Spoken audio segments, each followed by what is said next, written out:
Madam Chair, I'll be up and down, but I'll be at your service. Thank you very much. We're now live. Thank you. Thank you, Mr. Eklund. Good morning. I'll now call to order this work session for the Moore County Board of Education. It's 9 a.m. on Monday, February 3rd. I'll note that all 7 board members are present, along with Dr. Grimacy and Board Clerk Sonia Potter, as well as numerous members of our school staff. At this time, I will entertain a motion for the approval of the agenda. This is Ed, so move. Motion moved by Mr. Dennison. Second. Second by Ms. Caldwell. All those in favor? Just I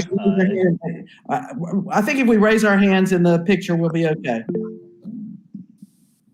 All right, the motion carries 7-0. Now let us move to Mr. Holmes for the Pledge of Allegiance. I pledge allegiance to the flag of the United States of America and to the republic for which it stands, one nation, under God, indivisible, with liberty and justice for all. Thank you. Ms. Thompson, will you lead us in a moment of silence? Yes, thank you. We all know and continue to hear of just so many losses in our community for various reasons. People are sick. So let's just reflect on peace for our community this morning. Yes. Okay.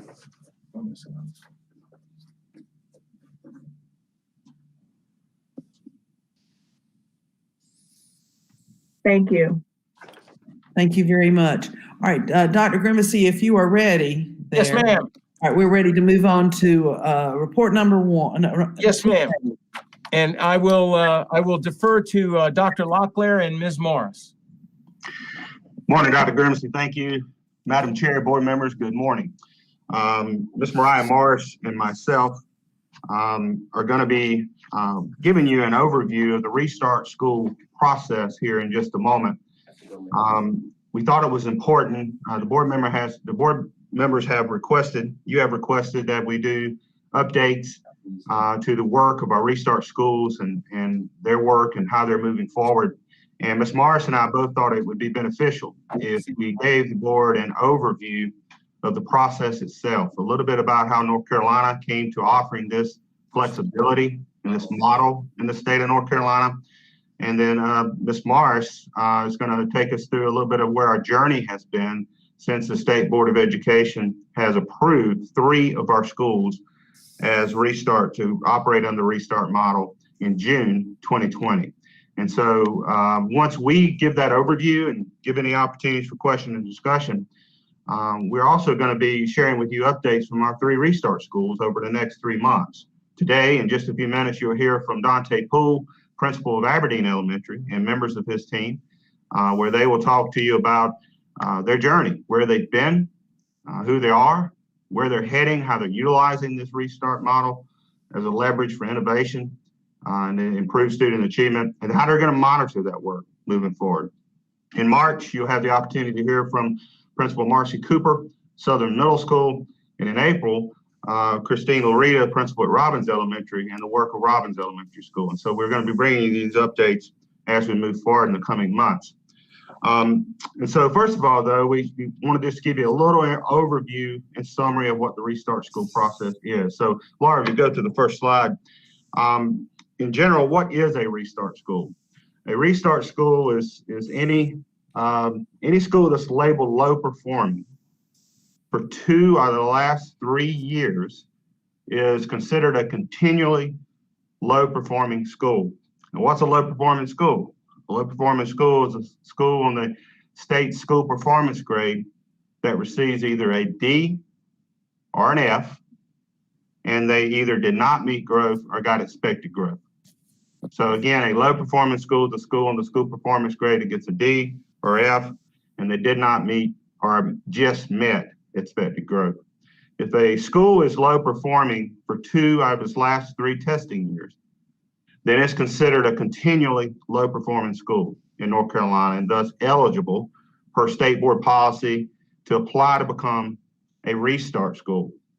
So local boards of education are authorized to operate these restart schools is the same type of exemptions and flexibilities from laws and rules and policies as North Carolina charter schools. And so in short, gives you the same type of flexibilities that a North Carolina charter school would have.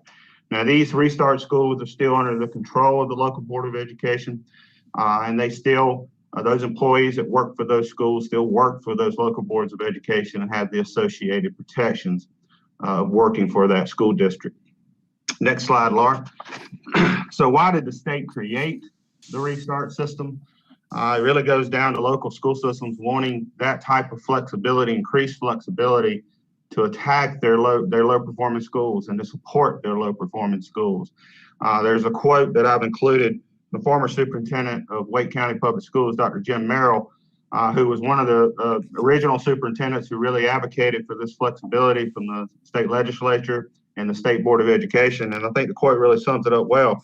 The genesis of wanting this restart model availability for our traditional public schools was really about entrepreneurialism on the part of district leadership, looking for the seams in policy and law where there might be room. And this is the piece that really hits it for I think, well, where there might be room for creativity, maneuverability, flexibility, and opportunity. I think that last part of that quote really sums up what the restart model is all about. It's about giving schools, low performing schools, that opportunity for creativity, maneuverability, flexibility, opportunity, or in other words, innovation to impact student achievement. The state and superintendents felt like the federal version of restart was too prescriptive, weren't looking for a prescription, a step-by-step, was looking for an opportunity, again, for what Dr. Merrill sums up there with creativity and flexibility.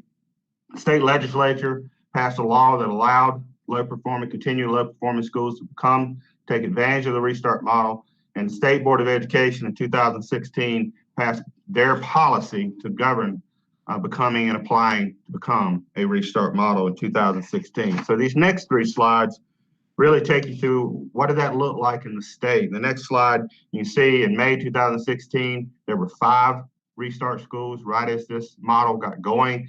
In 2017, there were 85 restart schools. You see how this is growing across the state of North Carolina. And then in September of 2019, when Moore County Schools really started looking deeply at taking advantage of this and applying this model, looking for this model for our continual low performing schools, there were 148 restart schools in the state of North Carolina. So you can see how this model spread over the course of 3 years. And then we as a school district came really looking intensely at this in the fall of 2019. This next chart, before I turn it over to Ms. Morris to really dive into what this has looked like in Moore County and what our journeys look like since we applied and it was approved by the state board in June 2020. This is a little chart. What is restart, what it is, what it's not. Again, it's an opportunity, freedom from many of the laws and policy restrictions that govern other traditional public schools. It's not a program. It's not a prescription. It's not a step 1, step 2. It really is a model. It's an opportunity, a catalyst to innovate based on the critical needs of that school. And every school is going to look a little different, as you'll hear from our restart schools. Every school their journey is going to be different, and what they're looking at attacking is going to be a little different. It's an exemption from traditional staffing requirements and salary schedules. It's not a mandate to hire or dismiss principals or teachers or hire some type of organization to take over. We have some examples of where we've taken advantage of this flexibility to hire a teacher who may not have licensure in the state of North Carolina. And as a district, we've also set up a separate salary schedule to accommodate for that and incentivize those teachers to become licensed. It's a different approach to handling school funding. And Mr. Cox has talked about that in some budget information, but it's a different approach to that. It's not a separate funding source, but you get your funding a little differently, which most times nets you some savings and for that school, and then that school is able to apply those savings either to hire additional personnel or to get additional resources. So it's not additional funding. It's just a little different way that the funding comes to you, that you're able to net some savings from that and therefore apply it back to that restart school. And again, it's an open invitation for school districts and for schools to be creative, to apply that flexibility, that innovation to drive school improvement. It's not a static, unchanging plan. It's very important that you monitor what you do. If it ain't working, you change it or you ditch it and you try something that will work. It's that process of continuous improvement that Mariah is going to talk about, and you're going to hear that very clearly from our school principals as well. And so I'll turn it over to Ms. Morris to talk a little bit about the Moore County school journey. So I'll try to give you a little bit of that state overview. Ms. Morris, talk a little bit about the Moore County journey, where these schools have started that journey before we turn over to Mr. Poole. Mariah? Thank you, Dr. Ms. Morris. Before you get started, Mr. Holmes was having trouble hearing Mr. Locklear. I don't know if that is just Mr. Holmes or if it was in our YouTube stream. Mr. Eklund, is it possible to check on that? Libby, this is Ed. I had absolutely no problem hearing. Yeah, Okay. I can hear, and also I'm monitoring the YouTube stream, and the audio is coming through on the YouTube stream as well. So I saw him just rejoin, so I don't know if he's just updating. Yeah, I just couldn't. I tried under my personal email to log in. I don't know what's going on. Okay, you can hear now. Okay. All right, I'm sorry. Ms. Morris, we're back to you for all your enthusiasm on this Monday morning. Thank you. Thank you, Dr. Locklear, for doing that great overview of the Restart model. And good morning, Chair Carter, Superintendent Grimacy, and the school board. It's so great to be here with y'all this morning to share some of the exciting things we're doing with the Restart model, really trying to accelerate student achievement and growth at Aberdeen Elementary, Robbins Elementary, and Southern Middle. So as Dr. Locklear noted, our journey began in June of 2020 when the State Board of Education approved Aberdeen Elementary, Robbins Elementary, and Southern Middle School to operate under the Restart model. Under this model, these three schools will operate with the same exemptions from statutes and rules as charter schools, authorized under General Statute 115C 10537B. I include that statute number because it's really important to understand that there is no prescribed method of school reform to this model. So when we decide if we're going to utilize a flexibility, we go to the actual statute that charter schools operate under. And so I encourage you guys to get to know that statute and read about yourselves so you understand exactly what we're able to do at these three schools. Before we launch into some of the things that we're doing at the three schools, we thought it was important that we give an overview of why we applied to become Restart schools and what we're hoping to do with this flexibility model. So as Dr. Grimacy noted, we do have three schools who operate under the Restart model who have school performance grades of a D. What does that mean?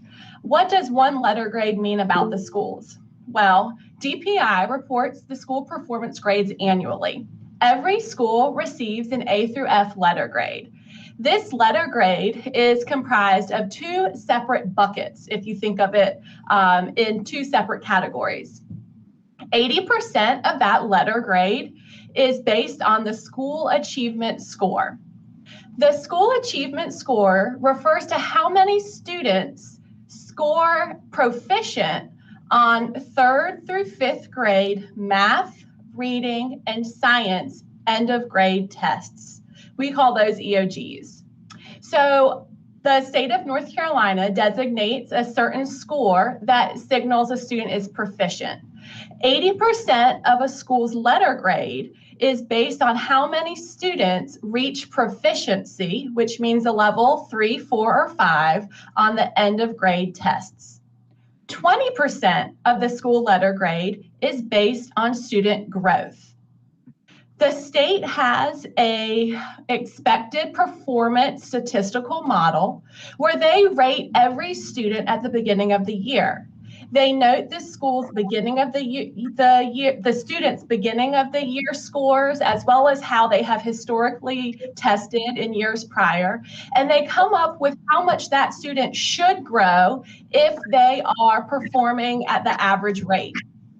20% of the school performance grade is based on if that student grows the amount he or she should. It's important to understand how these letter grades are comprised when we're talking about the Restart reform model, because the Restart model is a 5-year process. And what we put in place in year one might not affect the proficiency as much as it affects the growth. Because take, for example, a student who is scoring at 30% on their reading end of grade test. Say for a moment that the state model suggests that student should grow 10 percentage points to a 40% by the end of the year. But because of the restart model, we have actually doubled their growth and they score a 50%. Well, that's not going to show up on the school achievement score, which counts as 80% of the letter grade, but we still have grown that child double what the state predicts we have. So I'm telling you all of this to understand that we're embarking on a 5-year journey where we are making authentic, meaningful change that is going to grow our students, but it might show up at different levels of growth and proficiency, which all plays into that letter grade. I'm gonna get Mariah. It looks like Mr. Holmes has his hands up. Do you have a question, Mr. Holmes?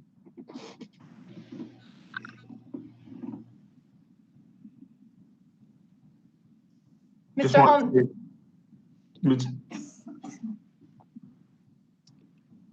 Can't hear you, Mr. Holmes. I apologize. We can come. We certainly will come back, Mr. Holmes. Chair Carter, if that's okay. Go ahead, Mariah. I apologize. I just saw the hand was up and wanted to make sure we answered the question. Thank you, Mariah. Before she starts, Since we have a break here for just a second, could I get that statute number again, please? The statute number, sure. It is 115C 105 37B.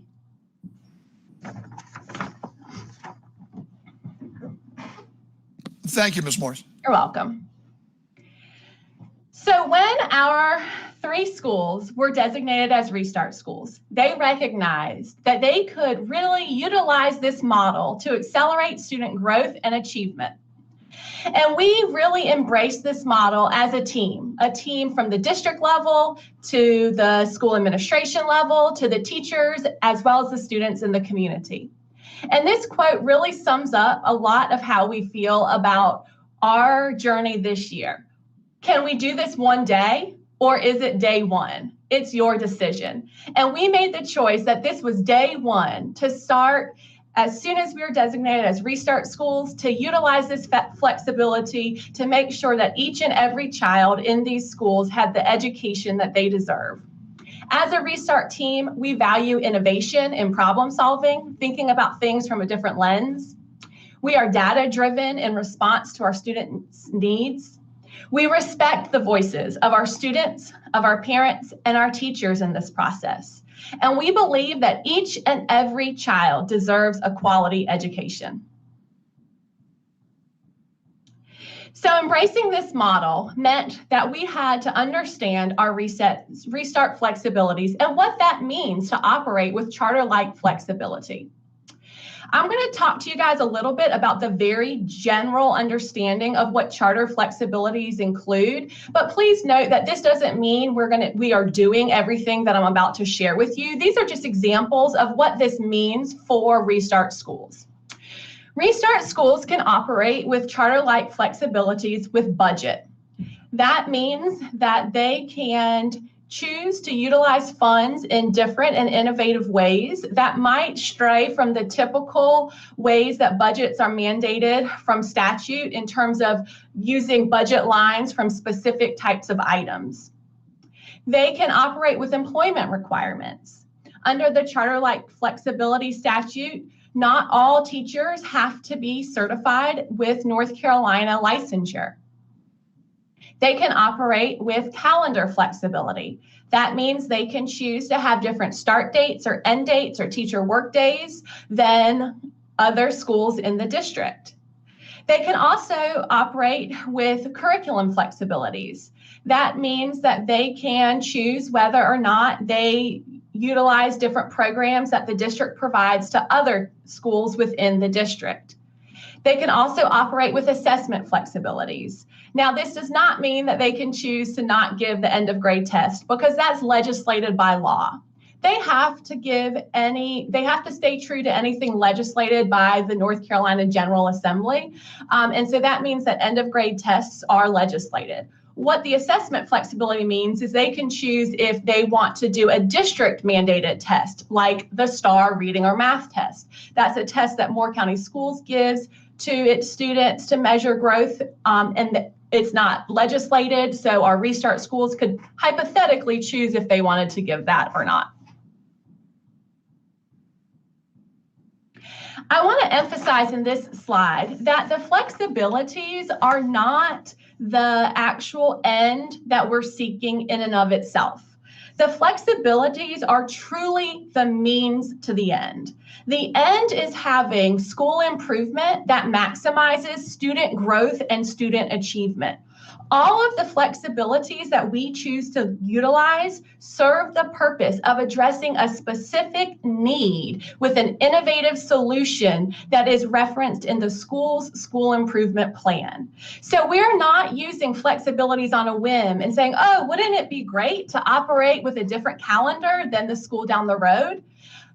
That is not our purpose. Our purpose in utilizing these charter-like flexibilities are to yield positive student outcomes. We have a school improvement plan, we have action steps, and then we consider how a flexibility might accelerate that school improvement plan to do something innovative and creative to problem solve in areas that we haven't seen growth before.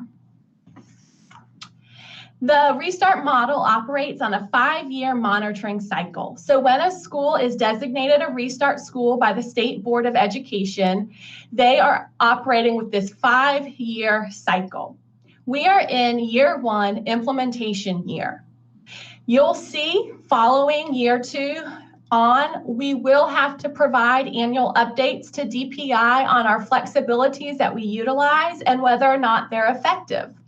These annual reports will be turned in December. So our first report, will be in December of 2021, where we share with DPI the different flexibilities we have tried and whether or not they have been successful. DPI makes it very clear that success is not always just academic success. They recognize that particularly in the primary implementation years, we have to make sure that we have success with school culture and climate. We have to make sure our processes and our operations are solid and operating successfully, and then that will yield more success down the road. So when you do note the annual report, which I'm sure you'll get a copy of, DPI measures flexibility success with academics, with behaviors, with student attendance, with teacher working conditions, in all different types of metrics.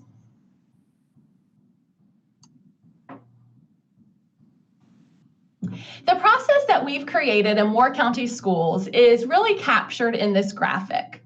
At the center of our work as Restart Schools is an improvement area that connects to student outcome.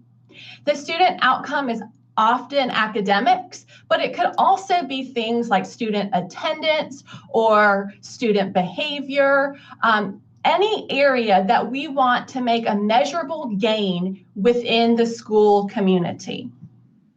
We decide that improvement area with feedback from our school improvement teams, school administration, district support, as well as the Restart team, which is a team at the school.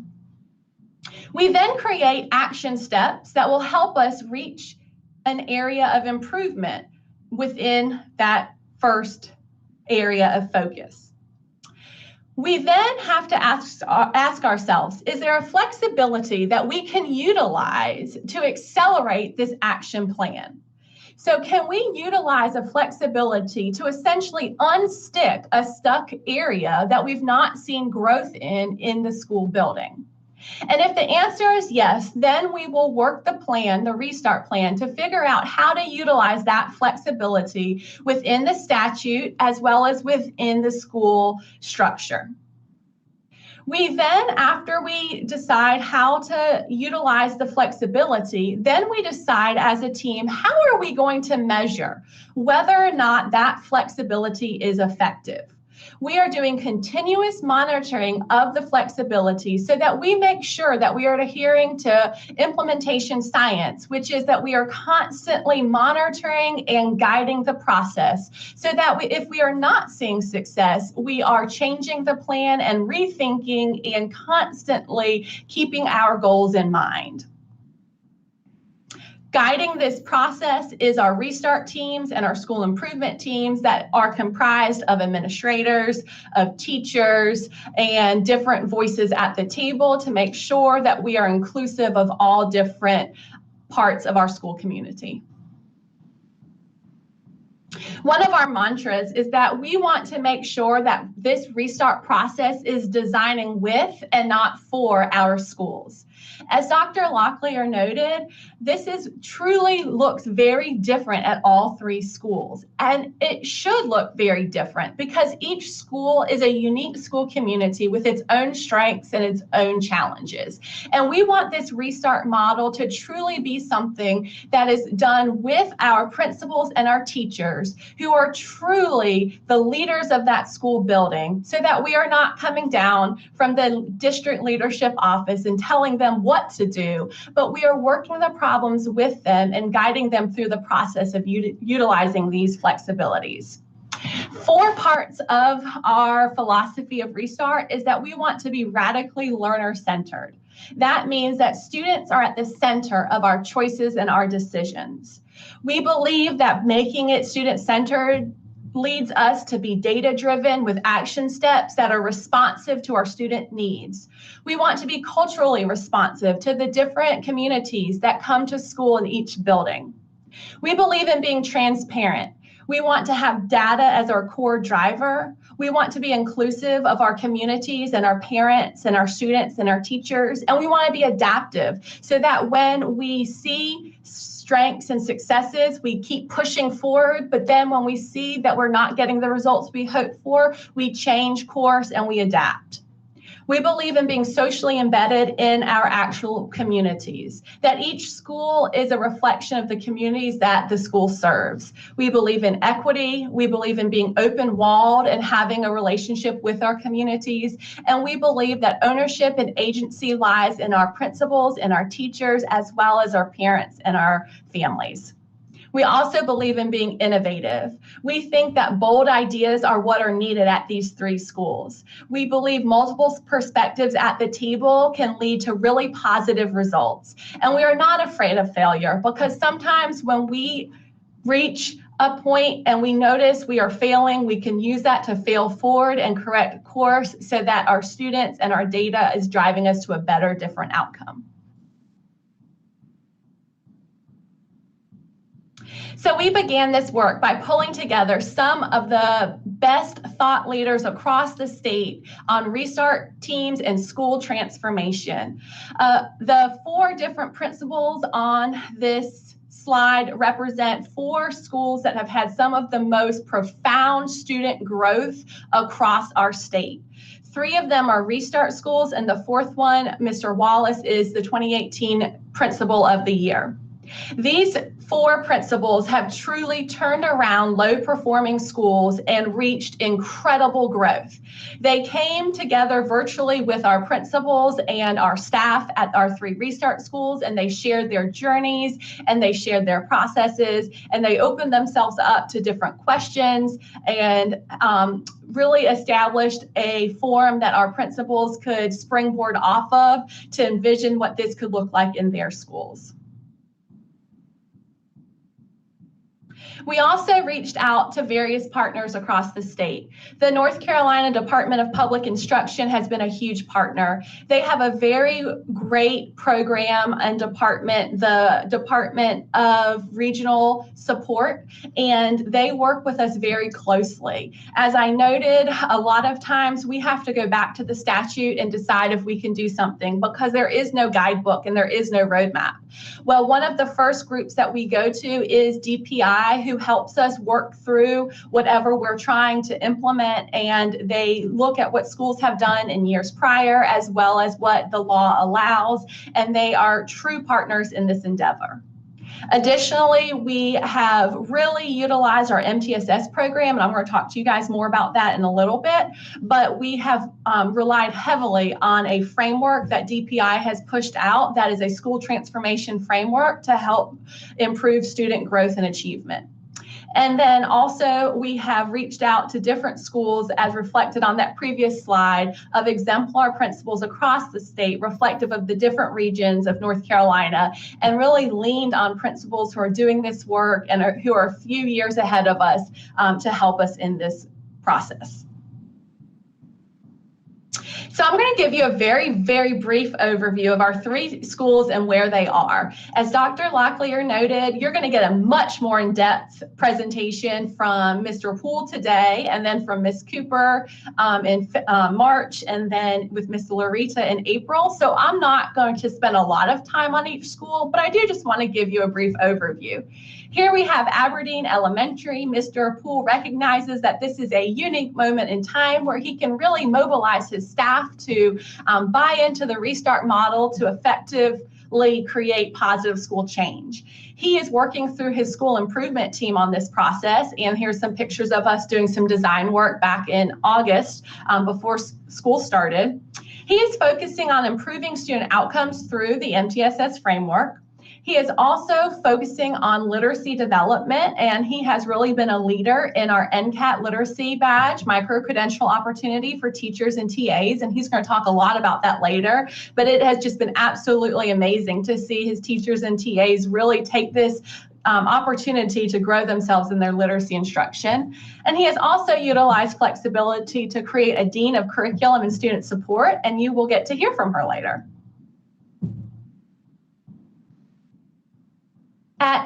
At Robbins Elementary, Miss Larita is doing a fantastic job with really mobilizing a wonderful restart team. She decided to get a restart team to help her guide her through this process. And this is a picture of them, I believe in July. They came in over the summer, and we did some design work on where we wanted to focus this year in their first implementation year. I can't speak highly enough of how well these teachers and Miss Larita are really using this model to really push forward and change the culture of literacy at their school. They are focusing also on the MTSS framework to improve student outcomes.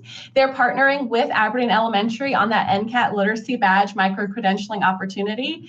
And she has created an MTSS coach and a part-time MTSS interventionist to help be responsive to student outcomes and student needs. And finally, we have Ms. Cooper at Southern Middle School. Ms. Cooper is truly doing an amazing job taking these flexibilities and thinking about how to best meet the needs at her school. She has also utilized a restart team, and she has been really innovative with some of her positions that she has created this year. She created a math reach instructor, which is a part-time support for beginning teachers at her school to really help retain new teachers in hard-to-staff positions like math. She also created a part-time reading reach instructor who is going into her classrooms and helping her teachers learn how to use literacy small groups to be responsive to individual needs. She also created an MTS coach position to help implement the school-wide framework of the multi-tiered systems of support.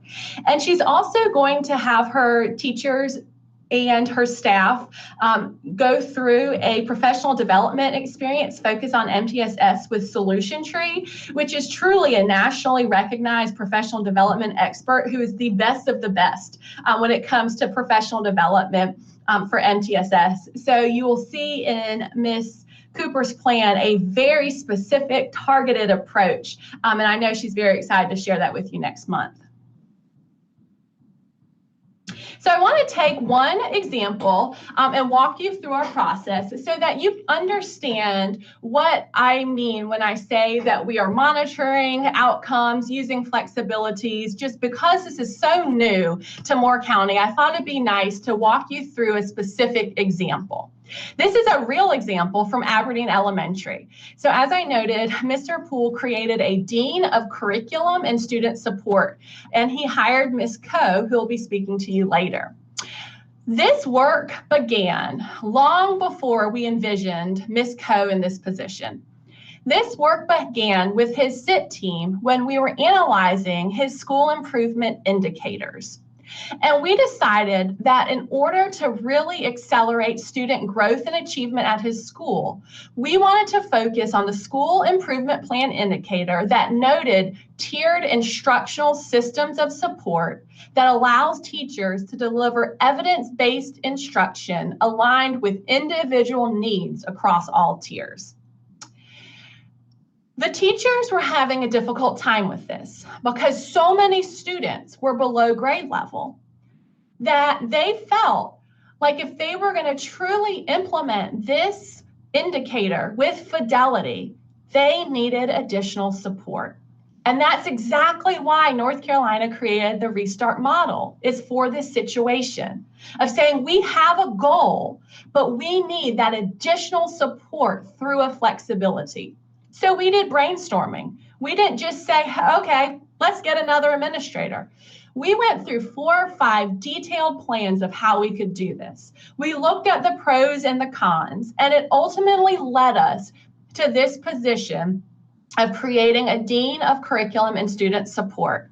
The action steps in order to help teachers reach their goal is to develop and implement a school-wide MTSS system, to provide professional development to teachers to help them understand successful intervention implementation, to help observe EC team members and help them monitor the EC process, which very closely goes hand in hand with the MTSS process. The flexibility that Dante and his team decided to utilize was to use budget flexibility to hire the Dean of Curriculum, who's going to be able to accelerate that plan with that action steps in order to implement a tiered instructional system. But it doesn't stop there. We don't just hire it and hope for the best. We lean into implementation science, which tells us we have to constantly monitor the effectiveness of this position. So we came together as a team and we said, what will this look like in June at the end of this school year if this position has been successful? And we realized that it was going to require 3 different steps of continuous monitoring. The first one is that the school developed a walkthrough tool to monitor interventions. So the Dean of Curriculum and Student Support developed a walkthrough tool. They walk through the classrooms during the intervention periods, and they note in a Google Doc which teachers are doing interventions, which type of interventions, in what format, small group, one-on-one, and if it is aligned to the student's plan of action.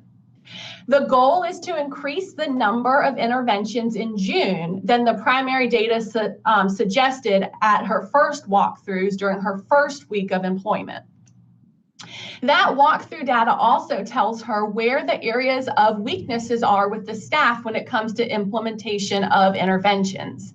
She will then target her professional development that she offers to teachers based on that data. The second way that we're measuring her success is through looking at the Kid Talk forms that teachers complete when a student is below grade level. When students are below grade level, teachers complete a Kid Talk form that analyzes data and they problem solve with other teachers in their grade level. Well, Ms. Coe, who is in the position of Dean of Curriculum and Support, she created a rubric where she is scoring those forms, and she has the data from her first week, and she is going to show growth in terms of the quality of interventions that students are receiving based on research in June, when we finish this monitoring cycle for this school year. The last one is a teacher survey that captures teachers' beliefs and knowledge and comfort level with interventions and the EC intervention process. And then through her professional development and her coaching cycles, we will know that she is partly successful when she's able to show that teachers' perceptions and beliefs and knowledge about interventions has increased from her hire date in January to June at the end of the school year. Now, for my last two slides, I'm just doing a little bit of front loading for you as a board to understand, because we're going to be throwing around a lot of the same terms in the 3 school presentations that you're going to hear. You're going to hear MTSS a lot because all 3 schools are focusing on MTSS. So I wanted to explain to you why we are focusing so much on MTSS during our first year of implementation with the Restart model. MTSS refers to the multi-tiered system of support. The North Carolina Department of Public Instruction has indicated that schools can use this multi-tiered framework to promote educational improvement by engaging research-based academic and behavioral practices. The MTSS process and framework is broken down into 3 tiers. At the bottom of this triangle is Tier 1. Tier 1 is the instruction that all students receive when they come to class.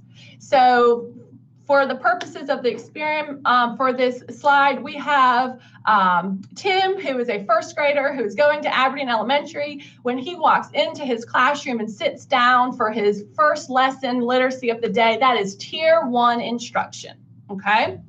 And that is the general education that all students receive.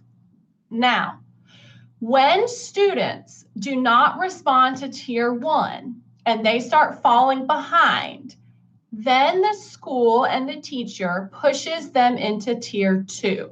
So Tim is having reading difficulties. He's not catching on to what his teacher is teaching during Tier 1 instruction. Well, Tim still gets Tier 1 instruction during that literacy block, but now his teacher pulls him to a small group to analyze why he's having difficulty in that first grade reading class. They're going to do a pre-assessment so that they can pinpoint where Tim is struggling. Then they're going to provide interventions. These are research-based interventions that target a specific academic area. They will then give a post-test. If Tim is making growth after getting that additional small group support, then he'll continue on getting Tier 1 and Tier 2 until he can get caught up into Tier 1. However, about 3 to 5% of students do not show improvements after Tier 2. So for the purposes of this slide, let's pretend that Tim does not make growth during that Tier 2 small group intervention. He then goes to Tier 3, which means he's going to get more targeted, more frequent, and for longer duration interventions. That could still happen with the classroom teacher. It could also happen with other support personnel in the building. And through this framework that DPI has pushed out across the state, we as schools are able to address the very diverse academic, behavioral, and social needs of students. The MTSS system focuses on academics as well as behavior, as well as attendance. So it pulls in teachers and social workers and guidance counselors and administration to problem solve for students on the very specific student-to-student level. And we believe that in order to really accelerate student growth at our 3 Restart schools, we have to have a very robust, fully implemented MTSS system so that we can address the fact that we do have a large number of students who are academically behind at these 3 schools. And then my last slide, I also want to front load a little bit what I mean when I'm talking about the NCAT literacy badge. You're going to hear that show up throughout Dante's presentation in a few minutes, as well as Robbins Elementary. But Moore County Schools has partnered with NCAT, who is a leader, statewide leader of professional development. NCAT agreed to pilot a program with Moore County Schools where they're partnering with us, which is something they typically do not partner with just one district, but they really want to help us with our mission of the Restart Schools. And they are partnering with us to offer a literacy badge opportunity for our teachers. Our teachers worked through their Restart teams to help us decide that this is where we wanted to focus on literacy. And during this literacy badge micro-credential opportunity, it's a three-pronged approach. Teachers and teacher assistants and administrators get professional development from NCAT throughout the year.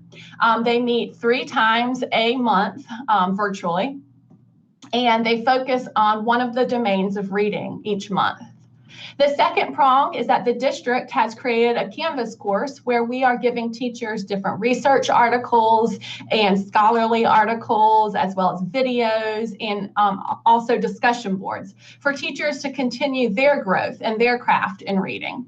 And then the third part is job-embedded professional development, where every teacher and every TA who participates has a coach from the district that supports them. So an example is I have about 8 different teachers that I'm working with. Ms. Gebhardt, the curriculum and director, she has about 8 different people. And so every teacher or teacher assistant has their own point of contact that helps them literally problem solve on the individual level with students and walk them through this process. This literacy badge is focused on the science of reading, and the science of reading refers to a vast amount of research, brain-based research that has analyzed how students learn to read. It has focused on phonemic awareness, phonics, fluency, vocabulary, and comprehension. It is targeted and it is responsive to what the science tells us how our children need to be taught in order to grow as proficient readers. We believe that if we can give our students the gift of literacy, that is something that nobody can take them away. And we are very laser focused on that mission at our Restart schools. This literacy badge is attractive to teachers and TAs because it gives them a leadership opportunity. They will have this badge that they can have on their resume and this micro-credential that states that they have been trained by NCAT, and then they can become leaders of this work. NCAT hopes to maybe even pull some of them to lead this work in other districts as well. So this has been a really great program, and you'll see this in action in some of the things that Mr. Poole talks about. So with all of that information, I want to share with you one of my favorite quotes that really drives this work. And this is by John Cotter, who is a Harvard business leader and wrote about industry change. And he states, "Make the status quo seem more dangerous than launching into the unknown." We have removed a lot of the barriers for these 3 schools that have prevented them from really enacting positive change. And they are doing amazing considering they're having this innovative change, implementation year 1 during a global pandemic. And I don't want to lose sight of that we are asking our teachers and our administrators to do more than they've ever been asked to do. And at the same time, we're asking them to dig deep and be innovative and focus on this new movement. I am forever grateful for these 3 principles. You're going to find in them exemplary leadership.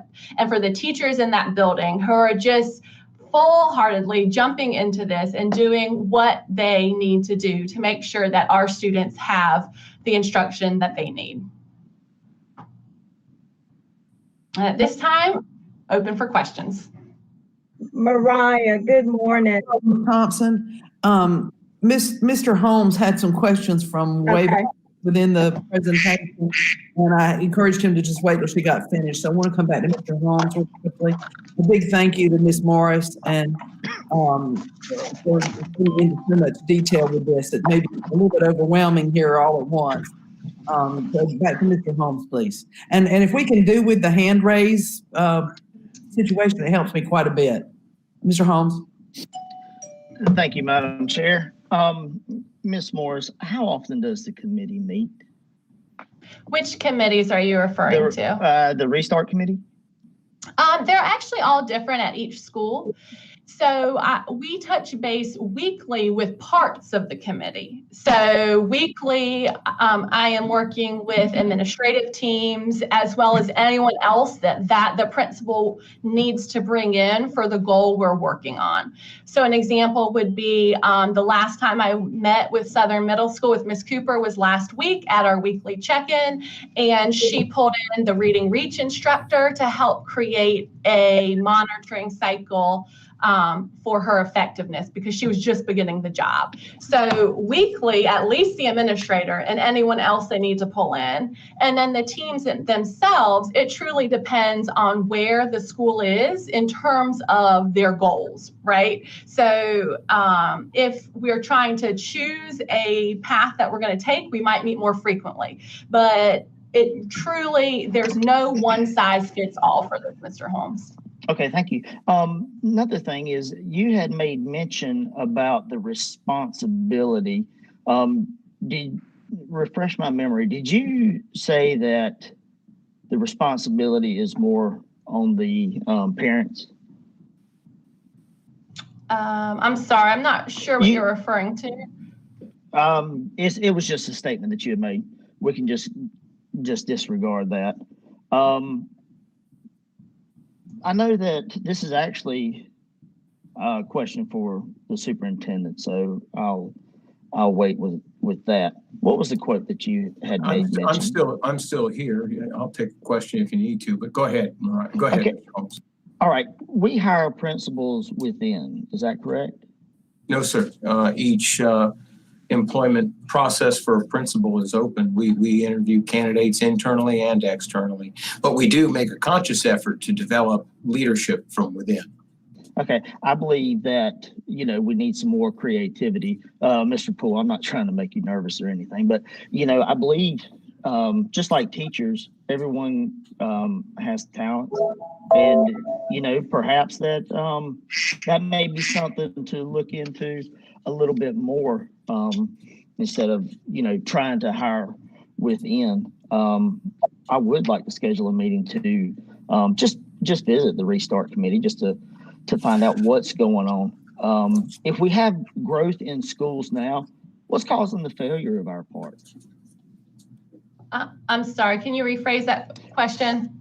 If we have growth, as you mentioned, in schools now, and just as Mr.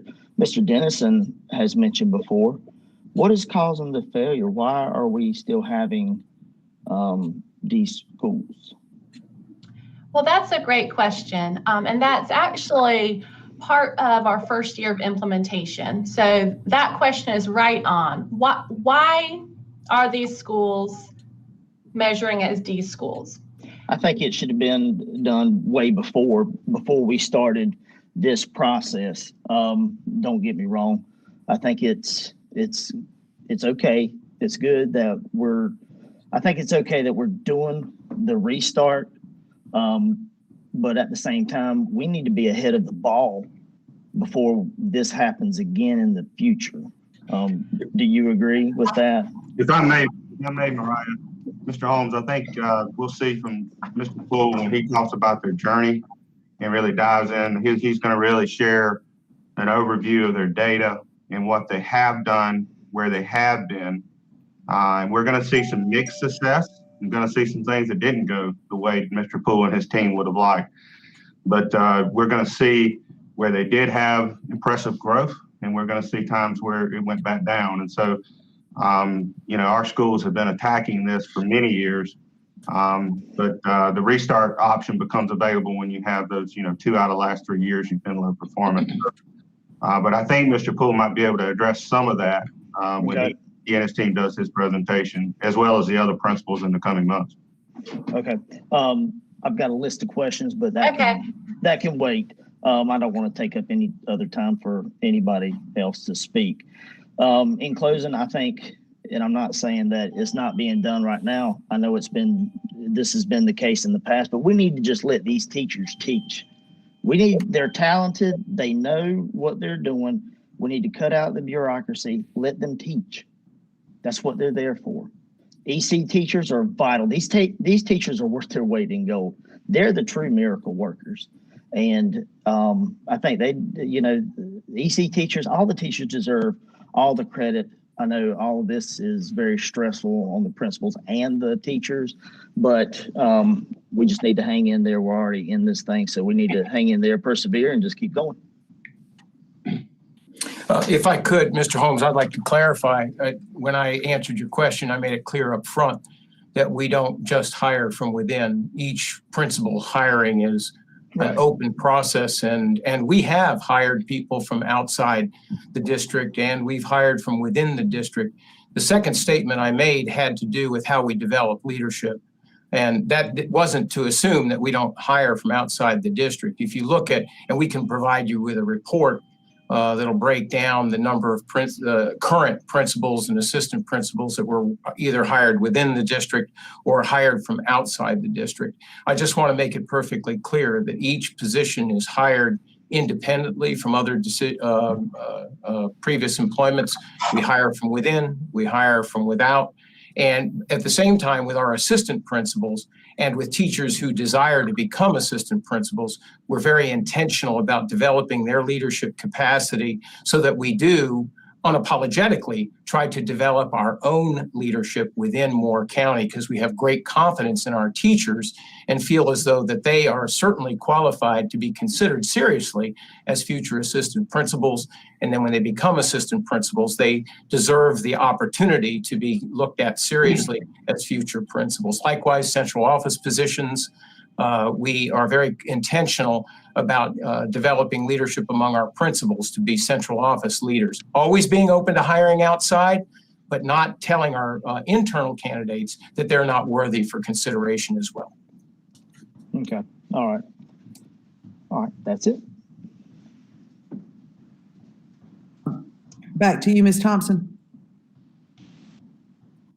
Madam Chair, I will defer my questions until after everyone has presented. Some of my questions could be answered in Mr. Poole's presentation, so I will just hold my questions right now. All right, thank you. Ms. Caldwell.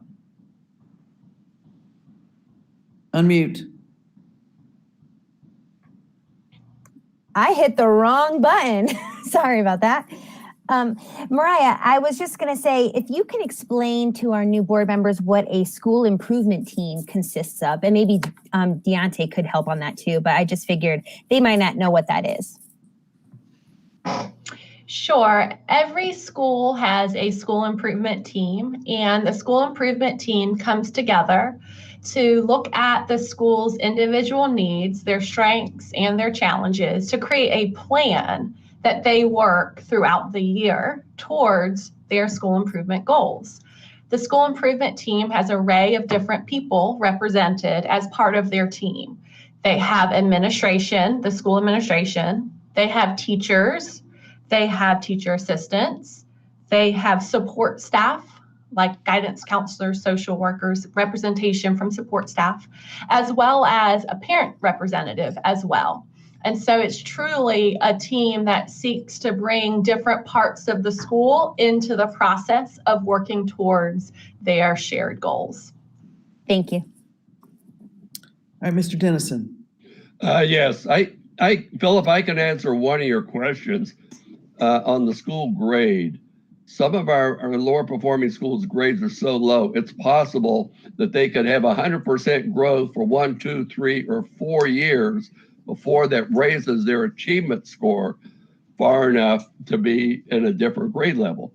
This is one of the problems we have because the way that the grade is determined right now, growth only plays 20% of it. It should be much more. My personal feeling is it should be 50-50. But so even though they're making great progress, it's not going to happen in 1 and 2 or 3 years that their grade's going to go up because the growth only counts for 20% of the total score. And then I have one question for the group.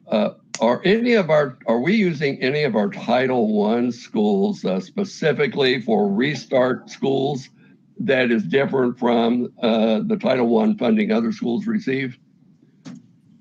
Well, about Aberdeen Elementary, Southern Middle, and Robbins Elementary, Mr. Dennison, are Title I schools.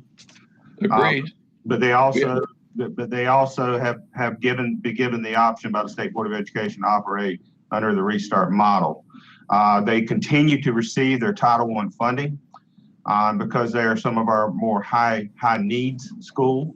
They receive our highest per pupil expenditure for Title I funds in those schools. But the Restart model, as noted previously, it's not additional funding from the state for the Restart schools, but it's just a different way that's given to us, and we're able to net some additional savings that's applied back to the school. Well, I understand, what it has to be used for. My point is, with our Restart schools, why aren't they getting more money that they may need to help get out for them to do better, and less for some of the other Title I schools? I just want to know if you considered that, or the funding remaining the same for them now as it was before they became a Restart school. If I could speak to that for a minute, Mr. Dennison, I think, your understanding of Title I and the Restart, there is a relationship there, and you're hitting on something very important. When I talked about how we've reached out to some of the best schools that have had the most growth across the state, that's one of the points that they kept coming back to, is that the Restart process has to work hand in hand with the Title I process. And the best schools are able to braid the two together, the Title I funding plus the Restart flexibility, to be intentional. And at this point, that's what we're doing. I work with Amanda Dixon, and we look at both budgets, and the principals are very aware of how to braid it together. And we are taking steps in that direction. And I truly feel like the model that we're operating under with the Title I budget our principals have now, I think we are actually doing the right thing. And I think you'd be happy if you wanted to sit down and look at how we're braiding it together with the way that we're doing that. No, I'm not an education person. So I appreciate your response. Is what I was hoping to hear. Thank you. And some of that will come out in the subsequent reports from the school-based teams. All right, Mr. Thanks, Lee. all. Yes. First, can you hear me? Yes. Okay. Yes, sir. The first thing I want to do is say to Ms. Morris, I'm impressed. I am extremely impressed. And I want to say to Dr. Grimacy, keep her off of these YouTube things, because someone from Wake County is liable to be looking in, and we're going to lose somebody valuable. Okay. Everybody's familiar with Ms. Morris. She's here because she chooses to be here, sir. Thank you for your compliments. But she is. I am truly. I'm seriously. That was sort of joking, but I'm truly impressed with what she has done. First, Ms. Morris, I want to know. I know that you reached out to other schools to see how they did their Restart program, and you've reached out to this leadership team of I think you had 4 principals there, okay, to see what they did. How closely does our program resemble the successful restarts of other schools, and can you tell me what other schools that we're trying to emulate? Sure, that's a great question. One of the really interesting things about the Restart model is that each of those 4 schools had very different programs, but the common denominator is that they included their teachers and their community in the process. So that one of the schools that Dr. Locklear and I went to visit last year before the pandemic started was North Phillips High in Edgecombe County, a very rural district, very high poverty, very low growth. And the principal has transformed that school. The growth is off the charts. Now, to Mr. Dennison's point, the school letter grade only went up to a C because of that mismatched accountability, proficiency versus growth model. But when you look at the growth, it's an exemplar growth school. And his school was radically centered on what the community needed. So he went into his community and asked simple questions. What about this school is in line with your hopes and dreams for your child? What about this school is in conflict to your students' hopes and dreams? And then they've used the student voice and the teacher voice to transform the school improvement model to be inclusive of everyone, parents, teachers, students. So that's one model. And we are trying to do that by bringing in community voice. We're going to remake the book rooms. I don't want to give away what Mr. Poole's going to talk about, but we're bringing in student voice, parent voice, and teacher voice to remake our book rooms so that the books that the teachers are using during literacy are high interest and engaging and what our children want to see. So we're trying to emulate that part. The middle school had demographics very similar to Southern Middle School. And so the middle school went up to the 99th percentile of growth in our state. That's how high this principal grew her school. And Ms. Cooper and I were very interested in her model because it's a middle school, and I actually got to visit this school as Teacher of the Year. And what she did was almost all personnel. And so we are trying to emulate that too with hiring things like MTSS coach and MTS interventionist, because she really utilized her budget flexibilities to make sure that she had support personnel that could support the teachers. To Mr. Holmes' point, that these teachers, they know what to do, but sometimes such high needs limits their ability to do so. So so that's why you see a lot of personnel decisions. So we are trying to use these exemplars in our model. And then the third one, the elementary school, was one of the, I want to say, got a national recognition for being Title I school. And she completely leaned into the science of reading. So she used science of reading to get her staff trained and completely transformed it that way, which is part of what we're doing with the badge. So we are most definitely trying to use those models, but still being responsive to Moore County community to make sure that it fits with what our community needs as well. All right, and let me ask you, you're talking about personnel, and I understand how utterly valuable that is. And let me tell you, to have a person for curriculum, I think is a wonderful thing, because that's really where you have to be at. My question is, in terms of the ethos of the schools, all right, do we have the same leadership teams in those restart schools as we had during the past couple of years when they were just lounging around there at grade Ds? Or have we changed the leadership team in order to change the ethos of the school?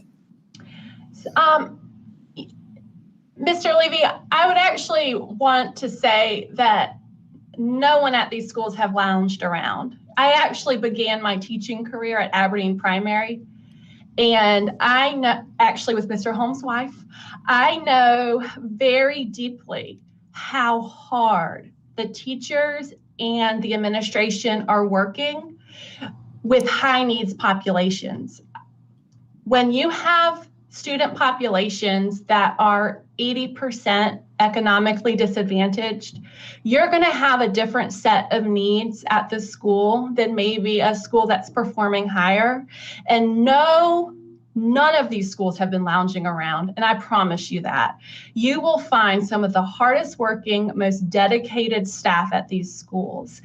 I can't speak to who has changed what roles on the school improvement teams, because I started in July and I don't know the history of the teams, but I know that they are committed and they are dedicated to this program, and there's an energy and excitement for how Restart has opened up the possibilities, but they have been dedicated for years on this mission. Well, let me first say that I'm sorry if I was saying that our teachers were lounging around. The grade of the schools have been low for a long time, and we're trying to change the grades of the school. And I understand the fact that it would be nice if we got a better grade for our growth rather than our performance. But we have to fight a war with the Army we have, not the Army we wish we had. Okay.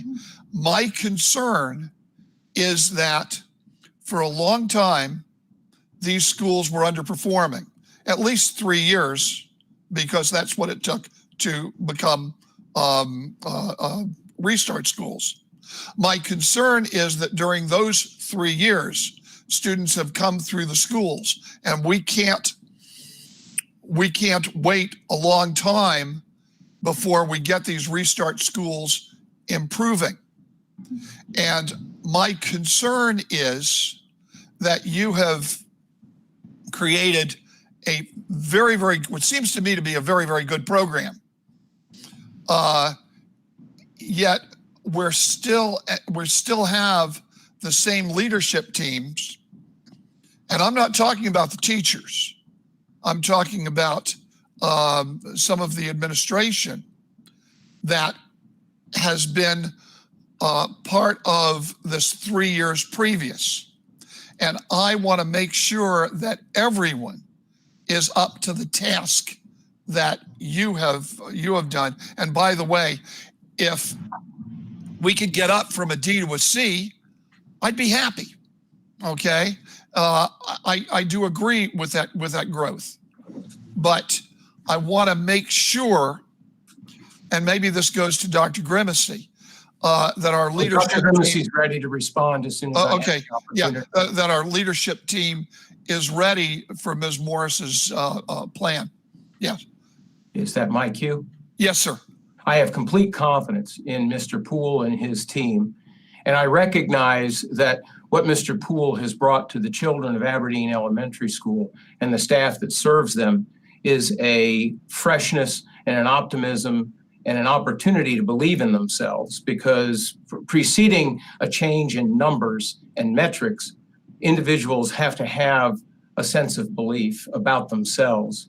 And when you're in a community where well over 80% of your children qualify for free and reduced price lunches, that suggests that there is a community of individuals that need not just the science of learning, they need the hope and the heart of learning. They have to have inspiration.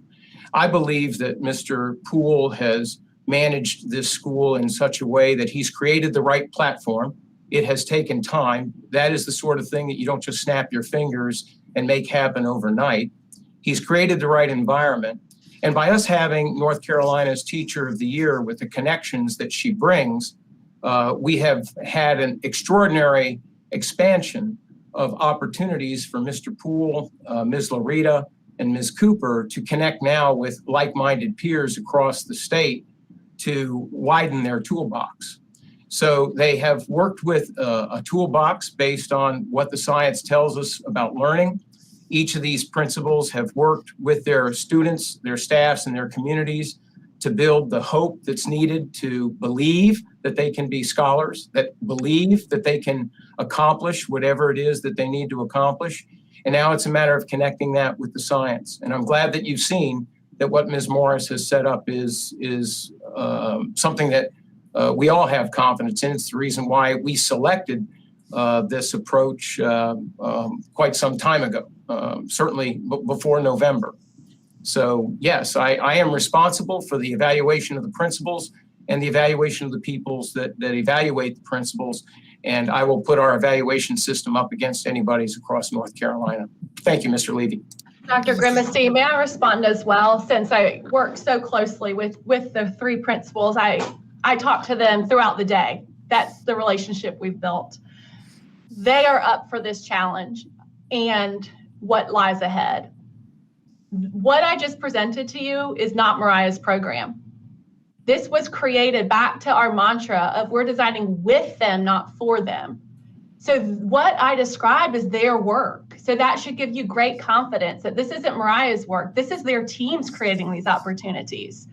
And you will see in their presentation that we have removed a lot of the statutory restrictions that have allowed them to dream big. One of the principals said, this program has taken away the coloring book and given us a blank canvas. So I think you're going to be very impressed with what is inside of their leadership styles that this has unleashed, because everything that you're going to hear today is truly a reflection of those three principles. Well, and my last question is, what progress have we made thus far?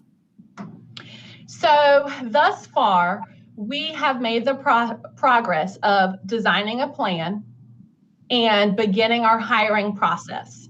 The state of North Carolina does not begin the conversion process of the funds until November. So our funds that we were able to get through the conversion process were not made available until December. So that being said, we have just hired about half of those positions, and we're in the process of hiring the other half. So right now, what we're doing is we are beginning our monitoring cycle of deciding how we're going to know their effectiveness so that in June, we will be able to measure it. So essentially, this semester starts the new personnel, if that makes sense.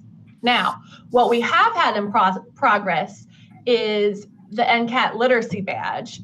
And I am going to be very proud, I'm sure, to share that information with you once it's available. But we're measuring the effectiveness of the NCAT literacy badge by the K2 M-class testing. And we have our beginning of the year scores, which Mr. Poole will share. However, we're still in the window of middle of the year testing. So we don't have that data yet. Hopefully next month we'll have it. But what we're doing is we're going to measure the growth of our students who have teachers participating in the literacy badge against the growth of the students of teachers who are not participating, to be able to share that with you. And just one last comment.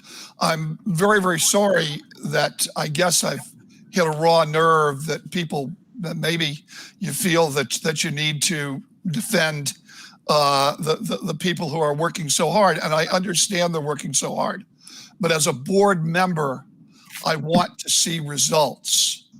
And that is the final measure, whether I like what people do or I don't like what people do. And whatever I believe, I want to see results. I have a lot of faith that we'll get those results. But I can't just defend personalities. I look forward to seeing those results. Thank you. All right, I think Mr. Hensley would be next in line. Hello. I have a couple questions. Actually, I have a handful of questions based upon what was presented here today. Ms. Morris, you just mentioned conversion of funds. So what specific positions did you eliminate, and what new positions did you use with those funds? So that's not exactly how the conversion process works for our restart model. And we're going to defer to Mr. Cox to walk you through that. If you have questions on how we are able to generate additional funds. We did not eliminate any, but if you want to know the process, then we can defer to him on that. Yeah, I'm very interested in that because, matter's neither created nor destroyed. It's just converted from one form to another, just like money is neither created nor destroyed. It's just moved from one. And I think we have broad latitude on, hiring people. But okay, I'll let Mr. Cox address that. Yeah, let's get Mr. Cox on the line for actually a review. He has introduced this previously. And we'll let him do a brief review. It's just that when he introduced it previously, it was in the broader context of budget discussions and not in the context of school improvement. Mr. Cox, are you on the line? Well, yes, sir, I am. Can you hear me? Okay. Can you offer a brief response to Mr. Hensley's question? Before Mr. Cox responds, I'm not interested in the mechanics. I'm interested in what we did away with to create these new positions. Nothing was done away with. It has to do with how the state allows the money to be configured. And instead of money going back to the state, we're able to keep more state dollars. And Mr. Cox, correct me if I'm wrong on that. No, that's correct. Mr. Hensley, when we talked, I believe at the January 8th Superintendent's Budget Committee meeting, we talked a little bit about converting positions, how, excuse me, how a few years ago, the General Assembly took away the flexibility to convert those positions at the state average, where the district could make a little bit of money when they converted a position and essentially convert 2 positions and hire 3 teachers. So they took that away. So what we're able to do now for Restart, they allow us to convert at that average teacher position. So you take 2 state paid teachers, you convert those 2 positions, and then you're able to hire 3 teachers at the Restart. And then you move those lower state paid teachers out of that over to local funds, and you take the net savings and hire these additional positions, which I explained, we're able to do a significant amount for each of these schools during the first year of the conversion process.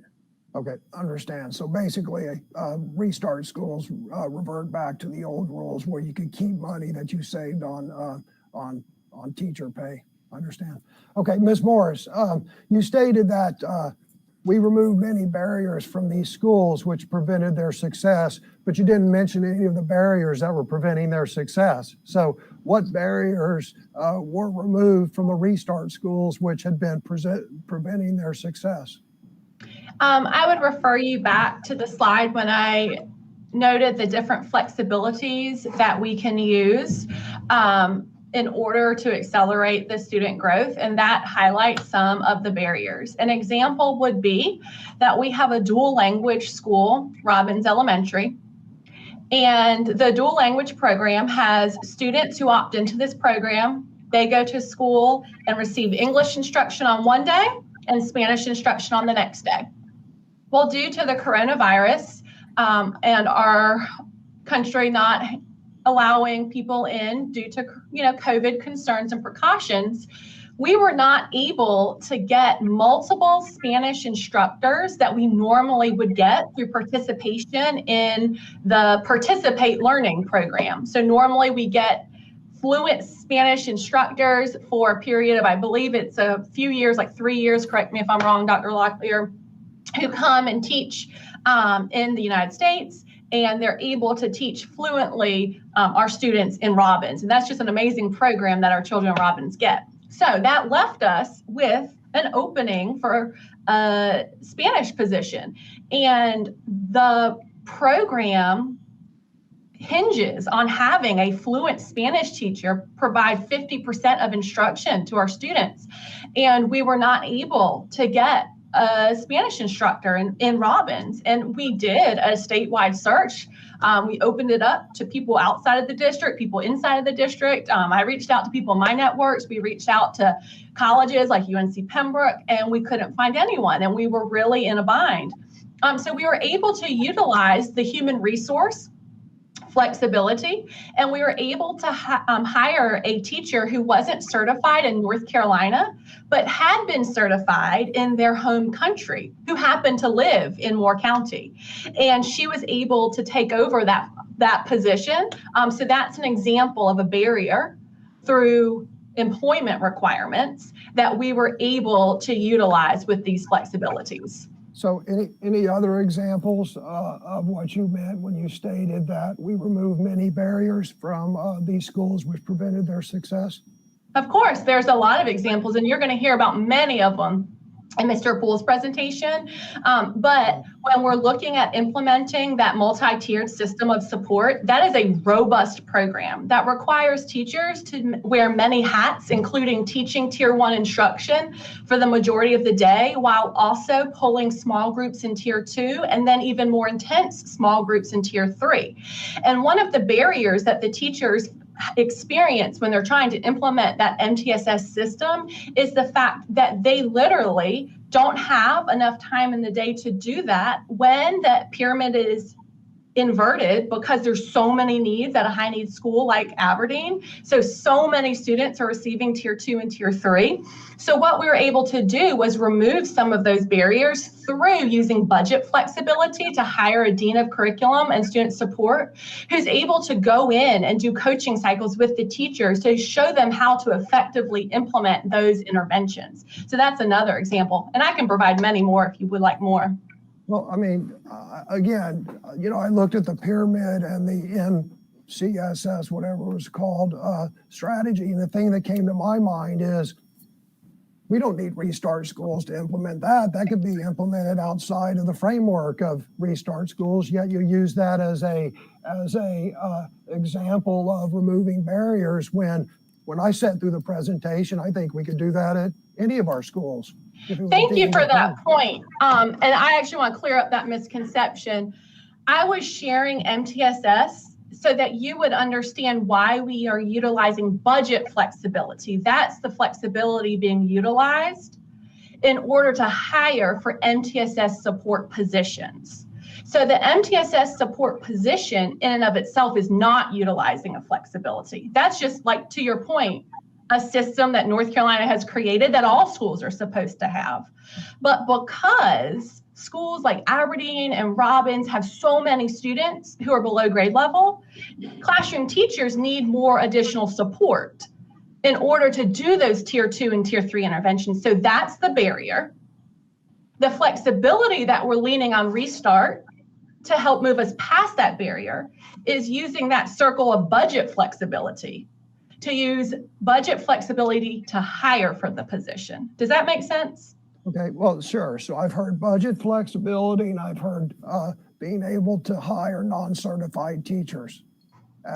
There's additional, and you're going to hear that in the presentations. The purpose of my presentation was not to go completely in depth with each flexibility. However, I can tell you that Mr. Poole's going to share with you how he's used scheduling flexibility to extend the school day by 15 minutes to make sure that he's increasing time, as well as others. But Mr. Hensley, I would like to just emphasize with you that we are in year 1 of implementation. And we are making sure that we are getting our culture and our climate set so we are conducive to innovative change. And we are not going to layer these flexibilities on just in the name of flexibilities. Yeah, I have questions on excuse that. me, let me just finish this one point. Let me just finish this one sure. point. The purpose, Laura, if you go back one slide. Actually, no, that's perfect. The purpose is that school improvement plan. That's the purpose. That's the goal. Using a flexibility to solely say we've used a flexibility is not the purpose. So you will hear that come up more and more as we progress through the years, but I want to make sure that we don't think that flexibility is the end to itself. That's the means to the end. So during your presentation, you stated that part of the reason for the failure of our D-rated schools is that up to 80% of our students are economically disadvantaged, which is obviously very unfortunate. But the fact is, when many of those same students, their parents choose to seek alternative schools, such as more Montessori community school, they thrive and succeed. So I've heard over the past several years a tendency to blame our D-rated schools on the students and their parents, but I can produce evidence that shows when the same students and their parents seek more, they go to more Montessori or another school, they succeed. So can you explain why that is? Sure, and I appreciate Ms. Morris. If I may, I would just note that no one, I don't think Mariah or I don't think you'll hear from Mr. Poole and his team or any of our other principals any blame on the students or parents. But you will hear us talk about it being a collaborative effort and engagement with the community. And wanting to make sure we're hearing student voice, wanting to make sure we're hearing parent community voice. And I think when we talk about a school having a large percentage of their students who are economically disadvantaged, that doesn't mean they can't. That only points out a data point that notes a barrier between perhaps some things that would put them on the same situation as someone who's not economically disadvantaged. And we're going to work to help remove that barrier to ensure they learn and they're successful. So I think that's where that data point comes from, Mr. Hensley. I think our core mission and our core belief is that, hey, all kids can learn. We just might have to put some different strategies in place for a kid that's going through certain situations that may not need to be used for another student in another situation. So I think that where that's coming from, certainly no intent. And if it came across there, that any of our team is expressing any way blaming, that by no means. It's a collaborative effort. And we believe in, our staff believes we're accountable for that, and we're going to keep working towards that. Yeah, so that actually leads into my next point. Mr. Hensley, before you go on, Mr. Hensley, just in reference to Moore Montessori, which is a very fine little school, just note they've never gone through a session of state testing, so there are no scores to base your comments upon other than their self-administered tests. Right. And in conversation that I had with Ms. Rucker just last week, she indicated that approximately 96% of their students never attended Moore County schools to begin with. And I think if you look at their demographics, their low socioeconomic status kids are below 15%. So we're talking about a very, very large difference in numbers and in percentages when you go on. So it's a very unfair comparison. Okay.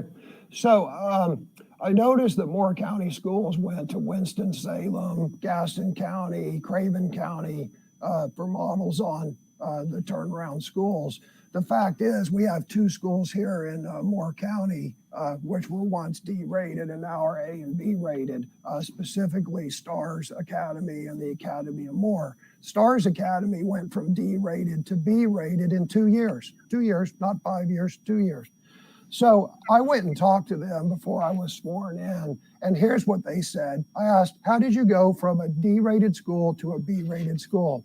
And there were some outliers, but fundamentally, all the schools I talked to said, take care of student discipline, reduce bureaucracy, and empower teachers. Yet, an example of what I hear from this new dean of whatever is that she goes in and she sits through classes and then she, counsels the teachers. That seems like increasing bureaucracy and micromanaging teachers, not empowering them. So maybe I just took that wrong. Or maybe it'd be a matter of just being patient until she has the opportunity to tell us what she does. Yeah. Okay. Yeah, and I do think, let me also speak to that. I think that the Aberdeen team with Ms. Morris's assistance has done well to look for schools that have demographics that are most like theirs. When you look at the 4 schools in Moore County that, in all Moore County, that have the highest level of families that struggle economically. And so when there is a pandemic and there's remote learning, they're the ones that struggle the most to stay connected to their learning. The 4 schools that have the highest demographic that fits that category are Robbins Elementary School with 83.6% free and reduced price lunches. Aberdeen Elementary School, not over 70, over 80%. It's 81.6%. Elise Middle School, 81%. Southern Middle School, 64.8. Now that's all public schools, including charters. The schools with the lowest free and reduced price lunch numbers are Pinehurst Elementary with 13.1, Montessori Community School 13.6, Sandhills Farm Life 16.1, Academy of Moore 16.3, Stars Charter School 24.7. So I think we need to at least compliment the team on the fact that they, instead of just looking for any place, they looked for schools that looked like them and then sought what was working for them to begin their journey. Okay, 2 more questions. I heard Mr. Locklear, Dr. Locklear say setting up a program so that teachers can earn their license, unlicensed teachers who are teaching in Restart schools. I think Moore County schools should set up a program for teachers who produce results in our Restart schools. In other words, a performance-based bonus for teachers who produce results. Thank you for your feedback, Mr. Hensley. Well, I mean, that's what private industry does. Do you want the post office or do you want FedEx? I want FedEx. So the other thing that struck me in this presentation is in the last school board meeting on Restart Schools, which was sometime last fall, much was discussed about partnering with the Innovation Project and several other foundations.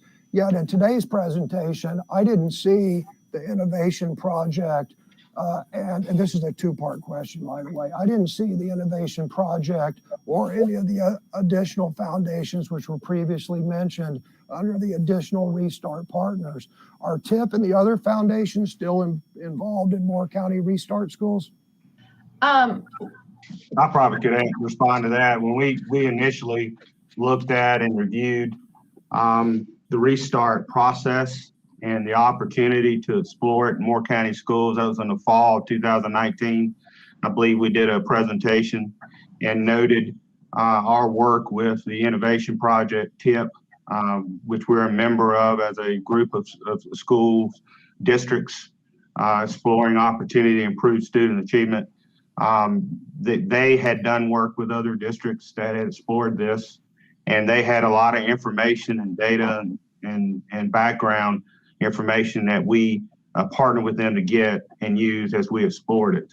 Since that point, our exploration of this and our diving into this has really been driven primarily through our partnership with the Department of Public Instruction, the State Department of Public Instruction, with looking at other school districts, as Mariah has said, and going and visiting. So that's been our primary partnership outside of the district, but the brunt of the work has happened at the school level with Mariah. So to be clear, TIP and the other foundations that were mentioned in that meeting are no longer involved in our Restart Schools or providing any information or impact on our curriculum. I'm confused on what the other foundations are. Does anybody know what we're talking about? No, sir. Yeah, I'll go back and look at the meeting and I'll provide that information. Oh, you don't need to. I'll do that. Here. Yeah, I can do that myself. I can go Well, back and look at it. I just don't recall any other measures. And TIP is not a foundation. TIP is just a consortium of school districts. It gets its own grant funding that makes consultation available on topics of interest to schools. And I meet once a month virtually with the superintendents, and we talk about common challenges that we have both in small groups within TIP and larger groups. And all TIP does is facilitate our ability once we identify common needs. And I'd say some of the work that you've complimented, Mr. Hensley, that we do with market share is a direct result of our work with TIP. We weren't doing that until then. And then the whole restart process was really initiated by TIP. But to be honest with you, beyond that, as we consider our membership in TIP from year to year, we'll have to evaluate what other good ideas we have. But those are two that I think you've seen so far that have yielded some very positive opportunities for Moore County. Right. Okay, Mr. Holmes has been waiting very, very patiently. If we can go ahead and do a second swing through people who have questions. And Mr. Hensley, if you still have others, we'll come back around again. Mr. Holmes, do you remember your question at this point? It's been a good while. Unmute though. Wait a minute, hold on, Mr. Holmes. Unmute. Okay, I'm sorry. So while it's still fresh in my memory, I disagree with Mr. Hensley. He said that bonuses for teachers that have made progress. It's unfair because you have to look at the low performing students. They're a whole lot easier to raise the grades than other teachers. And it's simply not fair. So with that being said, I disagree with that. Now, let's move on. So don't teachers already do interventions? And they know how to do them? Yes, they okay, do. So, all right. So the point is you had made mentions for upper management to come down and train these teachers. Isn't that what you said? No, which position are you referring to? There's so much going on in interventions in terms of we do have professional development going on. We have support. What are you talking about specifically? Any? So what's your question about them again? Okay, so I was just asking what these teachers, they know how to do interventions, but you made a point to say that they're coming, upper management, pick one, that they're coming down to train. Oh, I see what you're saying. Yes, thank you for bringing that up. Let me clear up your misconception. It's not upper management coming down to train teachers. Laura, can you go to the MTSS slide, please, so I can explain that a little bit clearer? I apologize if there's confusion. Okay, so if you look at this pyramid of the MTSS pyramid where we have tier 1, tier 2, tier 3. In a school that is higher performing, the goal in this framework is to have about 3 to 5% of students in tier 3 and about 15% in tier 2. With that percentages, a classroom teacher could teach in tier 1 to all the students while managing his or her own interventions in the classroom with those types of numbers. However, when we have high need schools like Robbins and Southern and Aberdeen, where we do have more student need and our scores are lower, we have more students in that tier 2 and in that tier 3. And so that makes it harder for classroom teachers to be able to do tier 1 and tier 2 and tier 3 simultaneously. So the positions we've created are not managers coming down to tell teachers how to do an intervention, because to your point, Mr. Holmes, our teachers know how. It's to provide support so that our teachers can realistically work this system when it's essentially inverted until we get it working well, and then hopefully we will reduce those needs. Does that make sense? Yes. Thank you. You're welcome. This is whoever, either Dr. Locklear or Dr.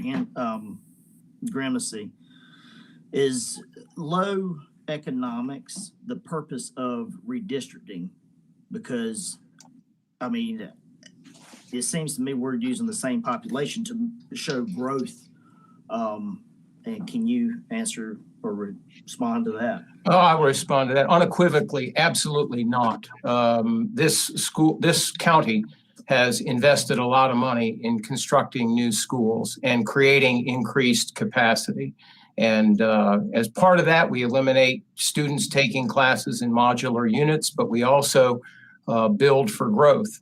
And so with that investment, there needs to be a balanced distribution of students across our schools as best as we possibly can until the next time that we have to rethink it again.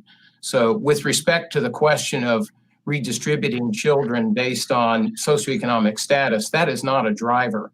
Was it a factor that we monitored throughout the process? Yes, we did monitor that to make sure that we didn't make matters worse anywhere. But when you go back and we relitigate that one from beginning to end, what we'll see is that the distribution of children of low socioeconomic status was quite balanced, and there was very little change. There were some changes, but we just tried to make sure that it wasn't worse. So yes, to answer your question, if you want to just make sure the record is clear, unequivocally, that was not the driver. The driver was to fulfill our responsibility, by the way, which was communicated by the county commissioners before we began the process.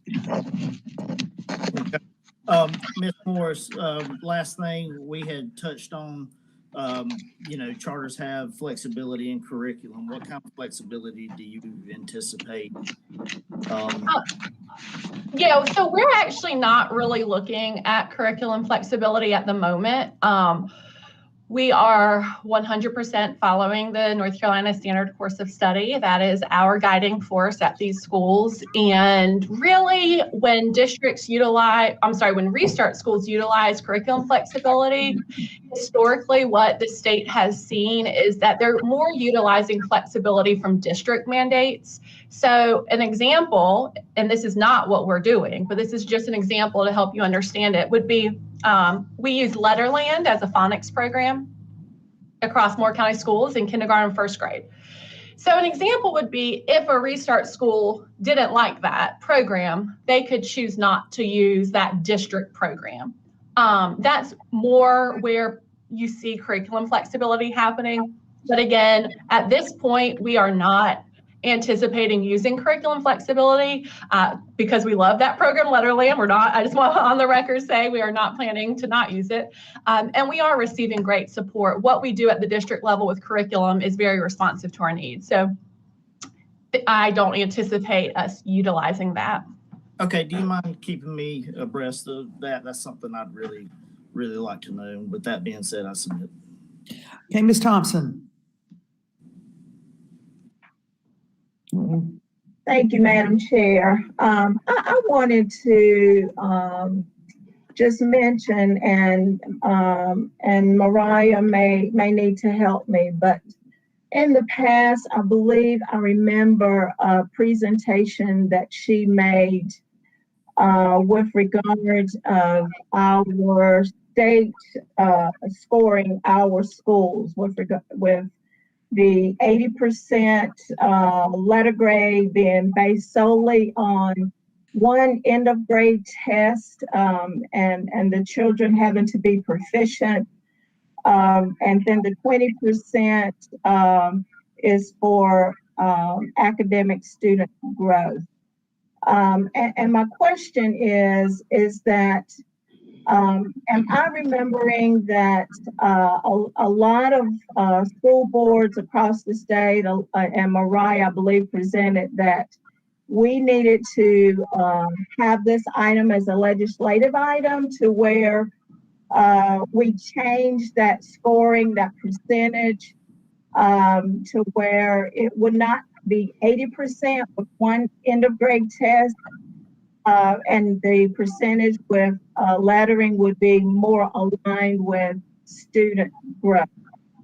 Am I correct, Mariah, that you gave us some information regarding your perspective and a presentation for that?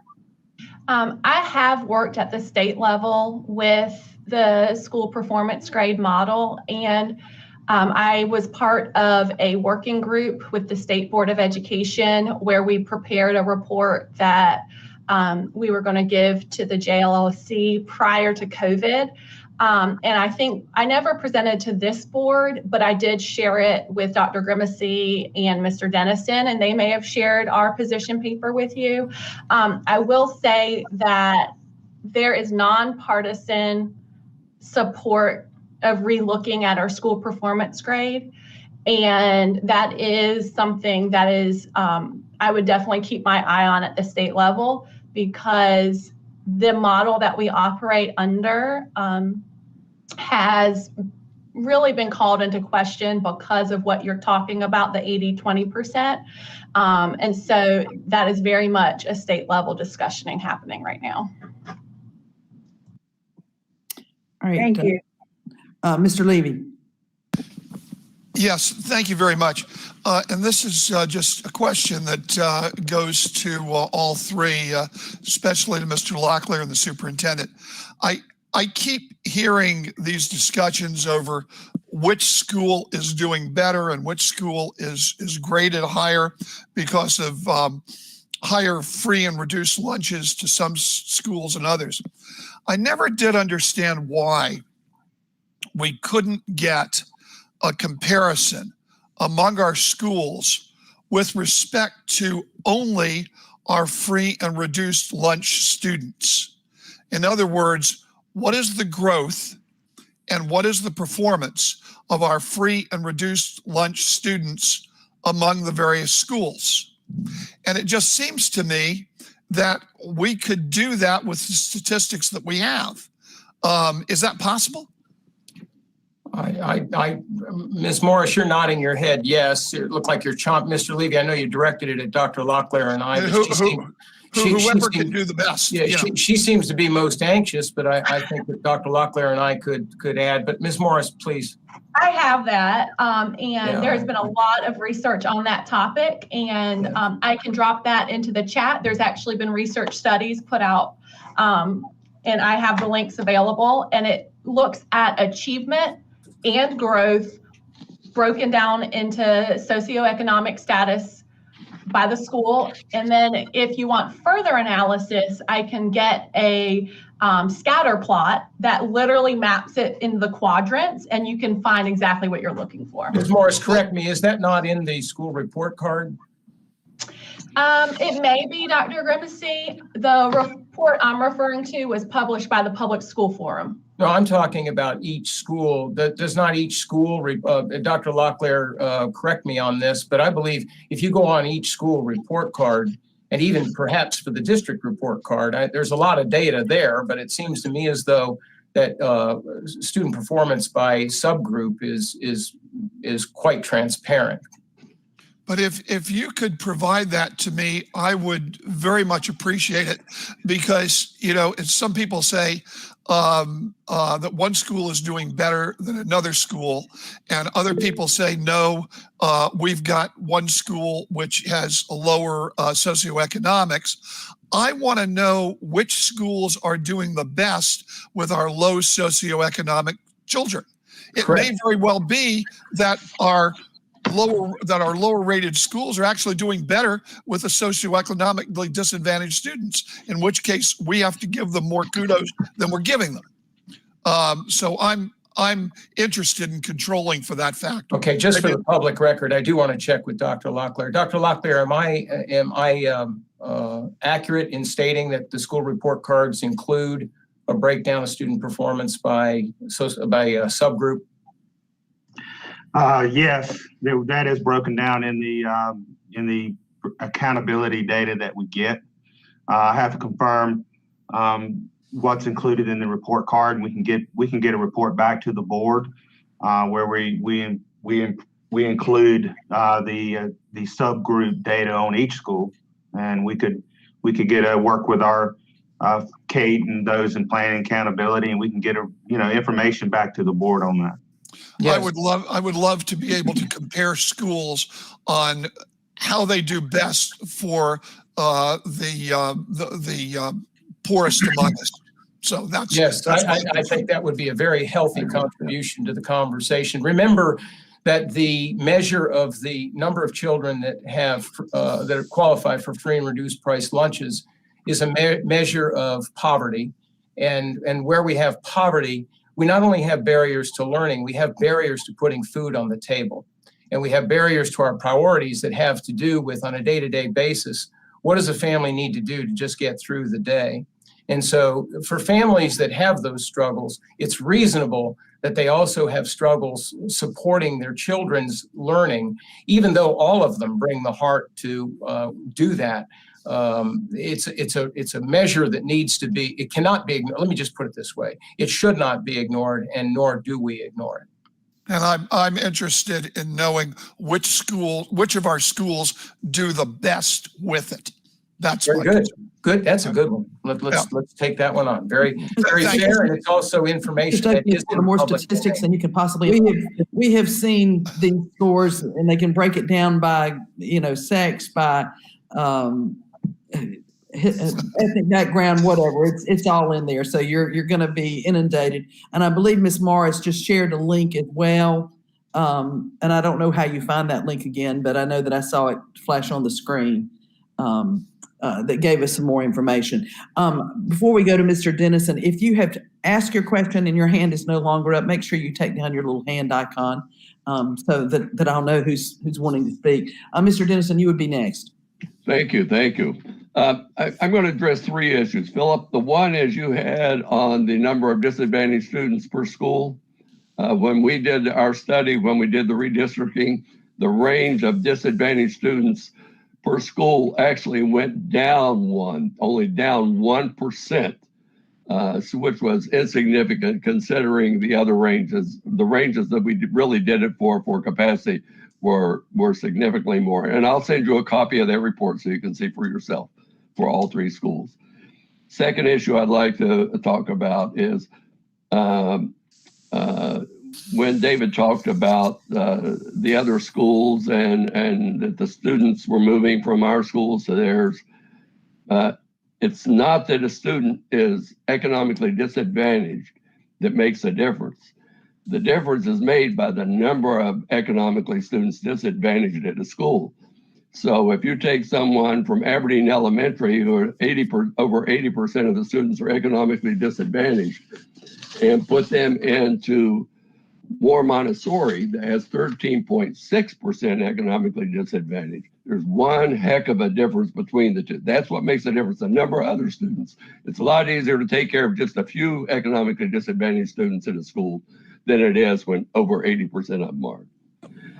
And the final thing I would like to address is this misconception that we're not making progress. Everybody's looking at the elementary schools. You can't measure how well we've done until we finish with them. We have what you're seeing now is showing you how hard we have to work to get these students to where we want them to be. And I don't know why people keep disregarding the information I've been giving them for several months on our graduation rate. You have to understand the students going to these restart schools are all majority economically disadvantaged. So if that's true, why do we have our economically disadvantaged graduates from last year, most of which of the economically disadvantaged came from the schools we're talking about, that their graduation rate went from 69.9% to 87.5%, or they increased 25.2% in 10 years. It's just, it just boggles my mind that you can't understand that we are making progress. The graduation rate wouldn't have gone up that much if we weren't making progress at these schools. So I want to let you know, you can't look at what's happening in elementary school. If it's not good in elementary school, that just shows you all the hard work that has to be done before we get them through high school. But we are making progress. We're making great progress. And I do not want to keep hearing that we're not making progress in Moore County schools, because that is absolutely incorrect. And that's it. Thanks. Never said Mr. Hensley. Mute. I just have a couple of quick comments based upon other board members' things. So first thing, Mr. Dennison, you're absolutely correct. And Mariah made that clear on the MTSS pyramid. Obviously the fewer, I'll say, distressed students you have, then the more time a teacher can spend with them. And Mariah cleared that up. To Mr. Holmes' comment about teachers who make, bonuses to teachers who make academic progress, I just want to make 2 points on that because I think it's a good idea. First is we already have bonuses and incentive pay to principals based upon the academic growth of their schools. So I think that we need, as a board, we need to look at flowing those bonuses down to the teachers who make the bonuses possible for the principals who do get bonuses and incentive pay based upon the academic growth of their schools. And then another point that Philip pointed out about it being unfair because lower performing schools provide more opportunity to have growth. Bob pointed this out to me, so I'm going to give Bob credit. That's exactly why we should do it, because it incentivizes the better teachers to go to our lower performing schools where they can get paid more because they have more opportunity for growth. So I'll just leave it there. Again, that's really a philosophical discussion for next year or whatnot. And then finally, to answer Mr. Levy's questions on which schools have the best growth, it's very interesting that Elise Middle School has almost the same percent, well, it has the same percentage of economic disadvantaged children as Aberdeen Elementary School. They both have 81%. Yet Elise Middle School is 6th out of 22 in growth in Moore County, academic growth, while Aberdeen Elementary is 19th out of 22 in growth. So we have two schools that have essentially the same number within 0.5% of economic disadvantaged children, yet one school is at 6th in growth and another one's 22. So hopefully when we go through this process, we can understand the disparities, the reasons for it, and get them addressed. So that is all I And have. I think that, and that's a good one, because I do think when you get the presentation from the Robbins faculty, this pattern that Mr. Dennison alluded to, where if a proper foundation is established by elementary schools, one should see improvement accelerate as students move into middle and high school. And I believe Elise's success, and I believe the Elise faculty would tell you this, comes from a very close collaboration that they have with Robbins, which will be part of the presentation going forward. I think the Elise faculty certainly gets the credit that they deserve. That community gets the credit it deserves. They have made their contribution. But I think all of them would recognize the foundation established at Robbins that led them there. Aberdeen is elementary school. And so I think that what we're able to see there is that we need to have that collaboration K through 8 with Southern Middle School. And I think that'll become apparent the more you hear from Mr. Poole and Ms. Cooper, who've been working at that, establishing that culture these last 3 years. And I think the toolkit that they're bringing to them now is consistent. The last thing I want to make sure that you don't get me in trouble with anybody, Mr. Hensley, which we did have a very good conversation about this, and I acknowledge that. But the state provides incentive bonuses for teachers based on student performance already.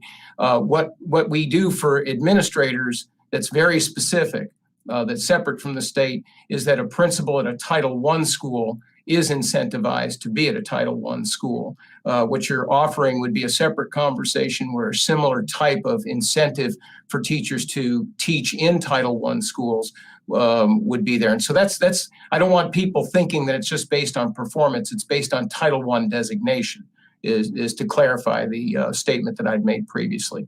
But you make some good points, and I appreciate that. And may I chime in just for a second? Just to reiterate, the state pays for principal bonus growth. It's not local payment. And the state does pay for teacher growth in reading and math as well. So the state is providing some fund for incentive on growth for teachers as well. Just want to clarify that it's coming down from the state. We haven't implemented we don't use local dollars for growth at this point, incentive for principals. Mr. Cox, at some time in the past, there were whole school incentives paid, and I know that by the state for the accomplishment of an entire school in meeting growth. But I believe that has been discontinued.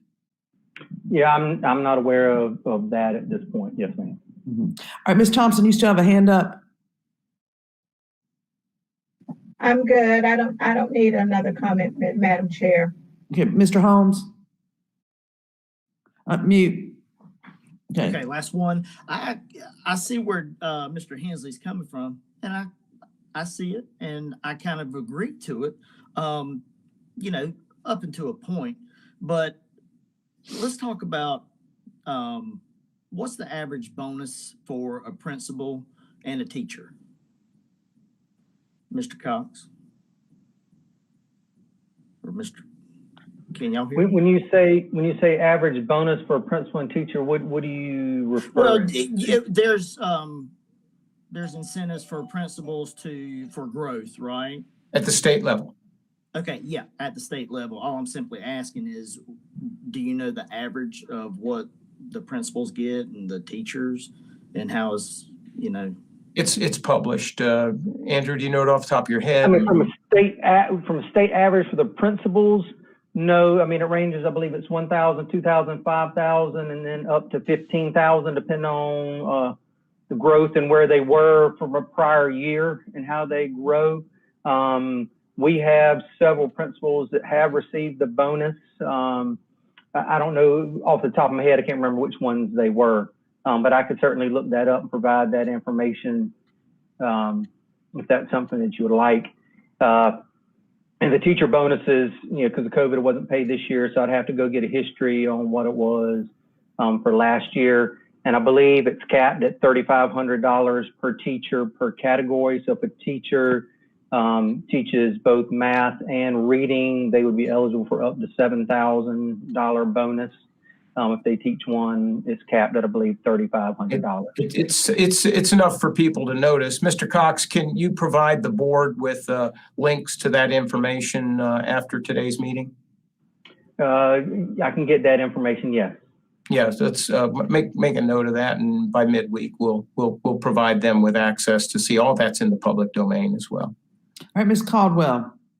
Yeah, I was just going to say we've been on this for 2 hours. If we can move on, that would be greatly appreciated, because I think we're going off topic a little bit of what we're really supposed to be talking about, which is restart schools. So if we can, I would appreciate it. And let's move on, because I still would love to hear from Deontay sometime today. Unless there are pressing questions on this one, if a question can continue on over into our discussion of Aberdeen Elementary, then we'll just roll those. Is there anyone that has a question that is only about restart schools in general? All right, then at this point, my computer shows it's 11:02. We're going to take a break, and we will resume at 11:15.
We are now back live. Thank you.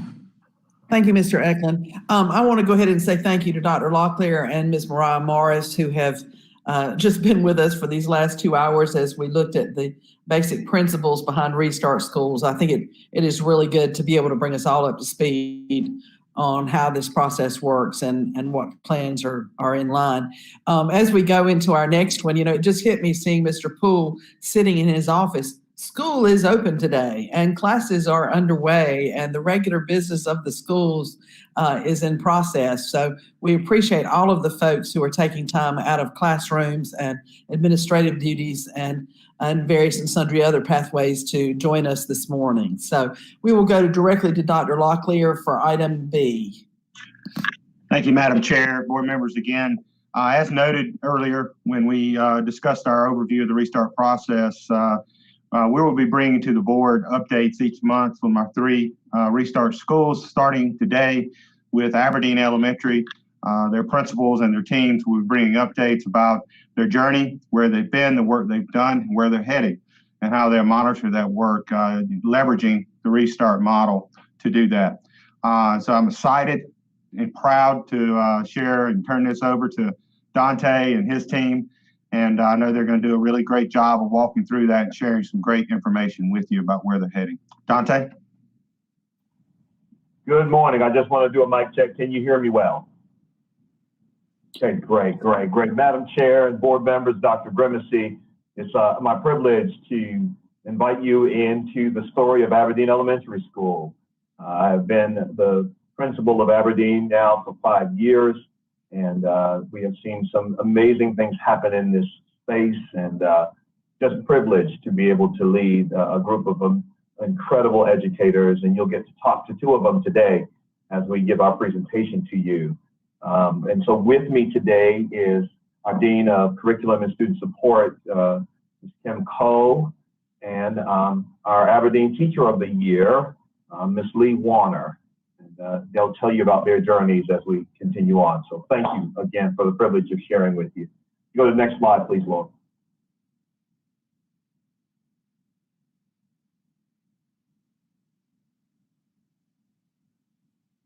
Thank you.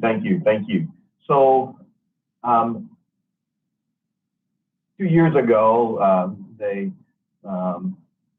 we began this journey of really making 2 schools one with the announcement of a new school being built for the Aberdeen community. And it was quite a challenge to build a new school and to be a part of that and still remain closely intact with all of the happenings of our school. But the mission and vision that you see before you were birthed out of some work that we committed to last summer in an effort to develop something that really spoke to and really supported our core values. And we ended up with this mission statement that our mission is to build relationships that engage, inspire, and empower students so that they will be confident to pursue and lead in any future they dream. And that's an incredible mission for us. And it came out of the work of our combined leadership teams coming together and exploring our why. Why are we here? What are we doing that's making a difference? How do we capture that in words? And that's how we came up with that mission statement. We also just adopted the vision that we had, which is every child, every day is the Tiger Way. It is a huge vision that is incredibly hard to obtain when you talk about every child every single day. And our team knows that that's huge, and we are excited to embrace the challenge of it every single day we come to school. And it's from this mission and vision that I'd like to invite you into a conversation about Aberdeen Elementary School's journey. Next slide, please. So, give an overview of some of the momentous things that has happened in our 2020-2021 school year. You know, we opened a brand new school in the middle of a pandemic. Like, let's just say that. We brought 2 schools together into a brand new building in the midst of a pandemic. That was amazing to me to be able to do that. And so beginning last school year, we began the strategic work of uniting 2 schools into 1 school by proactively developing 1 school improvement team, by uniting our PLTs, which is our professional learning team, bringing together 1 MTSS team and 1 parent advisory committee. And our theme last year was 1 school, 1 pride, 1 promise, because we were envisioning where we were going. And along the way, we were given the benefit of becoming a restart school as a part of the restart reform model. And we embraced that model as a part of our school improvement. You know, who knew, right, that back in January we would be where we are today, but we had a vision of what we wanted it to look like, and we embraced that, and we really believe that this restart reform model is going to help us take the next step in developing a solid history of success for Aberdeen Elementary School. So during this school year, wait, back up, I'm sorry, Lauren, thank you. During this school year, several things have really helped us kick off the school year to make great memories. We get 500 students into our building. We screen 500 students into our building in 30 minutes every day. 500 students.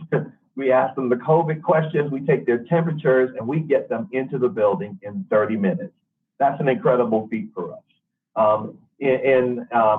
In the fall, in October, we had our Treats for the Mind parent drive-through event, and 500 families participated in that event, where kids drove through, they had their costumes on, we gave them materials to help support their learning, and parents were really grateful to participate in that. We've also acquired 2 resident artists through the Artist Year program. The Artist Year program is very similar to the Job Corps program or the AmeriCorps program. And so these are members, they call them fellows, who are a part of a program called Artist Year. And it's the first time that the Artist Year program has ever sent artists to the rural environment. They typically send them to inner cities, so New York, Chicago, those kinds of places. But this is the first time that they're piloting, sending resident artists to rural communities. We have 2 in our building. And I think all of the Artist Year fellows are in Moore County. But we have 2, and they have done amazing work. The work of one of them with our teachers has resulted in 20 of our students being selected as young authors, with one of them being sent to the state level for judgment. And that's an incredible feat, y'all. The Young Authors program is a wonderful way to highlight the writing of our young people and even some artwork from our young people. And so really excited about that. So it's a good thing. It's a good thing. Here's a good look at another part of who we are. The next slide, please.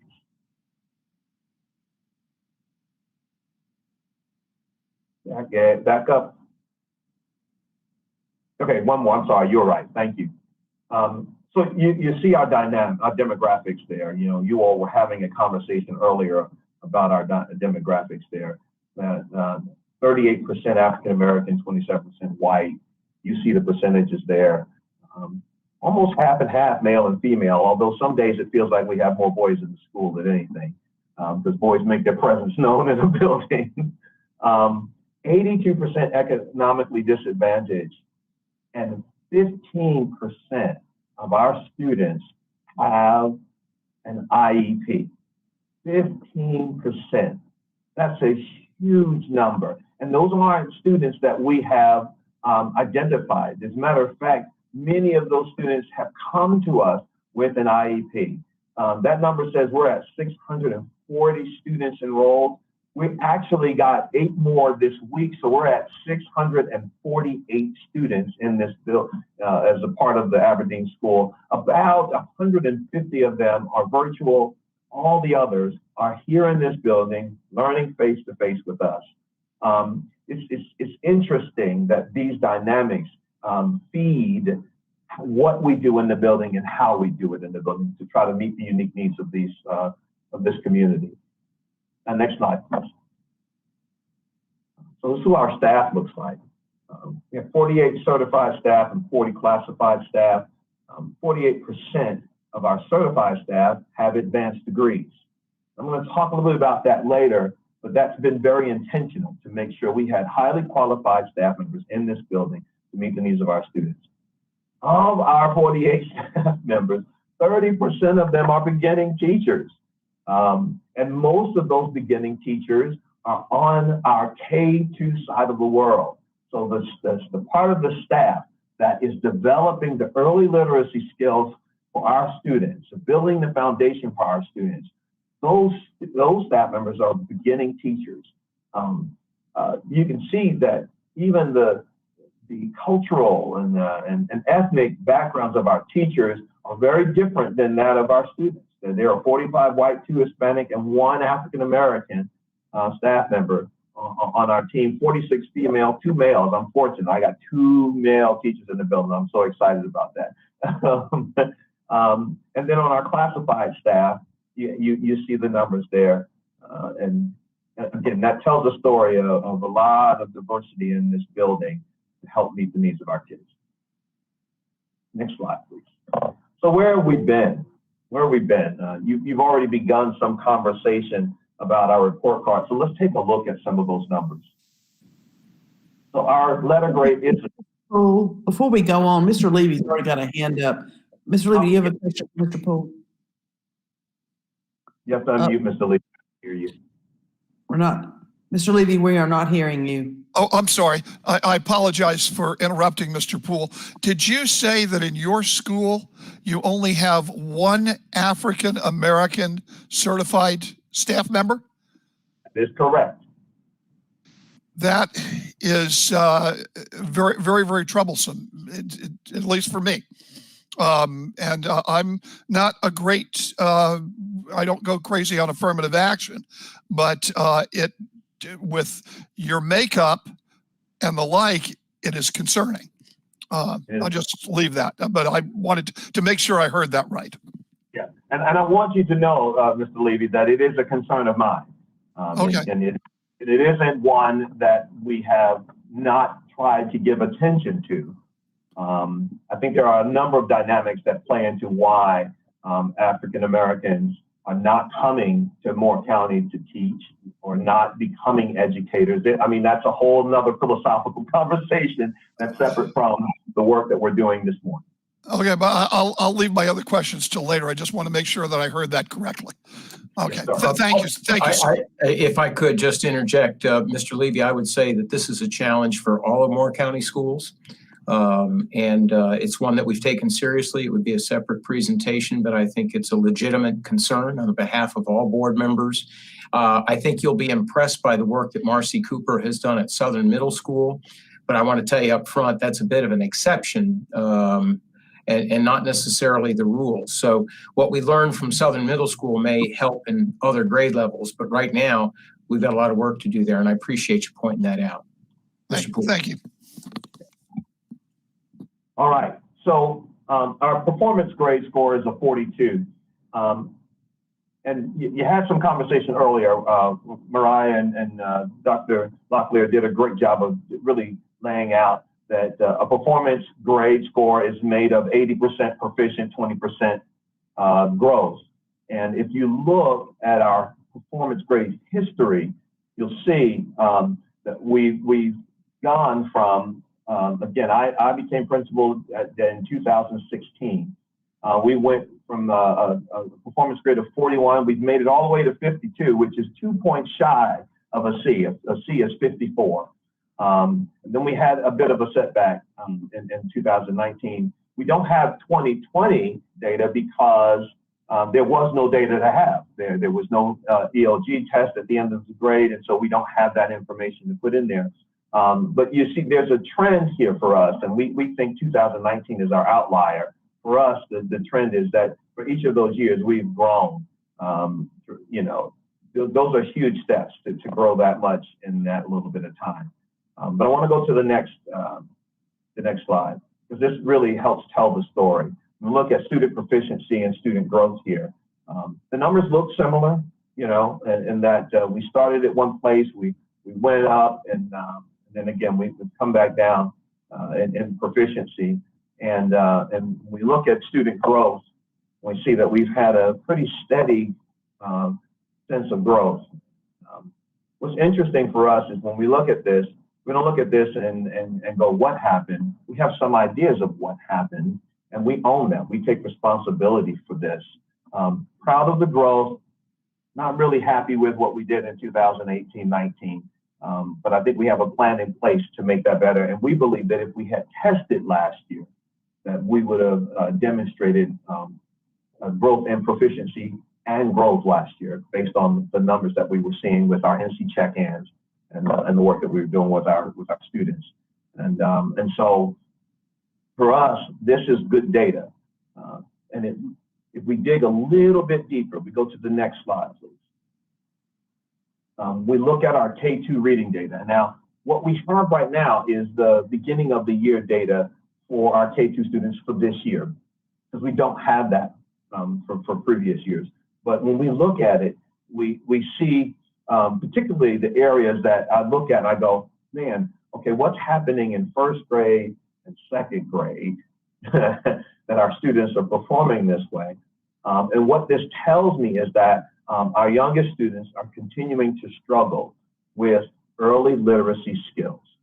And which is why the literacy badge work is so critical to this, because we know that our kids need a little extra support in these areas, but not just our kids, but we want to ensure that our teachers got the support that they needed.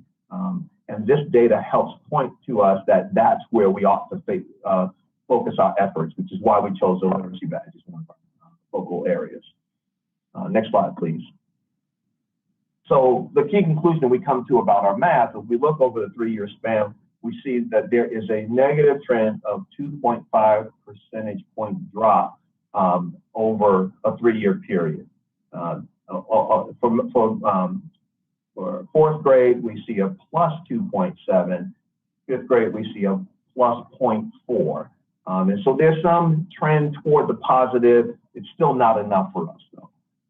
We're excited about the district curriculum, the big ideas, textbooks, and online resources that we believe are going to help shore up our math instruction for our teachers. And so we're excited about that as well. Next slide, please. Similarly, in reading, we look at the trend data, we see it's a negative trend of negative 3.9 percentage points for ELGs in reading for third grade. It's a plus 4.4 for fourth grade and a negative 1.3 for fifth grade proficiency. Again, not satisfied at all with any of that, own it all.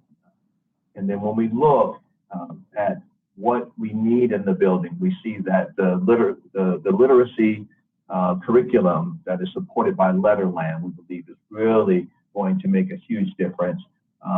It is not just in kindergarten and first grade. This semester, we were able to introduce Letterland to second grade.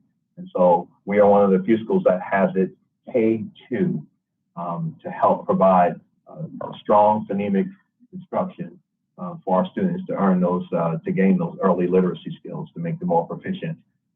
When we look back over the data, we can see that it was the lack of those literacy skills that translates to students not performing well on the ELG. And so we're constantly feeling like we're fighting an uphill battle. And so it's nice to have both the K2 and the 3-5 teachers in one building together so that we can look across all the grade spans and see what we're doing to make sure that we are shoring up our core instruction to improve our performances. Next slide, please. Here is our teacher working condition survey data and our office referrals. Again, trending upward.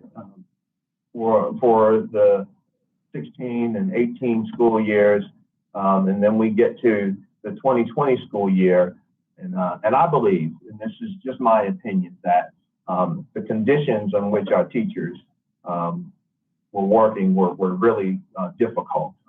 Whenever there's a change, meaning we were building a new school, pulling those two schools together, I believe that impacted the conditions at our schools, and there were some other conditions at the primary school together we think contributed to why those numbers dropped. I anticipate an increase in those numbers the next time we take the teacher work condition survey. And then the office referrals. Discipline is a huge issue for we tried lots of different things to do the discipline issues. It's hard. We've done some trauma informed. The teacher turnover. Looks like Mr. Poole, you're breaking up on us. Ms. Coe or Mr. Eklund, can you indicate what our connection is with Aberdeen Elementary at this point? I'm checking into it right now. I still see him connected. Okay. He sounded fine to me too. He sounded fine to me too. Wow. Very good. I've got no problem. Okay, that's on my end. I missed, Mr. Poole, I missed what you were talking about, discipline issues. Yes, sir. Could you repeat that for me, please? And I sure can. I was talking about discipline being a huge issue at our schools. And one of the, we tried several things to try to address it, including capturing kids' hearts. We've also done some trauma-informed training for our staff, really trying to shore up their ability to see what's happening with the kid and how to support that kid through it. But again, some teacher turnover really has undermined our ability to sustain some of those efforts. You'll see as we get to another slide that one of the things that we decided based on our data was is that kids were working for an individual reward, but it wasn't translating into them making the effort to do better in terms of how they were solving problems, how they were working together, and that was influencing our discipline data. And so, you know, you'll see that we've moved to a house system in hopes that we get them looking outside of themselves and looking at becoming difference makers in their communities. And we're already seeing kids buy in to our house system and the work that we're doing around that. But I'll come back to that. But I wanted to just acknowledge that discipline has been an issue for us. This is Mr. Levy. What system did you say? House system. Yeah, I'll show. There's a slide coming up, and I'll show you what that. Yes, sir. Mr. Poole, please clarify before you move on. With the teacher working conditions survey, do you do any intermediate surveys there, or does it just happen once every 2 years? It happens. We take the state teacher working conditions survey every 2 years, but we take a dipstick survey around November ish to kind of see where we are, and then the school improvement team makes adjustments to our efforts in the building to try to address the concerns that teachers may have. And do you have sort of a bird's eye view of what the outcome was after everybody moved under the same roof? Did you see any improvement in your teacher working conditions intermediate outcomes? I didn't see that, and I think that part of why I didn't see that has to do with working in the COVID environment. It's been a very stressful environment for teachers, and they're very concerned about their safety and working in this intense environment. And that showed up in our teacher work conditions. And of course, the teacher work conditions survey is broken down into various domains. And so you'd be able to see where those declines were. But in terms of teacher leadership and school leadership, what were you seeing from the outcomes there? Strong performances or numbers on those sides of it, where teachers do feel like they have voice in the building. They do feel like they have opportunity to lead change in the building. This isn't a leadership team of administrators who dictate a whole bunch to teachers. I heard one of the board members earlier say, you know, we hire great teachers, we should let them teach. And you will hear from the teachers in this building that I hire great teachers and I let them teach. I try not to get in the way of them doing that. And it's because of that that I think that teachers, that the ones that are here and who are staying are committed to the work that we're doing here because they feel like they have the room to be innovative. Mr. Levy, I think that is your hand up. Mr. Holmes, or a hand up. Mr. Holmes? No, it's not me. Okay. So let's talk about the disciplinary problems without getting too in depth. Do you see that the EC students are causing a problem, the most of the issues?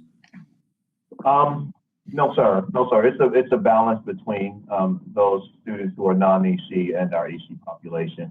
I will say that a good portion of my discipline has to do with my little boys. Okay, so let's talk about teacher turnover for just a second. I've talked to someone in a leadership role that has made mention that the concern is quick hires, people that, you know, we need to get in to fill those positions. And I understand that it is a vital thing to do, but I'm with her saying that, I'm kind of concerned that we are fast hiring, and perhaps, you know, this is just food for thought. But what is, I need to know what fast hiring means. So fast hiring means, you know, interviewing, going ahead and hiring that person with, let's see,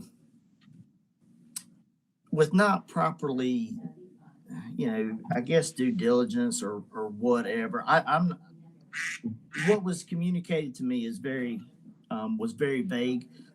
Quick hire, you can use your own interpretation with what was meant by that.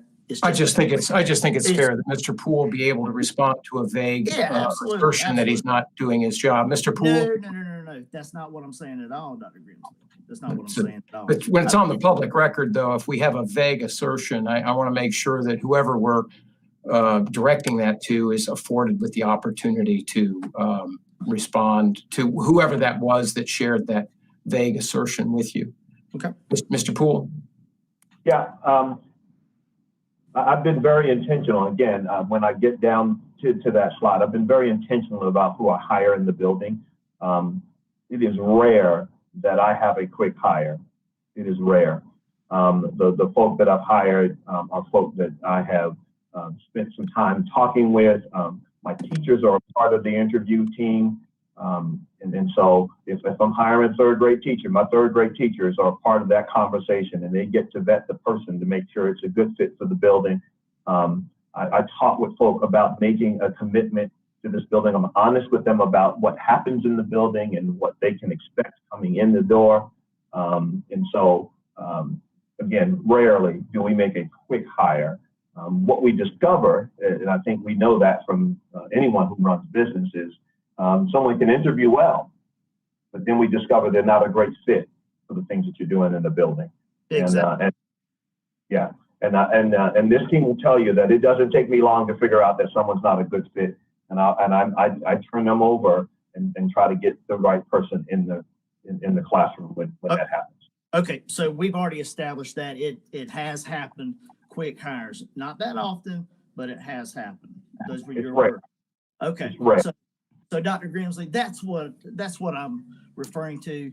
And I would say Dr. Alpenfels could bring a district perspective to times when we are in a situation where we have no teacher and limited opportunities, that there may be reasons why there may be a situation that's perceived as what we would call a quick hire. But I would like Aberdeen to be judged in the context of all of our schools on that and not singled out for that purpose. But thank you, Mr. Holmes. I appreciate the opportunity to give Mr. Poole the opportunity to respond to that.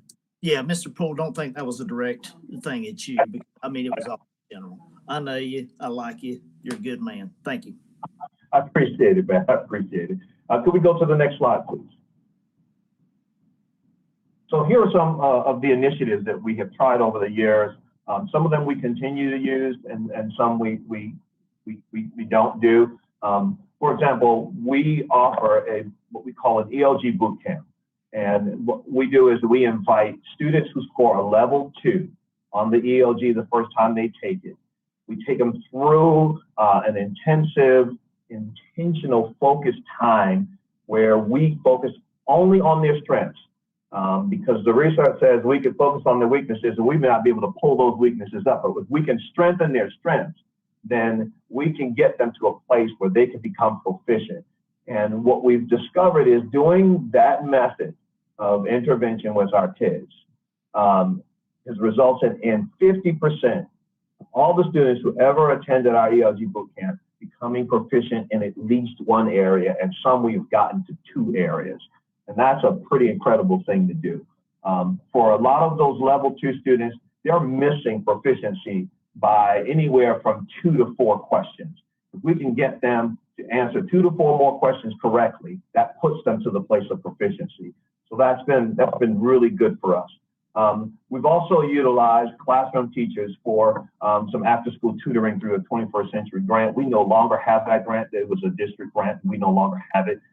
We were in the planning stages of trying to get it back up and running when COVID hit. So I'm hoping that after things die down, settle down, then this new normal, we'll be able to apply for that grant as a district and have those funds to do some after-school tutoring.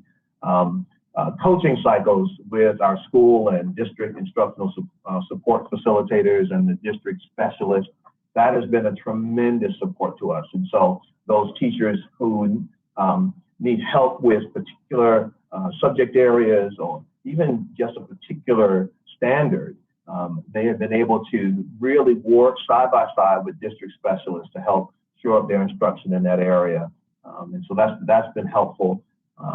Two of our events that I think help breathe life into our building is the Fine Arts program and the annual STEM night. They are typically the most highly attended events in our building. Our annual STEM night usually happens during the month of February. It is where our students highlight the work of either themselves or African-American scientists, mathematicians, entrepreneurs, all that night. And just incredible the amount of pride that students have in demonstrating their knowledge of science concepts or even simple business concepts. They create things and sell them to the people that come through. It's been a lot of fun to watch them do that. Parents are really appreciative of it. And then our Fine Arts Night has been a great part of our history as a school. We have a night where students demonstrate their abilities with the violin and the recorder, and they sing, but they also demonstrate their visual arts.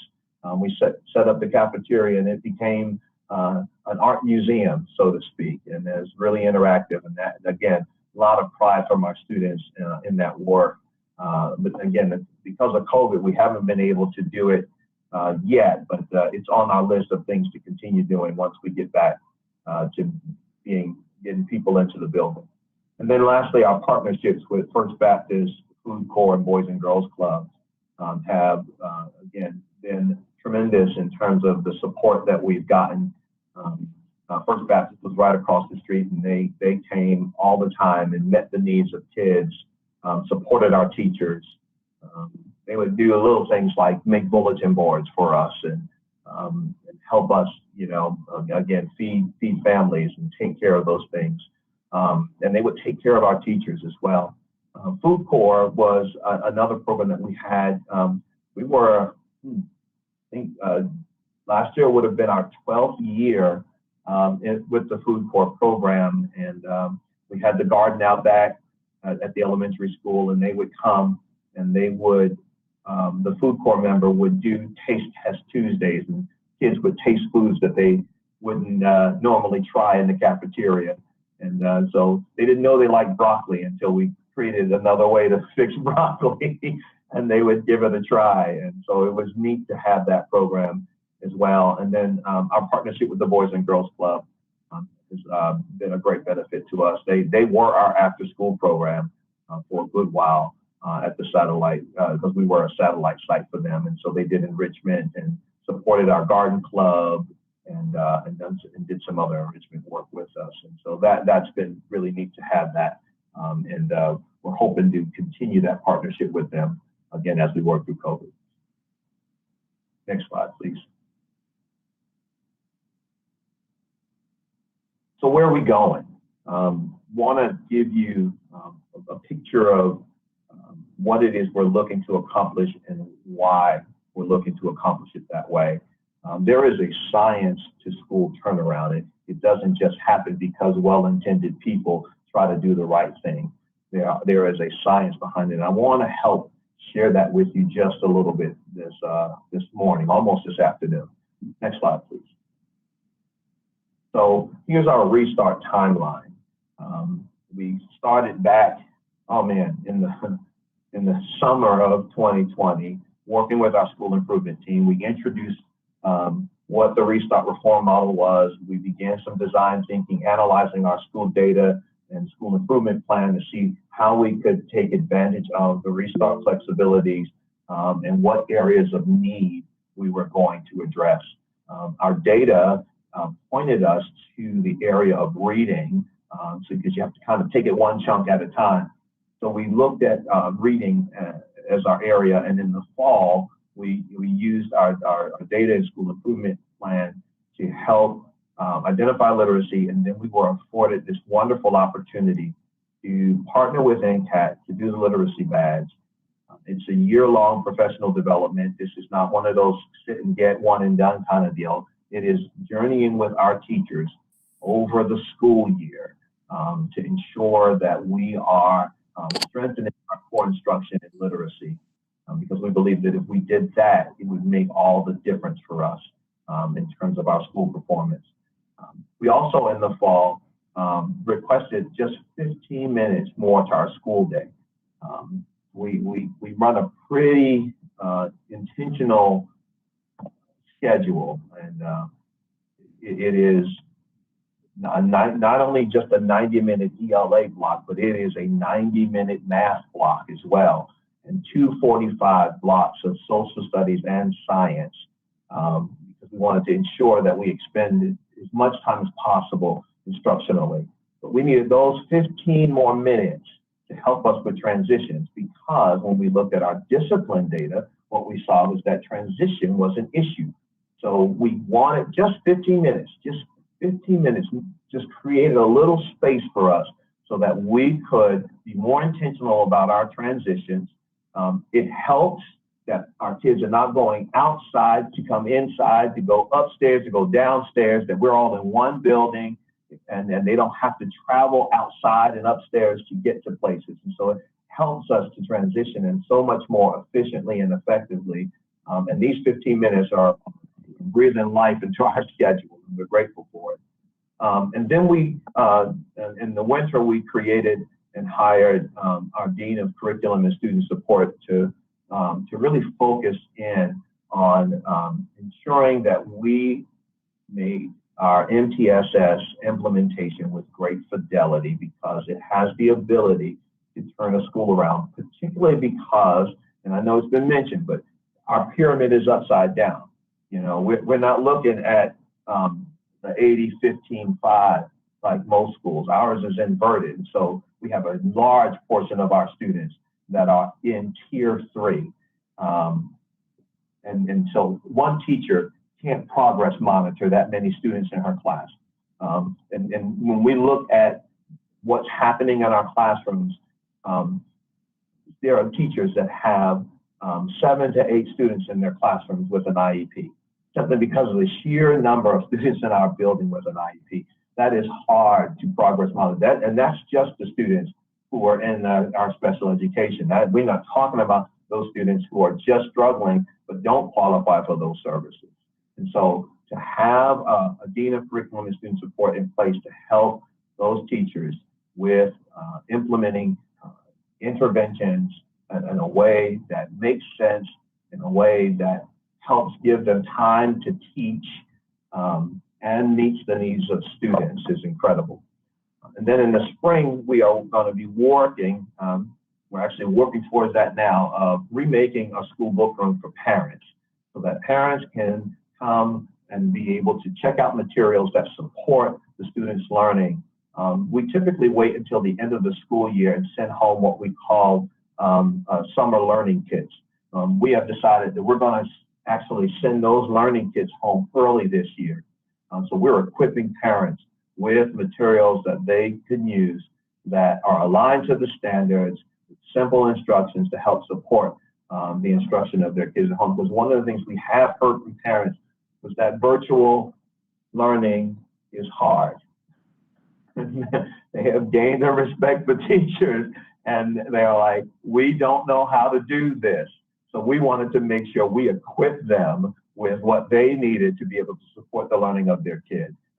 And again, that's based on the feedback that we've gotten from parents. Next slide, please. So here are the 4 components to innovative change. This is a turnaround model. It's about operations, talent, academics, and climate and culture. And I'll talk about each of those intentionally. Next slide, please. So through the lens of operations, again, that's a look at our master schedule. Y'all, that's a tough schedule. I can't emphasize that enough. Like, that is a tough schedule. You know, when you think about the number of hours that a kid is with us, our bell rings at 7:30 in the morning, the late bell, and it goes to 2:45. We get all of that in there with specials and lunch and bathroom breaks and recess and an SEL lesson. All of that happens in that block of time with all of this going on. With masks on. Say again? With masks on. Yes. It's a huge lift. But it's this schedule that gives us the most time with kids. And a part of the operations of this schedule is our interventions. We have math and reading interventionists who are working with, this is outside of what our exceptional education teachers are doing with the 15% of our students who have an IEP. We have additional, we use our Title I dollars to hire 2 interventionists who are serving in the building. And these are highly qualified teachers who pull students and work with them on specific skills that they're lacking to try to help close the gap for those students. And we have retired teachers who are in the building who are also working with small groups of students to do the same. And again, our hope in hiring those highly qualified people is that they would help us identify what the areas are for those students and then address those areas with the students. And we've been doing a pretty good job of that. Prior to COVID, we could do grade level flexible groupings where if one teacher was really good at this standard on her grade level team, she would see some students from all of her colleagues' classes, all her grade level colleagues, and pull them in, and she would teach that standard to those students. And that happens because of their professional learning teams. They would talk about the standards, they look at the power standards, they look at their common formative assessments, look at how kids perform, look whose students did well on a particular standard, and then regroup those students during intervention so that they can meet the needs of those kids. That's through the lens of operations. Then the next lens is through talent. Being very strategic in our efforts to try to recruit highly qualified teachers. Again, you know, with 40% of our teachers having an advanced degree or certification, that's very intentional. When I'm looking to hire a teacher, I look at those qualifications because I want to make sure that I'm hiring great teachers to be in this building. And then we try to do things, and I say try to do things because the personalities of teachers and the chemistry all play into that. We do some specific things to try to retain teachers. One of the challenges of being so close to Fort Bragg, though, is that we get a highly qualified teacher who's military connected, and then they PCS to someplace else. And then we're like, But again, we provide lots of teacher leadership in the building. Teachers have voice here. They make decisions about what happens in this building. Most of the time, I'm asking them, help me make this decision, unless I have to direct the decision. But I'm telling you, about 90% of the time, they are helping to make the decisions about what happens in this building. And teachers appreciate that their voice matters in this building. And I had a story of one of the teachers. You were talking about recruiting teachers from other places. We have teachers in this building from as far away as Oklahoma, Michigan, Connecticut, New York. Had a teacher recently who came to work at Aberdeen Elementary School. She moved to the area and was asking where she should teach. And she was told to come to Aberdeen Elementary School because the teachers are happy there, because the teachers are allowed to teach there. And so she made a decision to come and be a part of this team. And she is a phenomenal teacher. And we're really happy to have them here being a part of it. We have what's called the Tiger Pride Committee, and they are focused in on motivating and supporting teachers. And so it's a little bit more than a hospitality. So you don't just get, baby showers and weddings, kinds of things. But this is about creating team building and creating an atmosphere in the building that is led by teachers, about what teachers want and what they need in the building. And so in a moment, you're going to get to talk to one of the talents we've been able to acquire in the building, Ms. Kim Coe, as we use our restart flexibilities to invite her to come and be a part of what we did here at Aberdeen Elementary School. Those teachers who are involved in the literacy badge training are obtaining what's called a micro-credential. And again, they have this opportunity to become someone who can teach others how to do it. And if you can teach others how to do it, you can do it well. So we'll spend a year earning that micro-credential and then providing intentional professional development for our beginning teachers, journeying together with Ms. Andrus and some other folk in the district to ensure that we're giving beginning teachers what they need. So I'll turn it over, because I believe the next slide belongs to our Dean of Curriculum and Student Support, Ms. Kim Coe. Good morning. I am Kim Coe, as Mr. Poole indicated, and I'm the Dean of Curriculum and Student Support. And I'm grateful that you allowed me the opportunity to talk about my roles and responsibilities. I am responsible for the effective implementation of the MTSS and EC processes. When we implement both with fidelity, we will strengthen our core instruction.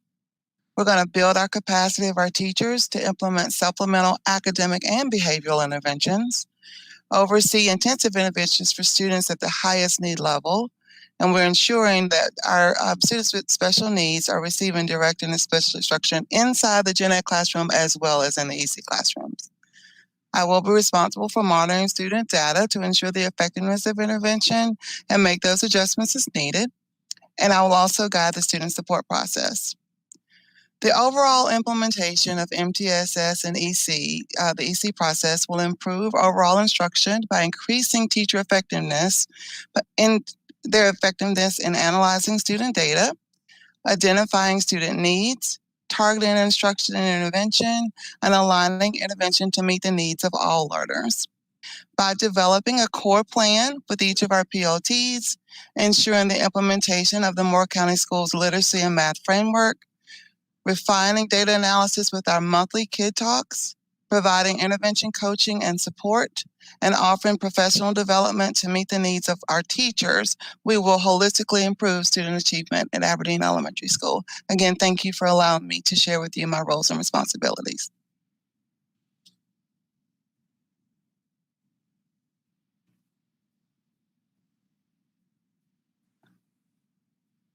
You're muted, Dante. There it is. Thank you. What Ms. Coe didn't tell you is that she served as an admin intern last semester with us. She has a strong background in intervention, served as an EC facilitator, and so she brings a lot of skills to this position, to this role. And we want to, again, when we talk about highly qualified staff members in positions of influence, she is one of them. And so through our lens of academics, again, we offering ongoing PD with our district curriculum specialists and our own instructional support facilitators that are very targeted, particularly around the curriculum frameworks, the instructional frameworks. And so we take a piece of each of the framework and we delve into it. We dig down. What does it look like to have clear learning targets? What does it mean to have formative assessment with feedback? What does it look like to have math talks, to have independent, purposeful standards based on practice? What does that look like in every classroom? And so we really dig down and dig into those things to make sure that our teachers are teaching the framework. Oh, well, I see your hand up. Yeah, I have my hand up. I just wanted to just say, Ms. Coe, you really downplayed yourself. She's such a wonderful, wonderful, wonderful educator, firsthand as a parent, because she was at Vast Lakeview. So I have nothing but wonderful things to say about her, and she's such a great asset, Dante, to your school. Yeah, she is. She is. We're really fortunate to have been able to allow her to join us in this work. So I'm excited about having her. Yeah, she's pushing us, and that's a good thing. It's a good thing.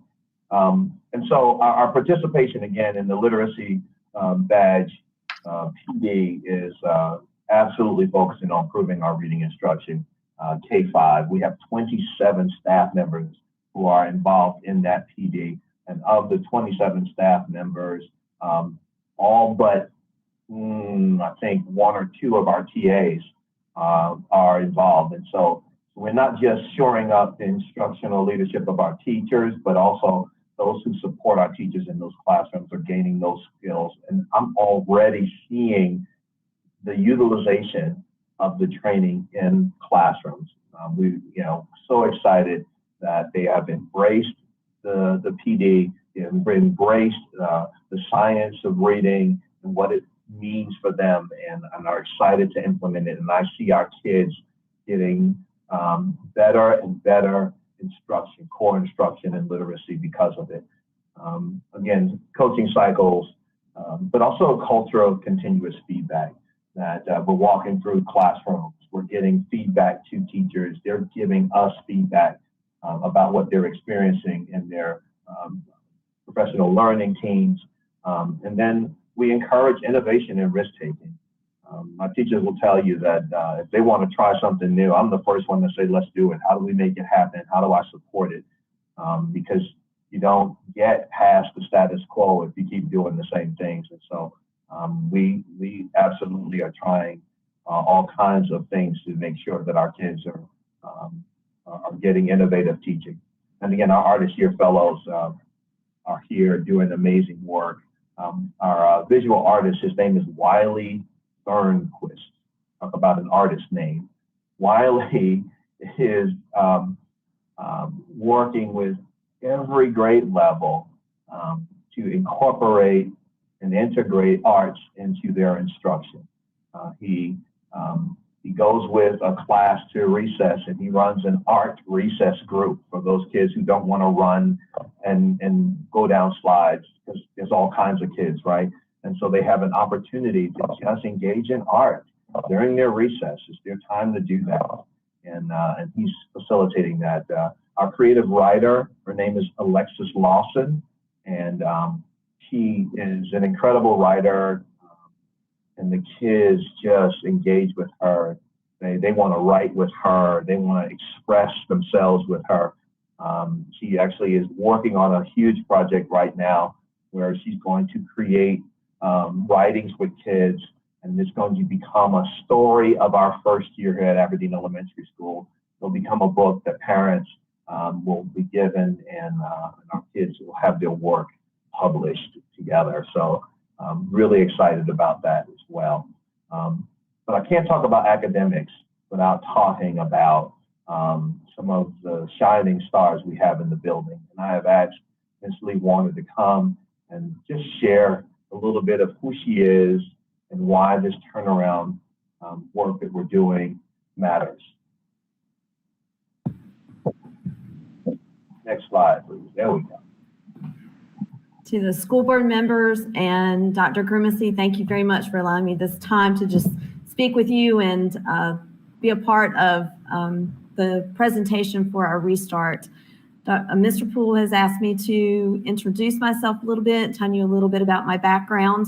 I have been involved in education for 31 years now.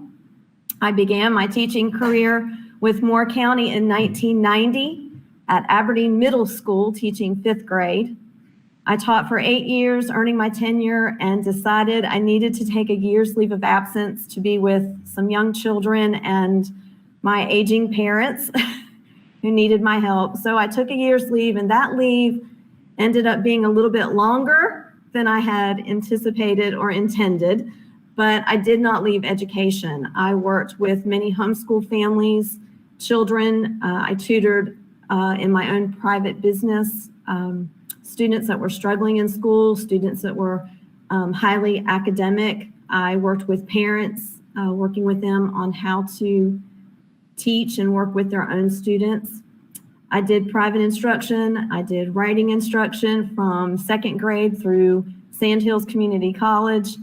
And last year, before the start of the year, I really felt this need that I needed to return to public instruction. And I had been working the 3 previous years with high school and middle school, teaching English and literature, and kind of thought that's where I would end up. But I called a recently retired Moore County school principal who was a good friend. In my years being out of Moore County schools, I had worked closely with her, advising academic groups, teaching alongside of her in different capacities. And I said, hey, I'm getting ready to come back. You know me, you know my methodology, you know my theology, you know what I want to do with my teaching, and I feel like I need to be back and give back to the community. Where do you think I should start? So she said, right away, immediately, you need to call Dante Poole. So I said, okay. I didn't know Dante. Found out he was at Aberdeen Elementary, which was sort of funny because that's where I had started. Called, left a message. Mr. Poole called me back, and we had a wonderful conversation. I was already excited about the prospects of returning to school, but after speaking with him and hearing his vision for what he wanted to do here in the elementary school, I knew that I was making the right decision, that I wanted to come back. He called me in for an interview with his team, and I was able to speak with them and find out more about his vision and his goals for the school and hear what their plans were and how excited they were, which just excited me even more. I will tell you that he offered me the position. I thought I would stay in middle school. He offered me this position as 3rd grade, and I jumped on it. I was very excited about it, but I did not step into this position blindly. I had done my homework. I had done my research. I knew where Aberdeen Elementary stood with their state scoring. I knew their test scores, but I looked very closely at the data. I looked very closely at the growth data. Because I had taught in Aberdeen and I knew the community here so well, I knew what he was up against, and I knew what he was attempting to do. And I was excited about the opportunity to be part of those goals that he had set, and getting to be a part of the change and his vision. As we work towards his goals, as I came on last year, learning more about his vision and what he wanted to do, it forwarded us the opportunity this year to be a part of the Literacy Badge, which is a micro-credential, which is offered through the North Carolina Center for the Advancement of Teaching. 27 teachers here. We volunteered to be part of this first training, one out of 2 schools in Moore County to be part of this. I am very interested in it because, again, at 30 years of teaching, it's wonderful to learn something new, to try to apply something new. But I was intrigued by the fact that it was part of the science of reading, which is a data-driven, research-based program that has gathered information, research for 20 years.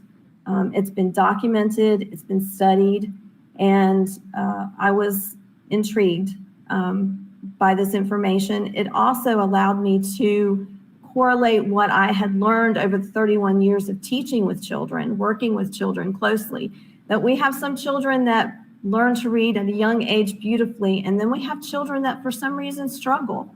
And looking specifically at why they struggle, what do they not have that those early readers intrinsically have. So I liked the fact that it had the research to support that. It was evidence-based. It was not by observation. It was not by tradition. What have I always done to teach, or what did my teacher do to help me learn to read? So I thought that was fascinating and important. Also, Dr. Michael Hegarty has written the book Bridge the Gap, which is what we are studying through earning this literacy badge. It is an implementation of the K2 grade levels. It is school-wide, and it is focusing on phonemic awareness, phonics, vocabulary, fluency, comprehension, and how all of those components of literacy work together to make strong readers who can continue to grow in their literacy. With that, the elements of the implementation for the literacy badge, we are able to do a coursework through Canvas. We are also able to do many professional readings, discussion boards, collaborative work. We are planning collaboratively through our PLCs, also across the grade levels within the building. And we have the special benefit of having some coaching cycles with our district content specialists, as well as our instructional support facilitators on site. So we are learning about the components of the literacy badge, but we're also able to implement them wholeheartedly in our school. And it's exciting. It's exciting to go down the hall and hear teachers talking about it, telling what worked, what they tried, their coaching cycle that's coming up, or someone that they, from the district that's coming in that gets to bring in some new materials to help them with. So I'm excited as an educator who's been here for a while. I'm excited to be in the building. I'm excited about the change that we're looking forward to being a part of. Thank you again for allowing me to speak with you. Thank you. Thanks, Lee. Thanks, Lee. So glad.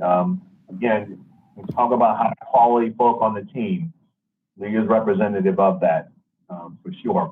Can we do the next slide, please? So again, just kind of a recap of some of the efforts that we've put in. You've had the teacher perspective, but I want to, I don't know if it'll play, but there's a video, I think that was here, that I'd like to present to you.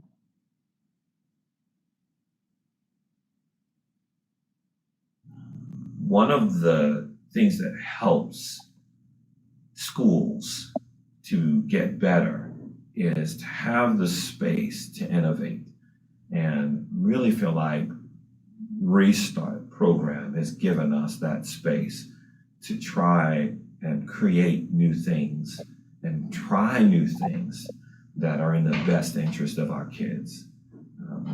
As we look at our data and as we look at who we are as a school community, we knew that literacy was an important part of the things that we wanted to focus in on and shore up for our kids. And so to be able to partner with NCAT and bring an NCAT experience to Aberdeen Elementary School and have 27 staff members, including teacher assistants, sign up to learn the science of reading is incredible and incredibly valuable to our efforts to turning around our school. Some of the things with Restart that I think have really benefited us as a campus has been when the extra 15 minutes on the schedule. It sounds kind of trivial and it sounds like it might put parents out an extra 15 minutes, but that is 15 minutes, especially in this big school. It helps us put transitions into that schedule where we're not taking away from class time, walking from one end of the school to the other. We are excited that we were able to use Restart Flexibility in order to create this position that focuses on the implementation of MTSS and our EC processes.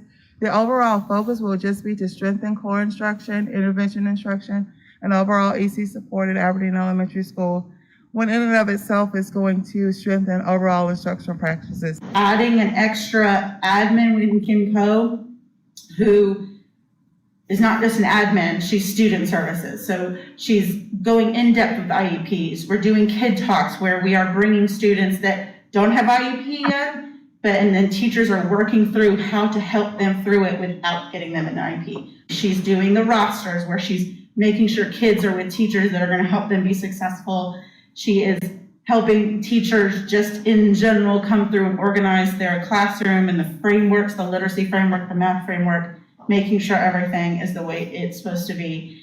And some of the extra tutors we brought in, we have a couple of retired teachers that are being brought in as tutors that are going around and helping students that are having those issues before we refer them for services. So those are some things that are really enhancing the way our students are learning and being able to kind of transcend what is happening outside of the school building. London. What's another word that rhymes with tag and hag? Mad. Okay, say mad, tag, they both end in ag. Okay, you're ready for a different word? Yeah. Okay, so be careful, it's a different word. This word is nap. Discovered the importance of the essential phonics, like learning the letters, learning the sounds, how to put the sounds together. I'm teaching kids to read through a computer screen. So, it's doubly hard, because you want those virtual students to succeed just as much as you want those in-person students to succeed. Here we go. Last sound. Remember, we're going to punch that last sound right into the air, okay? All right, here we go. The word is roof. Roof. Here we go. Roof. Good job. The MTSS model and framework is huge. It's not an easy thing to onboard in a school. And we wanted to make sure that we were focusing on the efforts necessary to make that great. Right here. Please.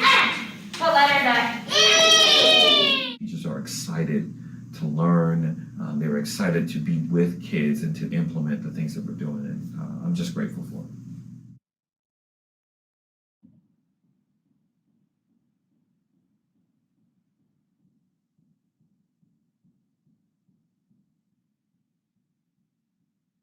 So you begin to see why we are enthusiastic about the things happening in this building.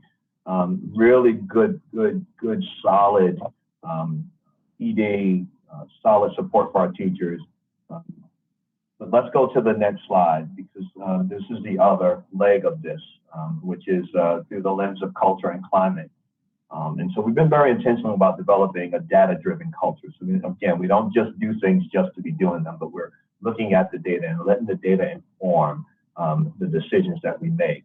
And we share data across the school. So Ms. Warner's data isn't just Ms. Warner's, that teachers and staff across the building can see Ms. Warner's data, can have conversations with her about that data. Multiple teachers who may be serving a kid all get to see that data together and talk about how to help support that kid. We have a collective responsibility around our data. And again, you've heard Ms. Cole talk about, and even Mariah talked about how we'll do some data collection to monitor our flexibility effectiveness.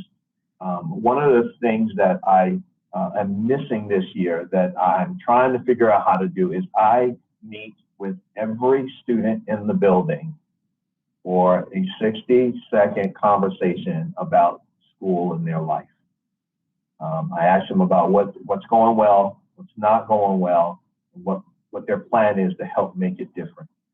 And it is a huge undertaking, and I am exhausted by the end of those conversations, but I make real connections with the kid because I want them to know that I'm not just paying attention to our school, but I want them to know I'm paying attention to you. And it makes a huge difference in the building when kids know that Mr. Poole sat and talked with me, and those parents call me and say, my kid was so excited to sit and talk with you. I don't want to just talk to a kid because they're in trouble. I want to talk to them because I care about them, because they matter to this building, they matter to this community. It's just incredible to do so. But not only do I do it with them, but I also have been meeting with teachers, and we look at their data. What are you doing well? What are you not doing well? What's your plan to do something different about it? And so there's various levels of accountability across the building. It's the way we do business in the building. We have some data digs. We're actually starting to get into them right now. You've heard them talk about Kid Talk, where our deal is we know that we have way too many kids who have an IEP in this building. And Kid Talk is implemented so that we catch that kid ahead of time. We begin to do some implementation, some very intentional implementation for that kid long before they get to the place where we're talking about they need services. And then, of course, common formative assessments is a part of the work that we're doing. But again, all data-driven efforts are a part of the culture of this building. Next slide, please. And so our collaborative teams, I love this quote, that the culture of a school has far-reaching impacts on every aspect of the organization. So we have been very intentional about the culture here.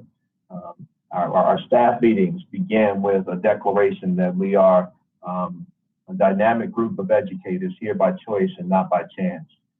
We are not satisfied with the status quo because our students deserve better. We are innovative and motivated change agents. And we believe our school is a great place to work and learn because every child, every day is the Tiger way. It's the way that we begin our time together. It is the focus of our staff. It is the culture of this building.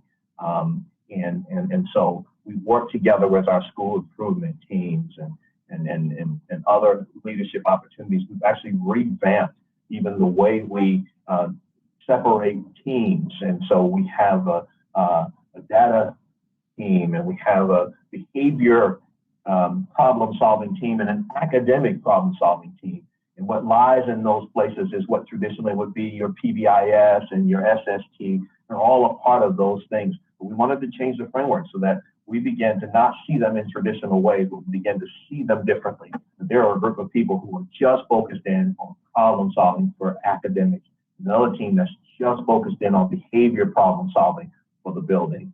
We have a staff member who is a behavior interventionist, and she is part-time EC, and the other part of her time, she is in classrooms with teachers, helping them to develop interventions for students who are having behavioral challenges. She pulls them into a room and works on some things. She's ABA trained, which means that she has some specific training around how to help students who are autistic, how to help get them reset and refocused in on. And so she brings all of those skills into her work as a behavior interventionist in this building. And again, lots of opportunities for teachers to thrive in this culture of collaboration. Brings us to... You had a hand from Mr. Holmes. Oh, sorry. Yeah, it's fine. I was just gonna ask Madam Chair if it's okay if we break for lunch. It's 12:30. Mr. We're nearly done. I think we've only got 2 more slides after this one, and then that would be a good there, Mr. Holmes. I would like to get these employees back to work if we could. I agree with Mr. Holmes, but if we could just give it just enough 5 more minutes, Dante, I think give you a chance to wrap up. I could do less than 5. You just let me have at it, okay? So earlier we were talking about the house system. If you know anything, wait, I see a hand up too, Mr. Levy. Yeah, before you left, I wanted to ask you a couple of questions. So and I know everyone wants to go to lunch, but I want to give you a chance to finish, and then I'd like to ask some questions. I'm really directing that at the chair. All right, let's get back to it, Mr. Poole. Yeah.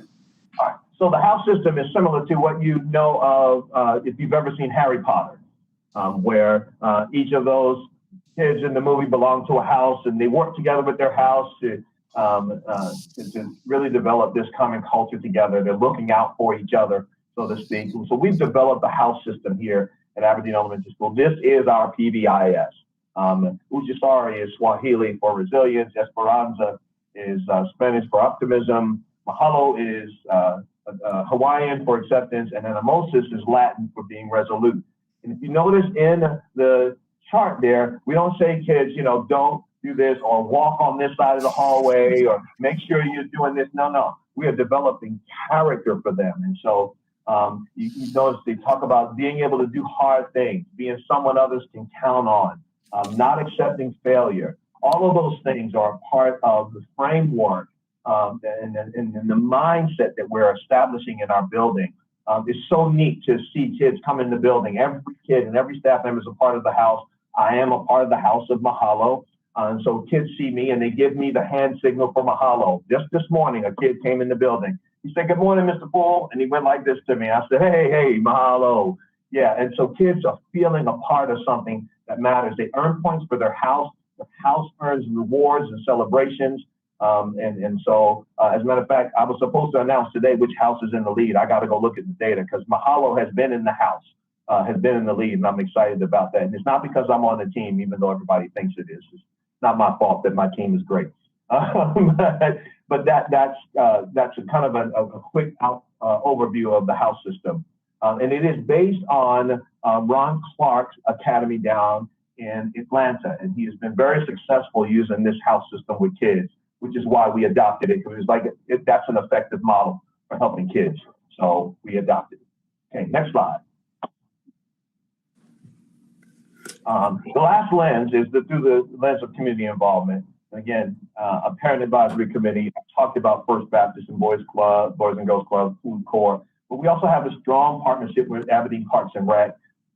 They're itching to get back into schools to make sure that they provide their programming for our kids. And we want them back in here because we want to ensure that our kids have an outlet. And we are connected. The junior orchestra through the Carolina Philharmonic has been a part of us.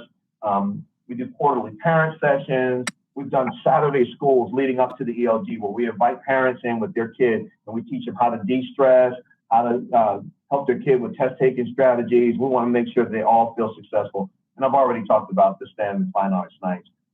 A lot of stuff going on at Aberdeen Elementary School. A lot of stuff.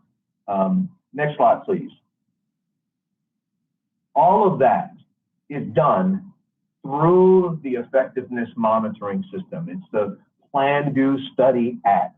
And you've heard that before, but we use this as our part of our decision-making school improvement model. We ask, how do we know if it works? And then say, what are we going to do if it doesn't work?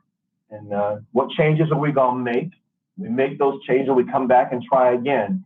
And that is continuous. That is not something we do at the beginning of the year or the end of the year. We're continuously looking at this model to try to make sure that we are intentional about not doing something that doesn't work, but continuing to do the things that are working.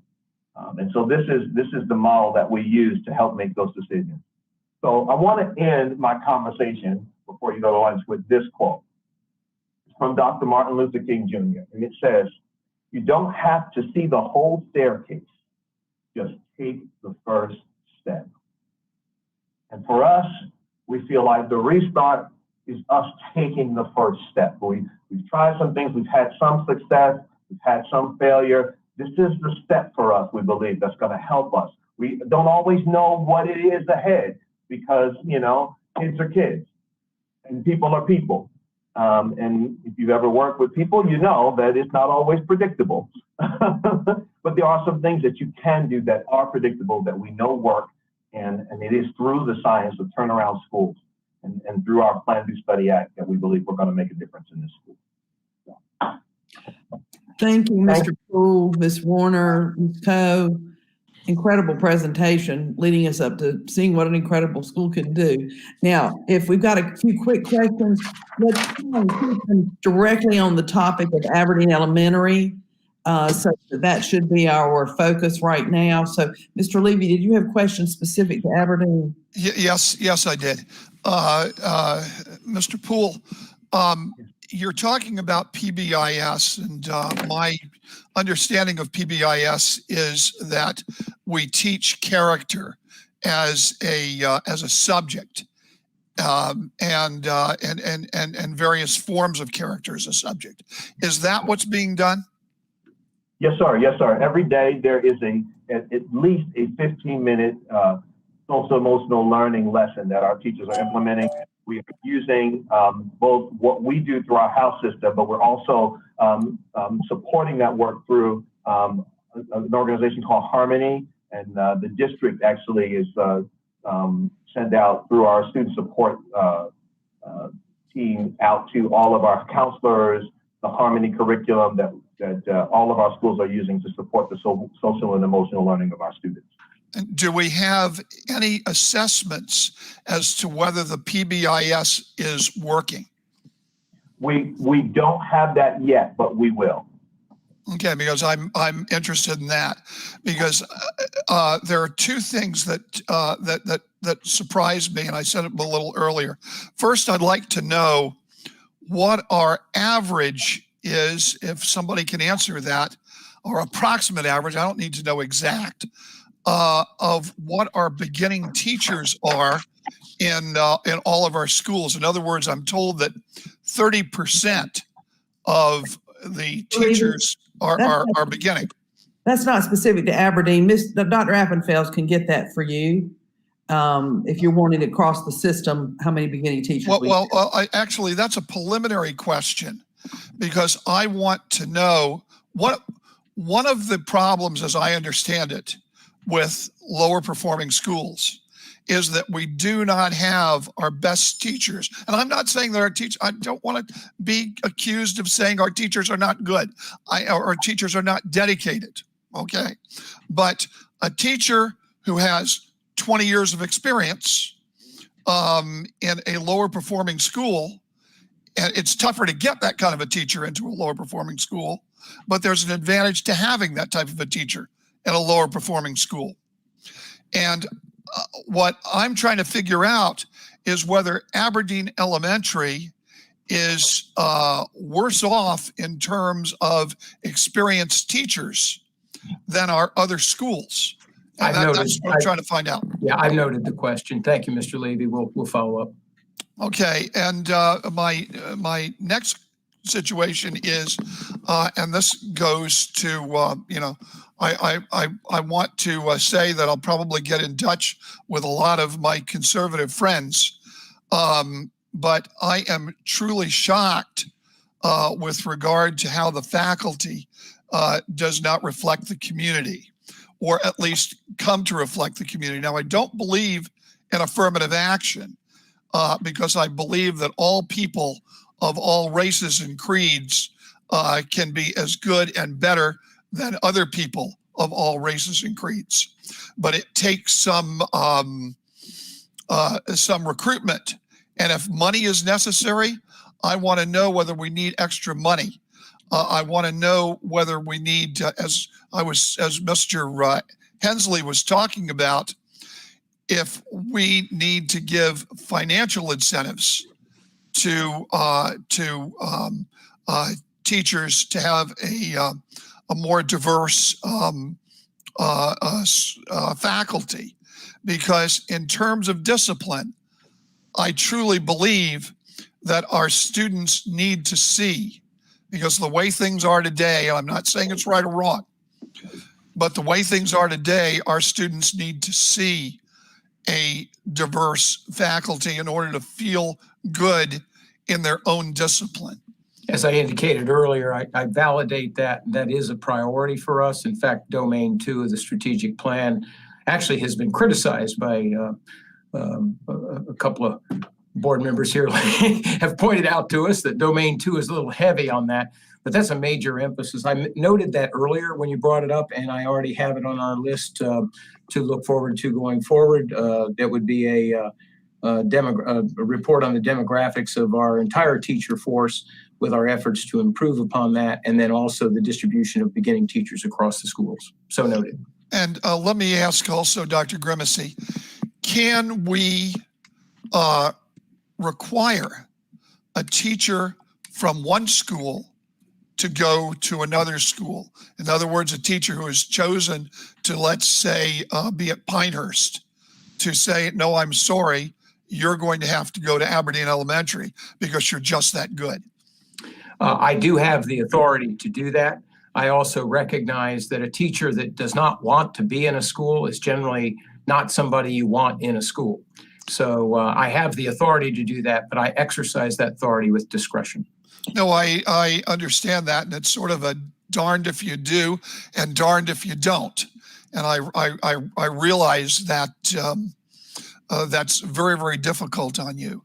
But I would hope that when we're done with all of this and when we evaluate the school next year, we will have a goal of I'm not saying quotas.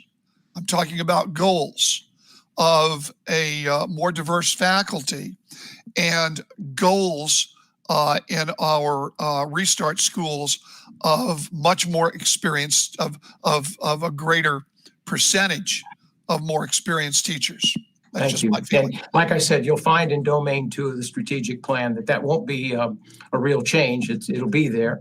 And in the meantime, I also will go forward with great confidence in the teachers that we have at Aberdeen Elementary School, and look forward to seeing what they can do now that we've brought a new toolkit to them with the Restart program. Any other questions? I just wanted to thank Principal Poole because I thought his presentation was very good and very effective, and I know he's got a very difficult job.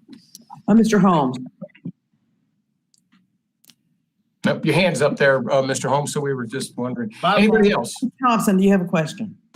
I have a comment, Madam Chair, and just want to let Bob know with his comments on teacher recruitment and specifically minorities. We have recognized for years that we have an issue with Moore County school system and recruiting minority teachers. We have done several things to try to help that along. We now, in fact, have an assistant working with Dr. Appenfels, Ms. Burton, whose efforts will be targeted for to help in that regard to recruit minorities. So your concern is valid. It's my concern as well. And it's been a concern of mine and other board members for years now. So that is on the table. And hopefully as we go along over the next couple of months, we could hear from our recruitment team. We actually have a team who has presented to us in the past to let us know exactly what's being done. So maybe that's an item that we could get on the agenda at some point.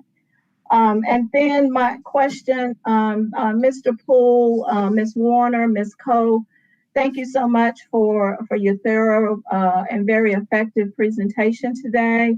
And thank you for all the efforts that you are doing with our students. My one question, Dante, is I know that you have a parent advisory group. And I also know how challenging and difficult it is to reach out to parents who are working, they are working 2 jobs with their children. They do not have opportunity to meet with you. So what type of collaboration or initiatives are you doing to try to reach some of those parents that you really need to reach with those students who may be on a score of 2 that you mentioned, or whose child may be in the discipline groups that you mentioned? What efforts are being made for those particular scenarios? Thank you for your question. One of the things, just next week, I actually have scheduled virtual parent meetings with the principal.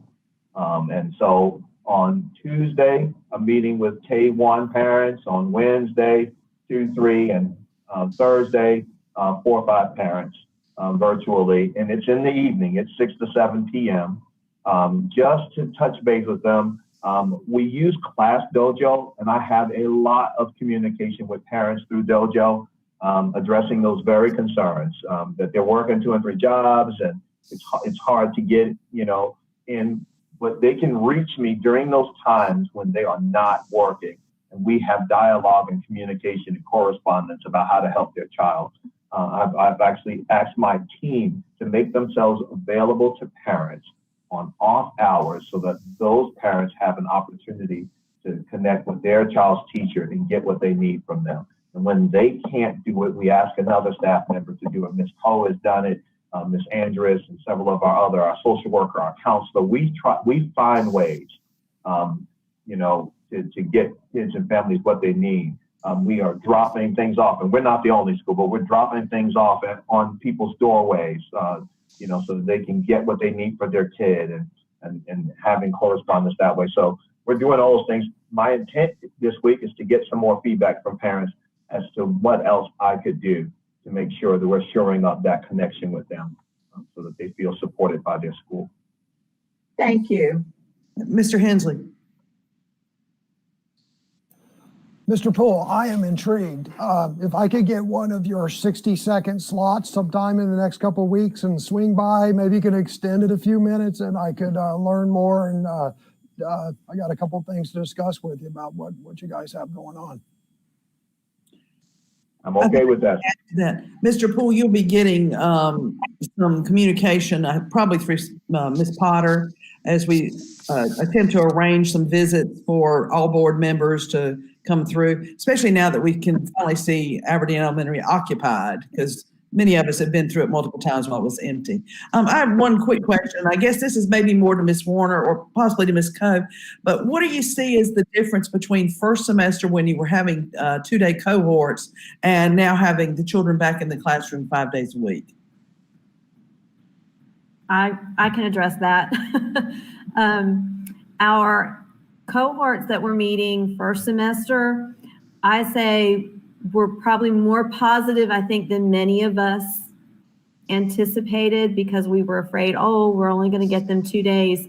But we had small groups, which gave us intense instruction time. I utilized every moment of one-on-one instruction with my small groups. So I was very happy with the movement of many of my students from first semester to second semester. I know the MOY, M-Class data is still coming in, but just based on my preliminary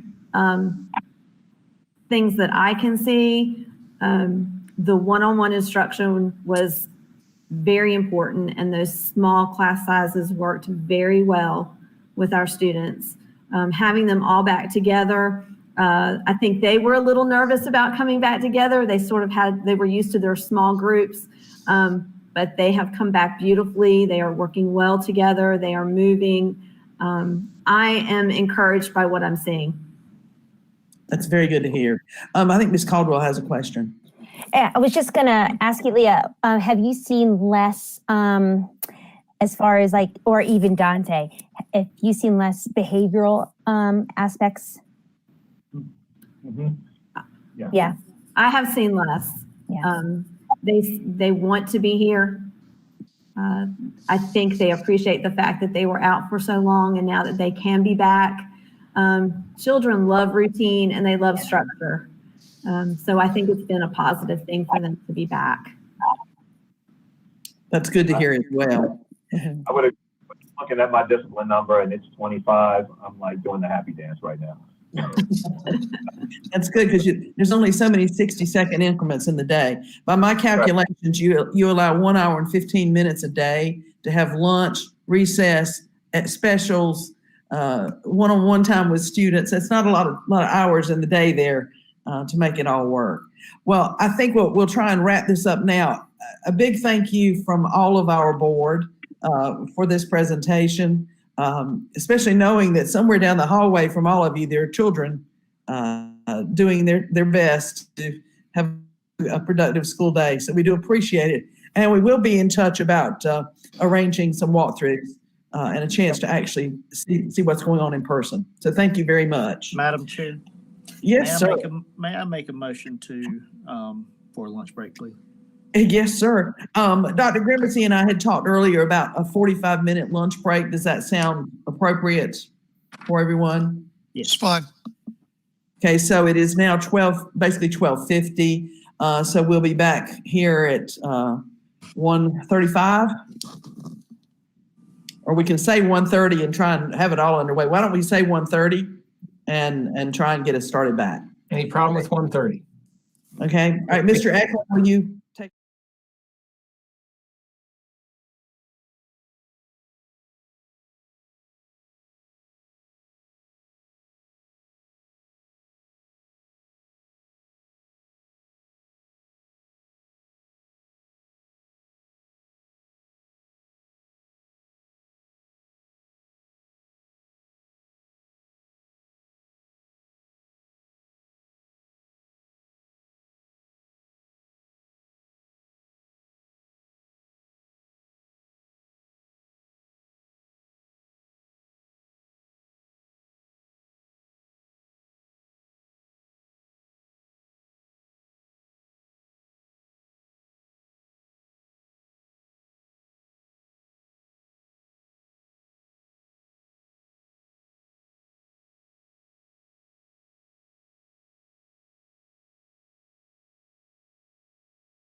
We are now live again. Thank you, Mr. Eklund. We will now return to this work session. I'll go ahead and make note that Mr. Holmes has been called away for a family emergency. He may or may not be able to join us again this afternoon, but we will be sure that he is well informed, and perhaps he can join in and listen if nothing else. Dr. Grimacy, we'll return to you for item C. Madam Chair, I defer to Mr. Barath. Good afternoon, everybody. This item is really just an update on the upset bid process for the old Aberdeen Primary School. The board may recall that last November, you accepted an offer of $120,000 to begin the upset process.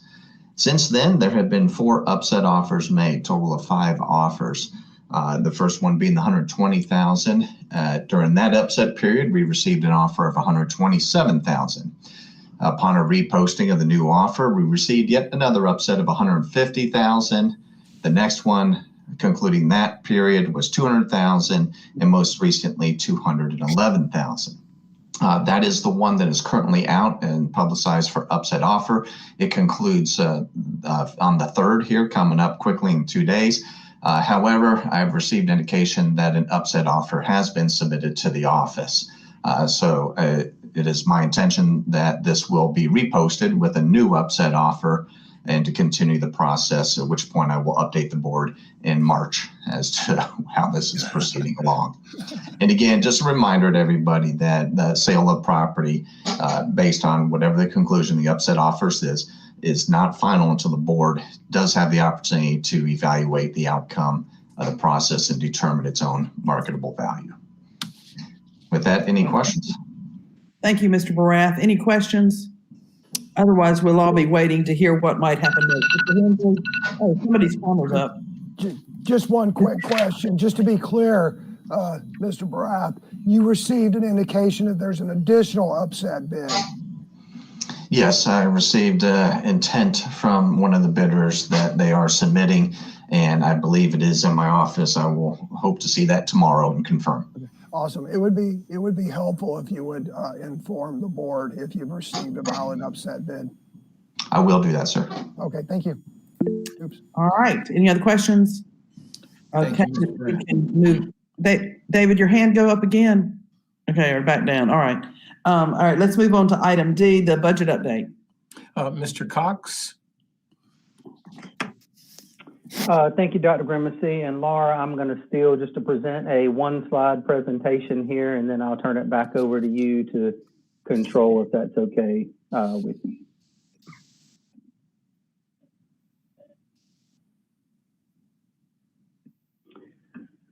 All right, so budget update. I just want to share our reflections from the full board work session on January 25th. To make sure that Dr. Grimacy and I are working on the same playbook, I guess, as some have mentioned, with the board members as we go to develop the superintendent's recommended budget that will be presented next month. And the takeaways and reflections that we got from that full board work session were that, there's a desire from the board to implement the classified salary proposal regardless of what happens with funding. It's kind of a direction or desire of the board that they have given to us. Also, we take away that the board has a desire for us to operationalize a per pupil funding formula for all Moore County students with Moore County and the commissioners. Another takeaway is the board's desire for the school district to make sure that we are adhering to physical discipline and however that may look. And then the next board desire is for us to attempt to reduce class sizes where possible. And then the last takeaway that we have at the current time is the board's desire for a revised plan for sustainable improvements at existing school facilities. And those are the takeaways that we got from the January 25th whole board work session on budget. Just want to make sure that Dr. Grimacy and I are heading down the right path based on the feedback that we heard. If there any additional feedback that you'd like to provide now, we're happy to take that to make sure we present to you a budget that is aligned with your goals and intentions or desires. Thank you, Mr. Cox. Mr. Hensley and Ms. Thompson and I will be back with Dr. Grimacy and Mr. Cox again in the near future to continue the budget preparation. Is Mr. Cox in line with what we have instructed him from our budget session on the 25th? Anyone have anything to add? Looks like we got it right so far. Mr. Hensley? The only thing I would add is Dr. Grimacy, yourself and me and Chair Carter have discussed this, is the $30 million hole in the sustainment plan. And, whether I think that when we get together as a budget committee, we ought to talk about different courses of action to address that. I think that comes in under the very last item listed on Mr. Cox's slide with an update. It's on the list. We also want to get Mr. Brath healthy and get him back involved with that. Mr. Hensley, I was going to have you and Mr. Brath work directly, do some intermediate work directly with that between now and the next budget committee meeting as well. Any idea on the timing of the budget committee meeting next week or two? Or? Not yet. We were all together on Friday afternoon, and we started this meeting at 9 o'clock this morning. So absent all of us being together over the weekend, not a lot of water's flowed under the bridge. But what we want to do is make sure that we deliver on the work session today. Mr. Cox and I will be making that a priority tomorrow, and we'll be in touch. We're aware that. Time is moving on and the clock is ticking. So you'll be hearing from us sooner rather than later. Madam Chair, with your permission. Let's move on. Mr. Cox has item E, analysis of property, casualty, and liability insurance coverages. Thank you, Dr. Grimacy, Madam Chair, the members of the board. This item is being presented as information to the board. Our superintendent plans, or we're attempting to enter into a contract with RRA Risk Management Consultant Services to perform a thorough review of the Moore County Schools' current risk management portfolio. The results of the review, along with recommendations regarding any possible changes in coverage, will be presented to the board at a future meeting for discussion. The total cost for the consulting service is expected to be within superintendent's threshold as outlined in board policy 2500, and the contract will be executed per the same policy.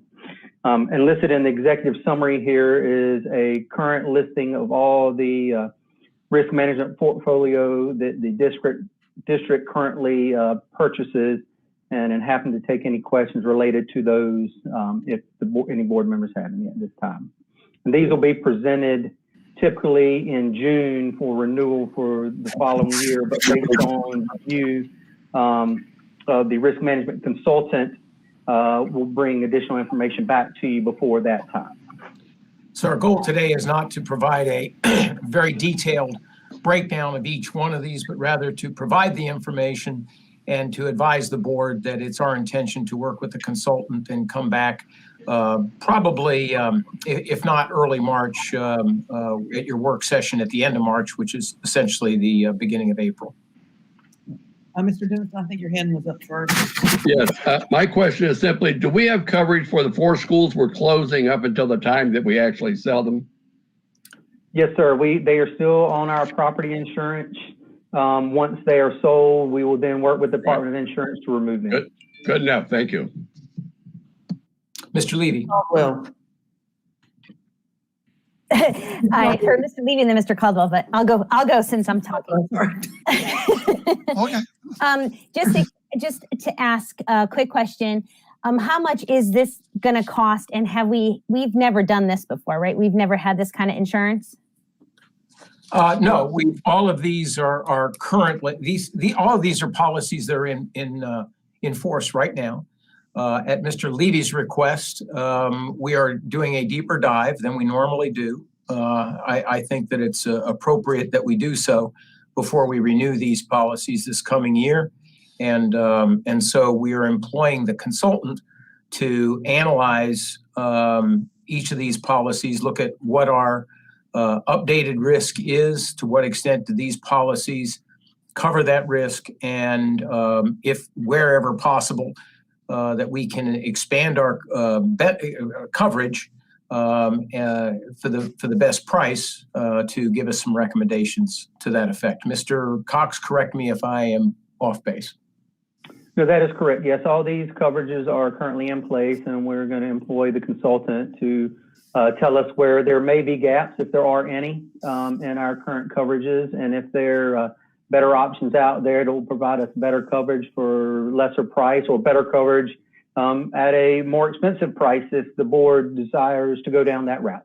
Okay, thank you. Mr. Levy. Yes. Just first question is, and I think you probably thought about this. Why would we go to a consultant? Why wouldn't we just go to an insurance broker who does this for other schools? And with the prospect of him or her getting that business, they would take such a deep dive without a cost. Without a cost? Yes. Do you understand what I'm saying? Yeah, we based on the conversation that I had with you previously. No, I understand. I'm doing what I thought you wanted me to do. It is what I'd like. It is what I'd like you to do. But the question has come up. Could an insurance broker do the same thing at no cost? The individual that we're using doesn't have any need to sell us anything. This individual is just an independent consultant who does this for school districts, was recommended to us. Andrew, what was the source of the recommendation? Was it Wake County? Harnett County Schools. Harnett County Schools, and has done this in other school districts, and doesn't end up having any packages that might be his or her preference. Well, that's one of the things I wanted to get at. First. And secondly, I wanted to make sure that as I looked at the coverage, the school board policy, which protects us against things for which we do not have sovereign immunity, except for, I believe, errors and omissions for our SRO officers. Their policy limits are fairly low.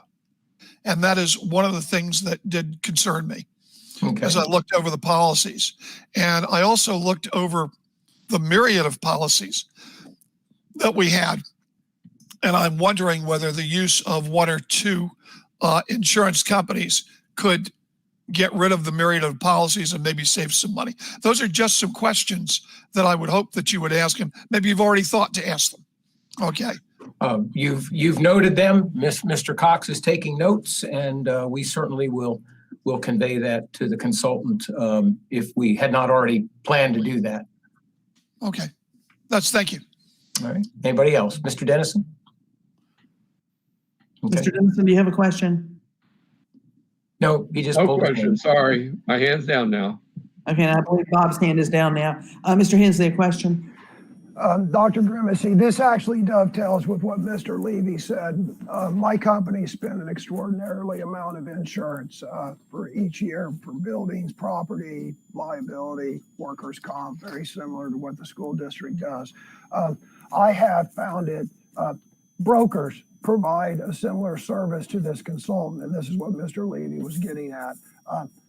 Our broker, my company's broker, is a regional broker, and I reached out to them to see if I obviously have no interest in this, reaching out to them, but I reached out to them to see if they do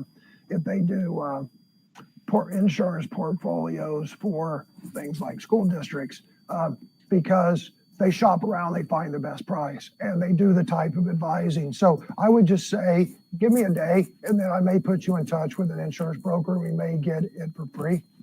Well, we were under the impression that time was a bit of an issue, so we sought somebody that we could get quickly and somebody that had a reputation among school districts. If either of you gentlemen want to send us names and phone numbers, Mr. Cox and I'll sit down and look at that tomorrow and maybe reach out to some folks. And if somebody's going to do it for free, we will, just as long as we can assure the public that we're not hiring anybody that's, simultaneously does consultation and sales together. We were really kind of hoping to just stay with somebody that just strictly does consultation.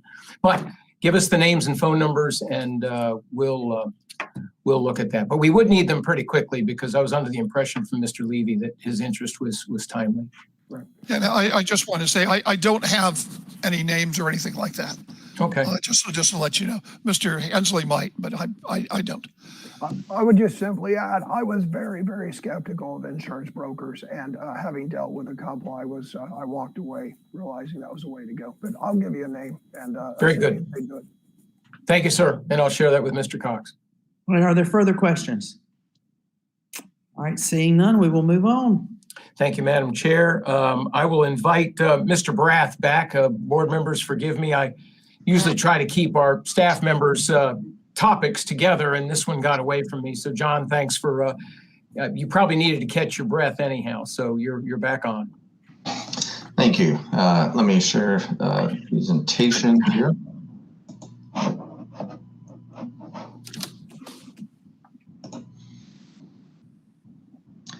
All right, I'm going to ask if everyone can see my presentation and give me a verbal confirmation, please. Yes, sir. Okay, thank you. For some reason I lost everything on my screen but it. All right, so good news. Just wanted to start our update here today with everybody and taking a quick look at some of the completed projects and just a collage, with all the kids back in school now and what's going on inside them. Here's just a collection from McDeeds Creek, some of the activity inside Aberdeen Elementary, which you've also seen in the previous presentation by Principal Dante Poole. Southern Pines Elementary, just opening here, bringing both schools together January for the first time, and the excitement that's going on inside there. Northmore, again, they just started their classes in the addition this January, and in the special areas for their nursing education program, as well as their strength training program and fitness. Mr. Barak, are you changing your slides as you go? I am. Is that not happening? Change. Yeah, it's not happening, John. I will exit that, stop sharing, and ask. Could you, if you went to play, John, you were not on play. That might help. Or could perhaps Laura move the slides for you? Are you seeing the different slide?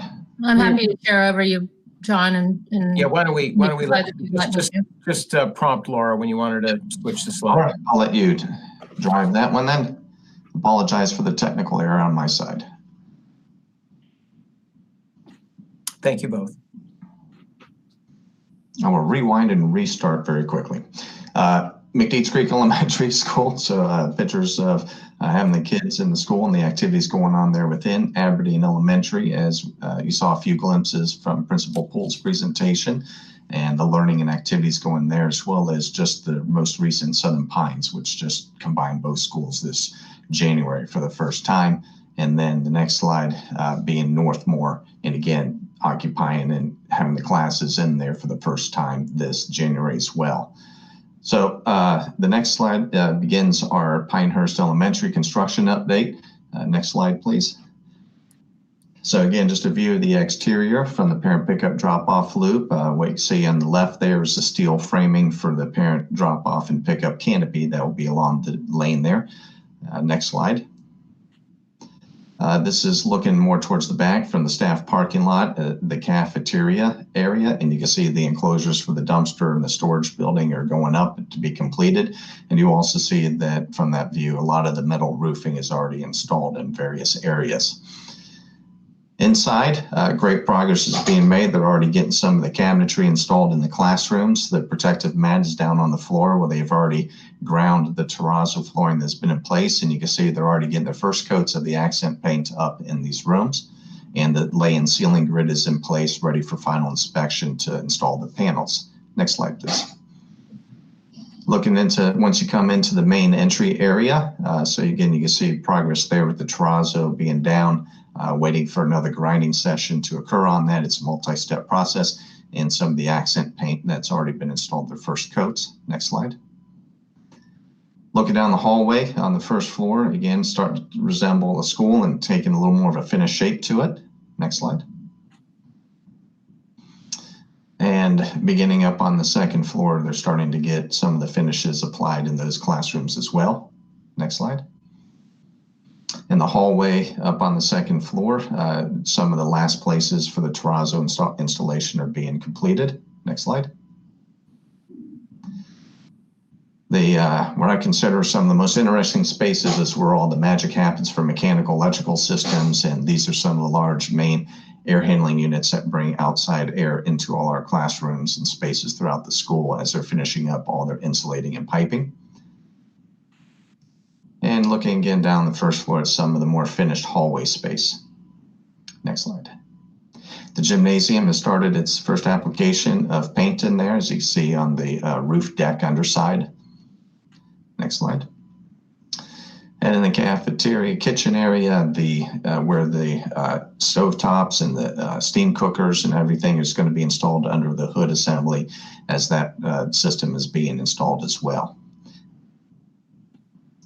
To remind everybody, with the impact of the schedule from the asbestos abatement process, it's an April 8th completion, which means they're 87% of the way through their construction timeline. The contractor is at 81% paid. Again, there should always be a lag between construction timeline as well as percent paid. And this time has not used any remaining funds that have not already been used for the original award of contract. Next slide, please. And this is a slide you saw last month, and it's just, again, a reminder, refresher here on the process, and we'll continue to update this in the months ahead as we get to closing out all the projects and finalizing. But just again, the status of the original projected deficit at Southern Pines of the $2.86 million, and how that had been mitigated through some actions activities with the project throughout construction, as well as the savings from the Aberdeen surplus, and to mitigate that down to just under $145,000. Next slide. Sorry, Mr. Levy may have a question there. I'm sorry, I missed that. I need to absorb this for a second. So at the end of 2019, we were expecting a deficit of $2.8 million, right? I'm sorry, I just need to absorb this. Okay, So, okay, can I, go ahead. Chuck? Okay, I'm a little mixed up. I believe I read, because we had a lot of stuff to read, that we were taking $1 million, roughly, maybe a little bit more than $1 million, from lottery funds to give to the Pinehurst and Southern Pines and Aberdeen Elementary schools. That'll be the next slide. Right. But I see that we have bond funds, which we have a surplus of, which we already gave to those schools. Is there a $2 million deficit, or is there a $1 million deficit? And that's what's mixing me up here. Okay, well, we're going to walk you through it again. We've Okay. made a point. This will be about the third time we've gone through this. It could be complicated to understand, but let's go back to the previous slide, and we're going to start over again. Let's go to, these are actually precisely the same exact slides you had last month, all right? And so we're reviewing what we've done previously. John, just slow down just a little bit. Yes, sir. And just hit the replay button and slow it down a bit. And so the bond was broken up into the three projects as far as the distribution of the funds for accounting. It was one bond, $103 million. The allocation for Southern Pines was established to be $33, almost $0.8 million originally for that. However, with the projections that we had and the cost of the site challenges and the escalations, we missed on the development of the site costs, and then the escalation and inflation had exceeded what we had projected. We had estimated that cost to come in total project at just $36.475 million. That created the $2.86 million deficit that we discussed back in 2019 that I introduced to the board last month. Stop right there. Okay, now, it was at this point that there was some discussion back and forth between the two boards that was well documented in the local media.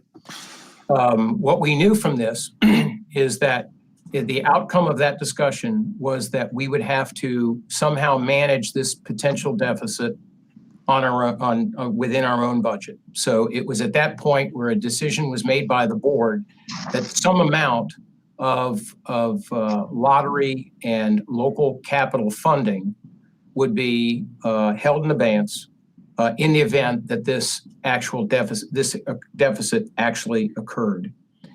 Even the county manager projected that this was the high end. We all understood this was the high end of what that deficit might be. Depending upon the dependence on contingency and program allowances, it was likely going to be lower. How much lower? The other question at this point was that if inflation had had this impact on Southern Pines, what impact might it yet have on Pinehurst? You have to remember at this point, we didn't have the Pinehurst bids. So we still had to wonder about that. So no decision was made on how much lottery and local capital to hold back until we had the Pinehurst bids in. This slide gives you nothing more than a status report on the Southern Pines deficit only. So if you're thinking of another number, it might include the Pinehurst number. That number is not here. This is just simply Southern Pines. John, correct me if I'm wrong. That's correct. All right, so let's finish talking about Southern Pines, then we'll move to the next slide. Okay. John, go through that bottom half. And so again, the original portion of the $103 million bond referendum being the $33.795 million. Since 2019, having the project closing out with all final purchases being identified, that has reduced the projected cost from $36.475 million to $35.5 million. So our $2.86 million projected deficit is now reduced to $1.7 million. What also happens is, since this is a bond of $103 million for the 3 schools, any funds that aren't spent from one of the projects can be applied to any of them to offset any additional costs. Aberdeen ended up having a surplus. It had just over $1.5 million. This is through unused contingencies and escalation and other deduct changes to the contract. That now applied to Southern Pines takes that $1.7 million projected deficit, reduces it by $1.5 million, resulting in approximately $145,000 projected final deficit for that project. And this represents no change in what we reported last month. This is precisely the same exact slide. Okay, next slide, John. Okay. So again, this is the same slide as before, and it's good to have this so the questions can be asked and understanding can occur. Is that, again, the total project for projected deficits between the Southern Pines and what is projected potentially for Pinehurst. You have the $144,792 from Southern Pines. There's $938,000 for Pinehurst. And again, this is attributed to escalation of costs. That results in a total net deficit projected at $1,082,820. So this is for both Southern Pines and Pinehurst. There are only 2 remaining projects to close out. Okay, stop there, John. It was at that point when we had that complete picture that the board agreed to set aside a specific amount of lottery fund and capital fund to hold in abeyance in the event that it was needed. Now we account for that. Next step, John. Yes, and this is the set-asides. At the time, we had unappropriated lottery funds of just over $1.7 million.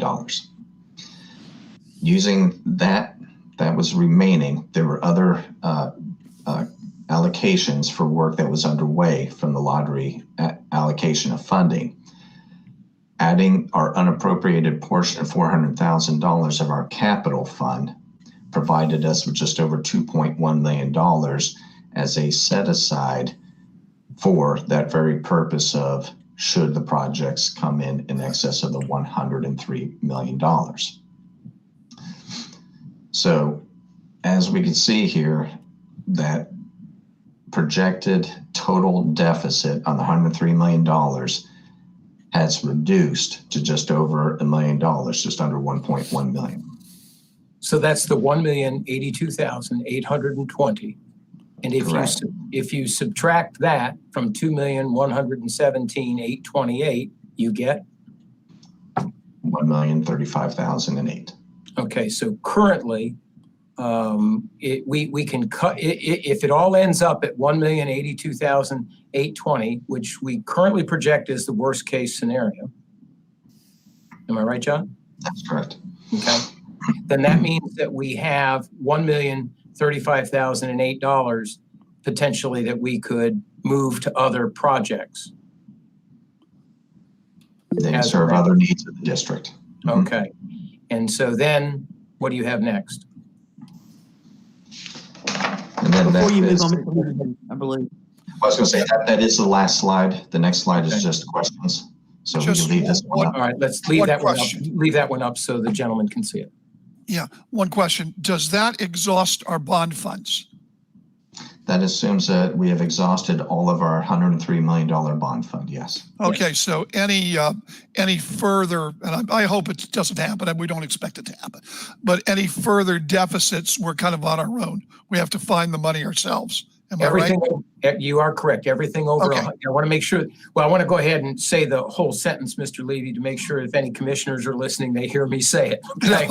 I understand. Right. We are not asking for one single penny from anybody for anything more than $103 million. This set aside was created to provide that assurance. And where we're moving now, as John will bring back later under pending action, is that we're now getting a level of confidence where John can look at a certain amount of lottery funds, which we will now bring to you later in the meeting to set aside for county commissioners' approval, specifically to cover this deficit only. And then that has the effect of freeing up money that no longer has to be set aside. So John's going to make a call on that. We're going to ask you all to appropriate that so that in the event that it's needed, we can pay our bills, and then we'll report back later on how much of that is left over at the end. We're going to ask you to continue to set aside a certain amount of lottery funds for that purpose, but we're going to free up. Essentially, that'll have the effect of freeing up all the $400,000 of local capital and a portion of the lottery funds, and make that available for some other needs going forward into 2021. Mr. Hensley. Thank you. So just to clarify, the $1,082,820, that is the amount that we overspent the bond fund. So that's projected. That's projected at this time. Which is about 1%. Yes. 1%. Yes, we're looking like we're going to be in the neighborhood of 1% over. And again, that's worst case scenario. Understand. So, and that goes into my next question. So worst case scenario, that means that we don't project any more cost overruns. That's correct. As the progress of the projects is getting into the finishes, unknowns and other items should already be completely behind us. Yeah. Okay. And then just one other last comment is the fact that we're spending lottery money, which otherwise would have gone to the maintenance of our schools. We are asking the county commissioners to make up that amount because we're going to ask them for $72 million to fund the repairs of our schools. That would be fair. In a roundabout way, they are. But anyway, I understand. So there's about just shy of a 1% overrun on a $103 million project. That's correct. And we're making it up with bond funds. Got it. That's correct. And I would say that the term overrun in this case is not because any project during the process ended up being over budget. From the time of groundbreaking to the time of ribbon cutting, there was no overrun. The overrun was in the difference between what we had budgeted for and the difficult decisions we made in awarding the bid after value engineering. And so, and again, all that is subject to criticism after the fact.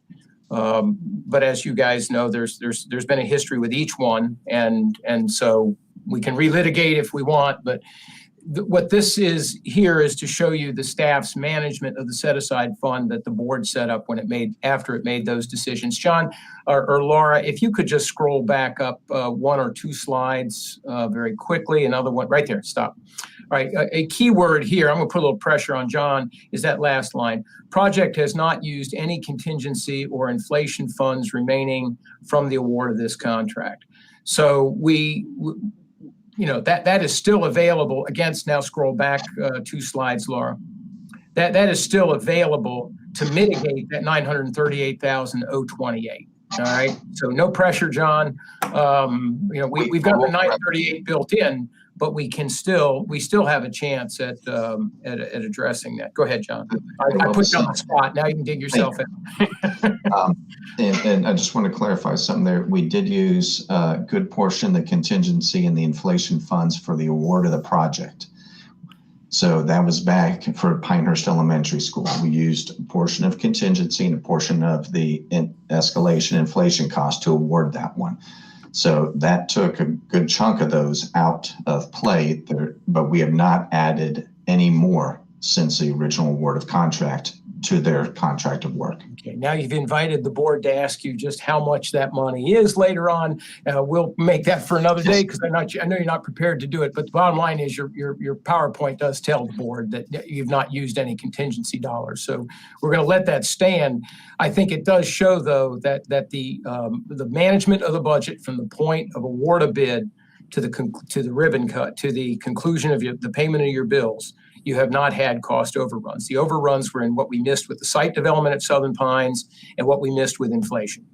That's correct. And that was after value engineering. And the board actually put some parameters on value engineering to ensure that all of these schools had the same level of quality. We didn't want the first school to be value engineered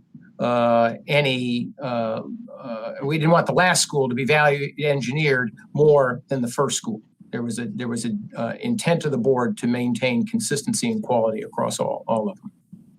Ms. Thompson, have a question. Madam Chair, I was just going to elaborate on what Dr. Grimsey just said about our dollars having to be spent extra. So he's already explained that, and I don't need to add any comments. Very important that the board understands these slides because that will help the board understand the item later on where we're asking the board to authorize us to seek the commissioner's authorization for setting pigeonholing lottery funds for this purpose. And then the selfish intent of that for the school board is that then frees up some of these funds that we've been setting aside for quite some time. And that's a good sign. Any other questions?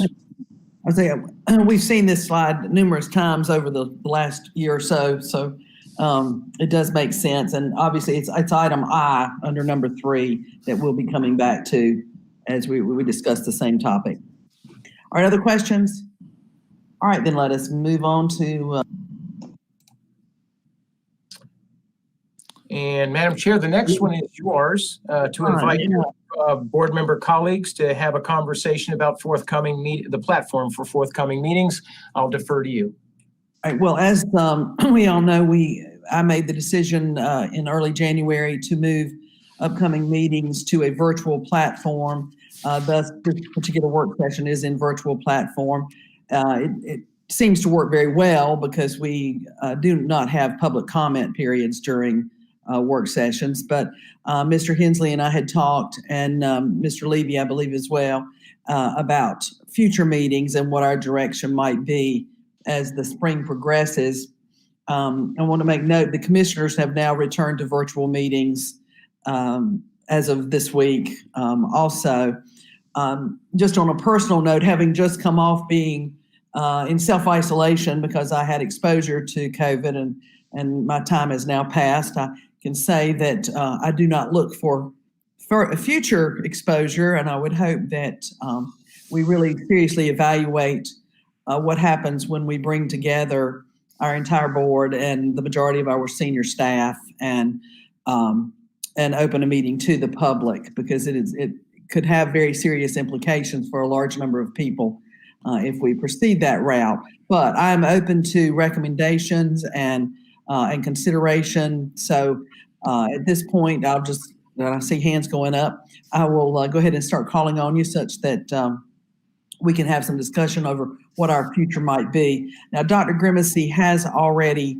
informed me that it would be virtually impossible to move next week's meeting to an in-person meeting, simply because we would have to take possession of one of our schools, either gymnasiums or auditoriums, in advance to allow for proper IT setup.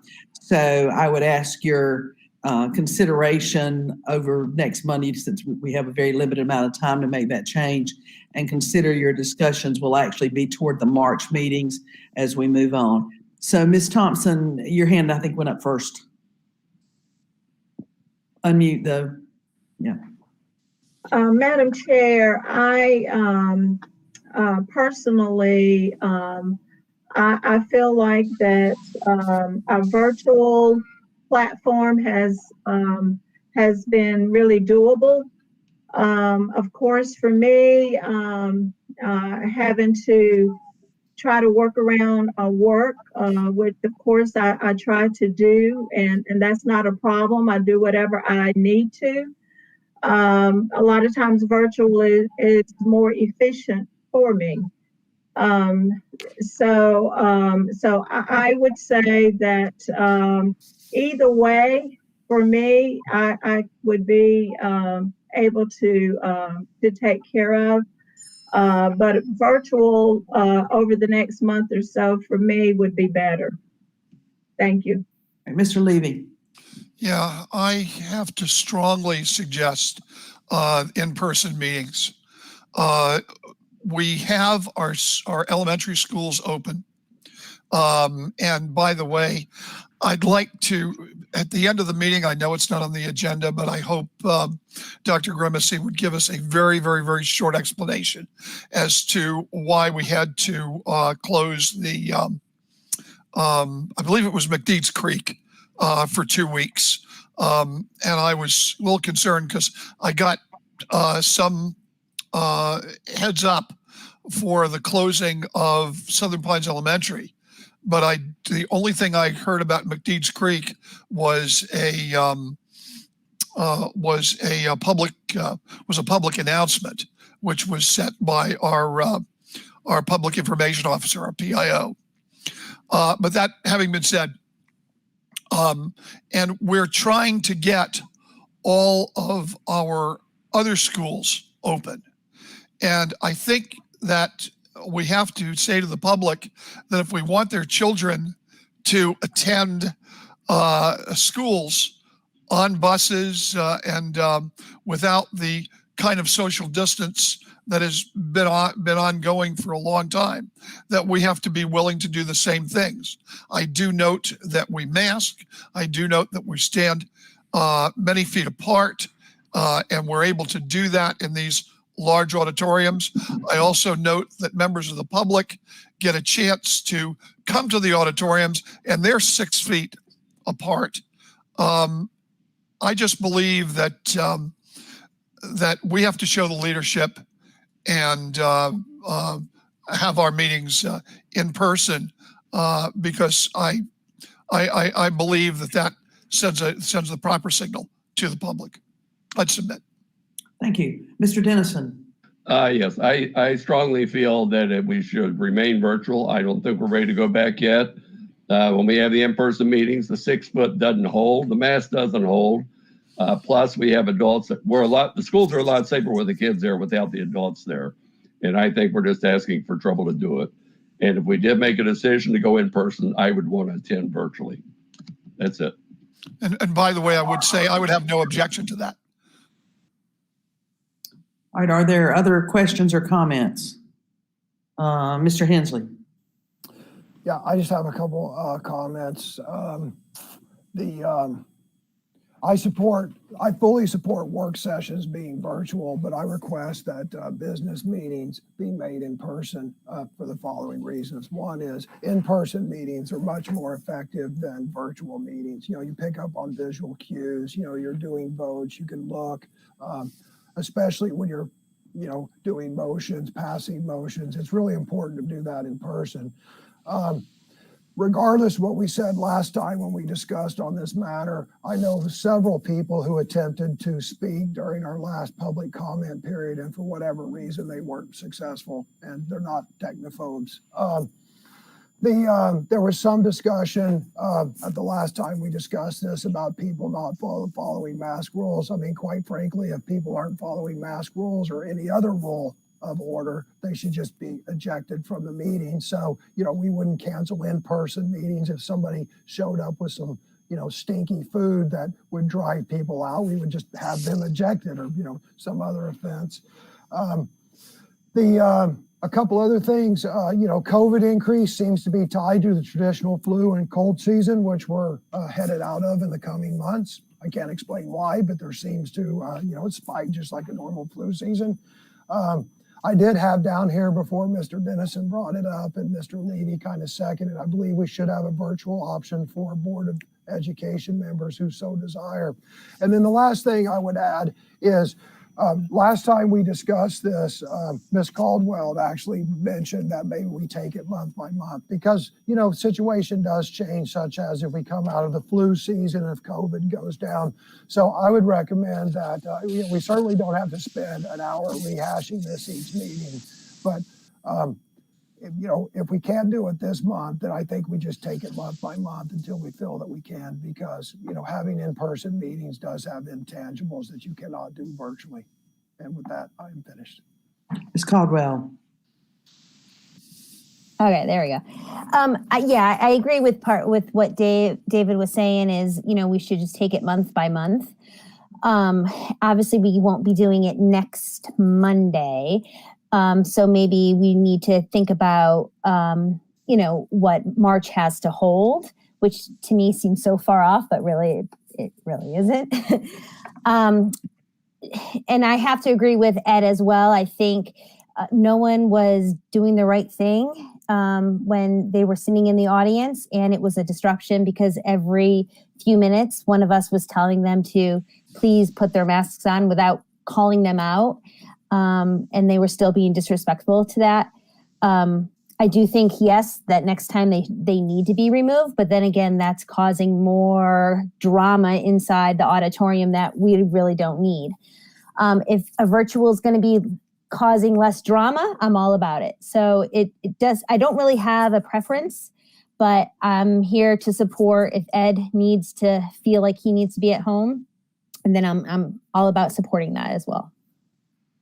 Thank you. Dr. Grimacy, do you want to weigh in on this at all? Oh, you're muted though. Dr. Grimacy, you're muted. Excuse me, Madam Chair. I didn't have you all on my screen. I was looking up information to provide a informed response to Mr. Levy as best I can.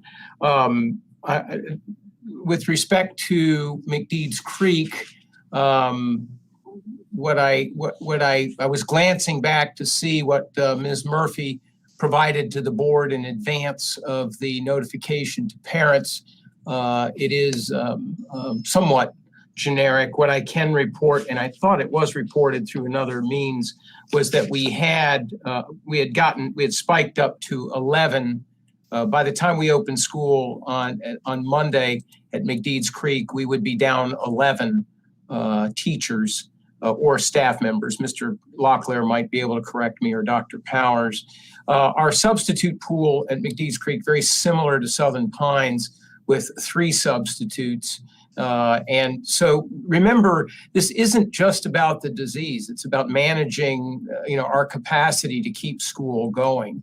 And so I don't recall that we had evidence of secondary transmission at McDeeds Creek, but we had very, very similar metrics in terms of the number of staff and students that would be quarantined and presenting difficulty in ensuring operations. I'm going to come back and offer another point or two, but I'm going to defer to Dr. Locklear for a minute to see if what I just said aligns with his memory. Yes, sir. We had 11 staff, and this happened through the day on Friday that these quarantines and classroom group quarantines were taking place, which which added to the, I guess you'd say the quickness of how things moved through there on that decision. We had one confirmed case of secondary spread and multiple situations that could be confirmed as a secondary spread as potential confirmations come through. We also know there's one additional teacher today who's been quarantined. So all that data led to the decision to shift Medici Creek to remote learning for 2 weeks. Yeah, and if I could also just add, our board members, I think you all can, you're all very devoted and you're devoted people of conviction with strong feelings. The public by now is well aware of that, and I think the public is also aware of some of your perspectives on the disease and management of the disease, and I think smart people can disagree on some of these things. But overall, we do need to take seriously a couple of factors going forward. Mr. Hensley, you are right. There would appear to be maybe some patterns of a relationship between seasonal flu and COVID-19, but one of the big differences between them is that this flu started last February, at least in the United States, for the best we can tell, and never did go away. Generally, seasonal flu absolutely disappears over the summer. This one stayed with us, and right now, I guess depending upon which news network you listen to, maybe you've got some variations, but there'd be a lot of people that would say regardless of how we stand with schools, we have a pretty serious challenge on our hands here. One that is offering some potential. While we may see weather improving in March and April, we have yet to learn more about the new variant of the disease and make sure that we're adequately set up for that. The other thing is that I also don't want us to take for granted the challenge of keeping our schools open. Yes, we're pushing for as many of our schools to be in school as we can, many of our students to be in school as we can, but we want to do that safely. And so we can't just, flip a switch and tomorrow say, let's bring them all in and just pretend nothing ever happened. I think you could even see this weekend in the pilot. I was very proud of all the photos on our pilot perspective page. Every child had a mask on. All the teachers had masks on. I turned the page and there's another event going that I didn't see a single child with a mask on. It was a sport. Then I went to another page and some high school students playing the same sport were playing it with masks on. So I was very proud that this really showed the effort that our students and our teachers and coaches are making to try to get back in school. But with that, I don't want anybody to think that this is easy. We had 14 group quarantines in K through 5 as of last Thursday, I believe it was. I haven't updated it since then, but 14 groups. That's 226 students and 20 staff that had moved over to remote learning. There may have been some that were a little sick to do that, but most of them had shifted over to remote learning. On an ongoing basis every day, Dr. Seth Powers is working very closely with the health department. And the intent of that is to keep our schools open. But I don't want anybody to think that that's easy. And it is not easy to shift an entire school to remote learning. But we're just new at trying to determine what are the precise metrics. What we saw at McDeeds Creek in very sudden fashion on Friday was a situation where, as opposed to Southern Pines Elementary, where it slowly kind of creeped up on us, Southern Pines was also a precedent. And so within 1 week, we've got another school that very quickly gets to those same metrics. And so you got to decide, either the pitch is either a ball or a strike. And so as Mr. Hensley knows from the military, sometimes you just got to make decisions and then you stick with it. You don't second guess, you just do it. It's the right thing to do at the moment. And that's the kind of call we have to make. I wish I could always tell you about snow days in advance. Can't always do that. There may be some times where you're going to learn that we got to make a call early in the morning. So we are in my view, we are in the middle of a crisis. We are in the middle of a pandemic. It's requiring a lot of careful attention. And on a day-to-day basis, there's going to be people unhappy both ways. So when we start talking about the fact that all the kids are in school and that then serves as the basis for any decision about a meeting, I want you to remember those group quarantines. Because what we have never gotten assurance from with the health department is that if there's one person at a school board meeting in the audience, I can't get a guarantee that the health department isn't going to order everybody in that meeting to be quarantined for 14 days thereafter. They don't assure me that they will, but they also can't assure me that they won't. It's going to depend on a lot of factors. So we will serve the board no matter what you all choose to do. But I do hope that when you all as a board make that kind of decision, that you do so with full command of the facts. So all I offer is that our staff has demonstrated with great criticism a commitment to following the research that tells us that we can bring as many of our students into school and teach them safely as we can. We're only one of, by my last count, 14 school districts in the state that are doing what we're doing, 14 out of 115. And so that shows that side of our commitment. The other side is that we are aggressive in exercising our protocols. And I would ask you to please, if you go back to in-person meetings, number one, give us lead time, because this isn't easy. There's a lot of logistics in conducting sort of a hybrid school board meeting where we have to commit space and staff to making sure that production occurs and occurs effectively. And number two, always weigh the risk of what could happen if everybody in a single meeting ends up getting quarantined. Madam Chair, thank you. Thank you, Dr. Grimsey. Mr. Hensley, do you have a question or comment? Mute. So, two things. I do want to clarify that I do not deny that COVID is a pandemic and all that. I was just making the observation that it appears to have spiked with the flu season, and I'm hopeful, as I think everyone's hopeful, that as we get out of that it'll. So I was not at all, and I'm very appreciative of the measures that Warren County School takes. And then something else dawned on me. You know, we could, and probably not today, but we could all think about a hybrid model where I think Lee County does this, where the school board meets in person and, you know, the audience is all virtual. So that is something else we could consider. I'm not putting that on the table for today, but it's something we could consider. And staff could execute that, Madam Chair, with adequate notice. Right. Thank you. I do want to add the term that we have closed a school is a very inaccurate term as we talk about a school moving to all virtual. There's nothing shut down about that school in any way, and that teachers are expected to teach and students are expected to attend their virtual classes, and that our administration and cafeteria workers and classified staff are still on jobs as long as they are healthy. So we don't want to refer to it as closing down a school, but rather that we have moved a school to virtual. Because I stand corrected, Madam Chair, as I should be. It is a shift to remote learning is what it is. Yeah. And the staff needs to be appreciated for that. And a commendable effort to do so. Yes, sir. It reminded me on Friday when we knew that McDeeds Creek was now moving over, but we also had a chance of bad weather. People complain when there's snow in the northern end of Moore County and no snow in the southern end, but we are forced to close down the whole system because that's how it works.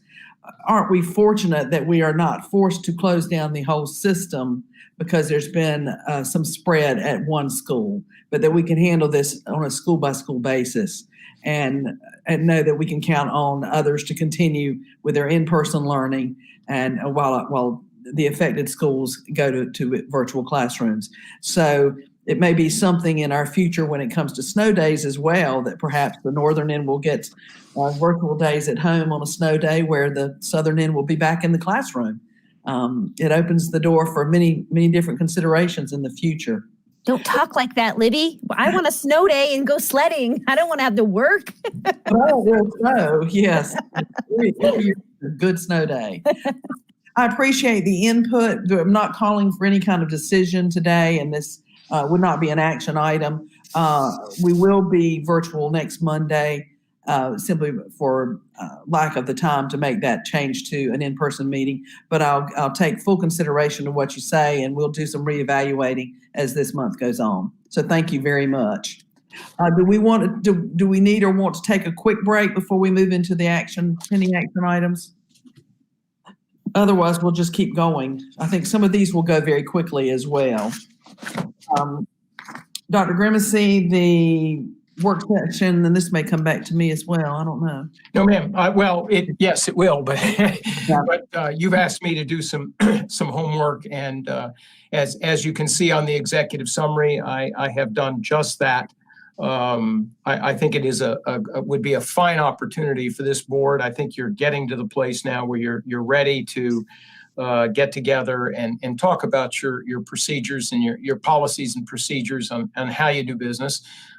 You've been operating under standard operating procedures that are called the Code of Cooperation for the last few months. Those are standard operating procedures that were approved before the new board members joined the board. And although it's kind of tough to do that when new board members immediately get on the board, but it's always good within 6 months that you have this kind of conversation. So with that, as instructed by the chair and as reported in the executive summary, I have worked with the North Carolina School Boards Association. We've identified a time that seems to match up with board members' calendars. That would be Tuesday, March 23rd, 8:30 a.m. to 2:30 a.m. During that time, NCSBA will. I'm sorry, what did I say? Did I say You something said wrong? 2:30. You said 2:30 a.m.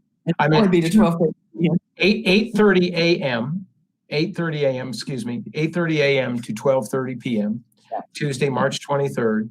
Working with NCSBA, we have a facilitator that will walk the board through its ethics required ethics training, and then follow that with an opportunity for a second facilitator, Ramona Miller, to report back to the board on the input that she'll get from a survey that she'll send to board members in advance. That survey is a survey that walks through the existing standard operating procedures or Code of Cooperation, asks for all board members' input on that, and then she uses your responses to that survey to generate your conversation and help walk you through your thoughts about modifications to the Code of Cooperation that you may like to do, and does a pretty good job of it.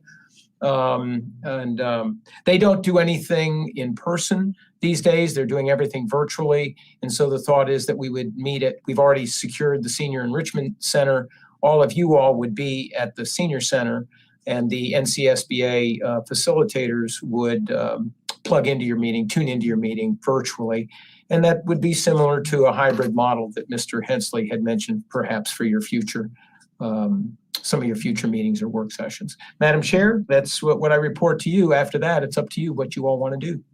I think I have touched base with just about everyone about this. This will fulfill the need for all new members and returning board members to complete ethics training, and this date seemed to work well. So we'll put that before you. This will be a great item for the consent agenda on Monday.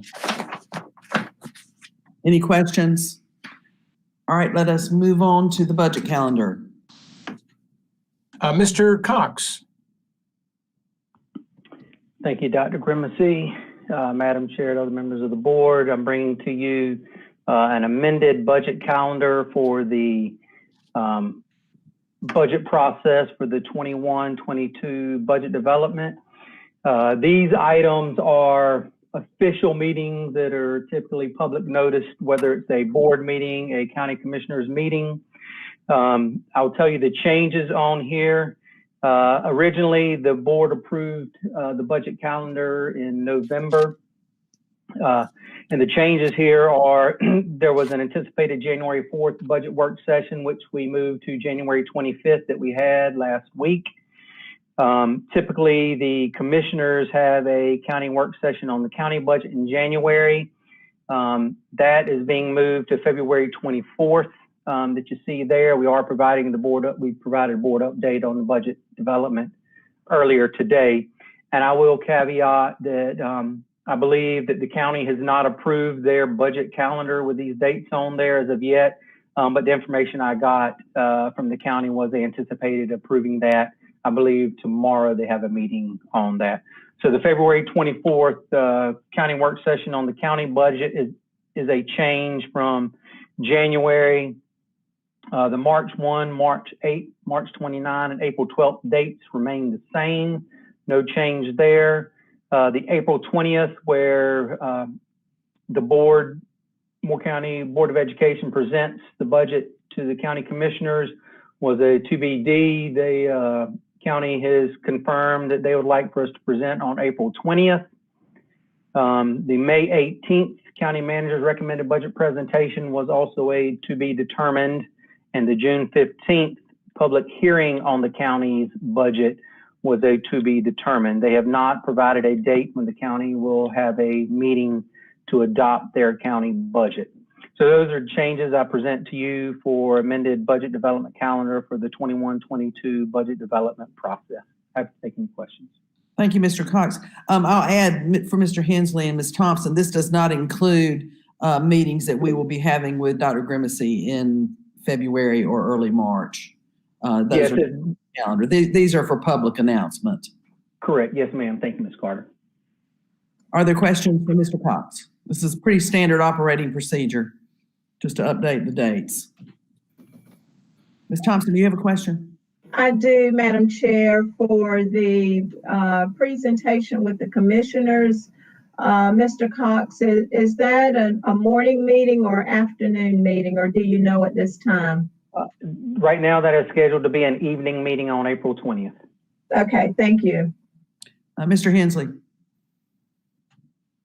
I just have two questions. One is, who is historically sitting at the table when the Moore County schools do the budget presentation to the county commissioners? There is no table. We stand at the podium. and traditionally, it has been the chief financial officer and the superintendent, but both of us are always willing to share. And the budget committee can certainly advise the superintendent on its preferences. And we have all effort to have the whole board attend that meeting. Yeah. The chair has I'm sorry, could you say that again, Chair Carter? I didn't catch the first part. We have traditionally made an effort to have the entire Board of Education attend that meeting. Yeah.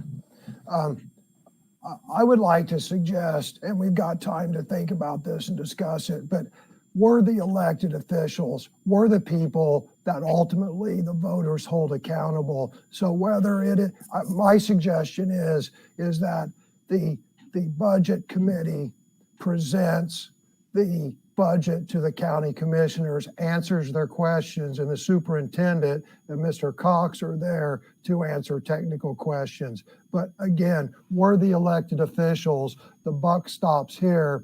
So I would suggest that we consider the budget subcommittee, along with the superintendent. We all sit at a table and we answer questions too, because again, we're the people that the citizens elected, and we're the people who are accountable. Madam Chair, if I might. Yes, sir. With your permission, yeah. I missed what Mr. Henson does make a very good point. On March 1, I will present the superintendent's proposed budget. Even if the board doesn't change anything between March 1 and the time you approve the budget in April, whatever you approve in April becomes your budget. So with or without change, it becomes the school board's approved budget. From that point on, it is customary for the superintendent and or the chief financial officer to present most school boards' budgets to their governing bodies. But since it is still the school board's budget, that is only custom, board members. And so Mr. Cox and I will be delighted to facilitate a more direct engagement of the elected members of the school board in that process. So it would be very easy for us to do that. And our the budget committee to the superintendent, just to make sure the public understands what that group is currently the budget development process is in the hands of the superintendent. It's an administrative process of developing a budget to present to the school board on March 1. And we have 3 school board members who are serving as liaisons to that committee. And so in that capacity, it's a working group, roll up your sleeves group working with the superintendent. Then once the board approves it, it becomes the board's budget, and staff is at the board's disposal as to how you want to go about doing that. All right, are there further questions? Do you still have a question? Well, just Yeah, just one clarification. I don't know what the final presentation would look like, but I think it's very appropriate for the at least some of the elected officials to be sitting in front of the county commissioners to ask the questions that are appropriate for the board to answer. Certainly. And it would definitely be a collaborative effort. Mr. Cox? If I may, Ms. Carter. Yeah, and just as a clarification, the chair has always led off the presentation to the commissioners with opening statements and some different things about the priorities of the board and so on, and then turn the presentation over to Dr. Grimacy and myself. So the board has been represented at the podium, but sure, take your comments under advisement, and we'll work with you and chair on how you and the board want to proceed. Very good. Okay. Ms. Thompson, your hand is still showing as being up. Do you have anything? Nothing else? Okay. Any further questions or comments on the calendar? Okay. All right. Let us move on. Madam Chair, the next item is the quarterly budget resolution, this one for the second quarter. This is the very first one that our new board members have seen, but it will be something you become very familiar with over time. Every quarter we'll be presenting this budget resolution. So, Mr. Cox, I'll turn it over to you. Thank you, Dr. Grimacy. And depending on how the board would like for me to proceed, what this is executive summary showing the sum of all the moves that we did within funds for the second quarter of the year. I'm happy to walk through each one of them if you'd like. The synopsis is this is typically primarily related to restart conversion, charter school reduction, either additional funding from the state, and then if you scroll down a little bit further, Laura, right there, the coronavirus relief fund, you see there were transfers there. That was because funds were expected to expire on December 30th, and the North Carolina Pandemic Recovery Office worked with the General Assembly to allow us to transfer so those monies would not revert back to the state, which since a bill was signed to extend the majority of these funds to December 31, 2020. Bottom line, there is a net increase to the overall budget of $3,347,338 for a total amended budget of $134,898,097. I'm happy to walk through any of them that you would like for me to do. Now, that's the summary of the transfers, but then attached to that is the actual comparison of the last quarter, end of first quarter to end of second quarter. Yes, correct. So if you'll click on the link now, Laura.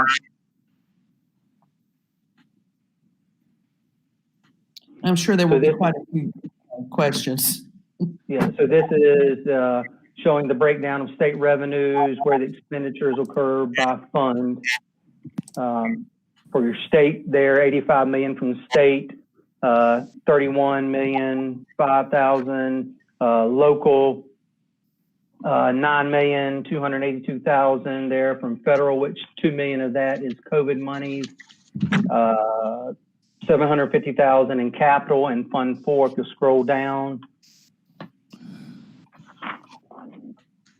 And Fund 5 there on the next page, 5.4 million. And then our Fund 8 local operations, 3.299 million.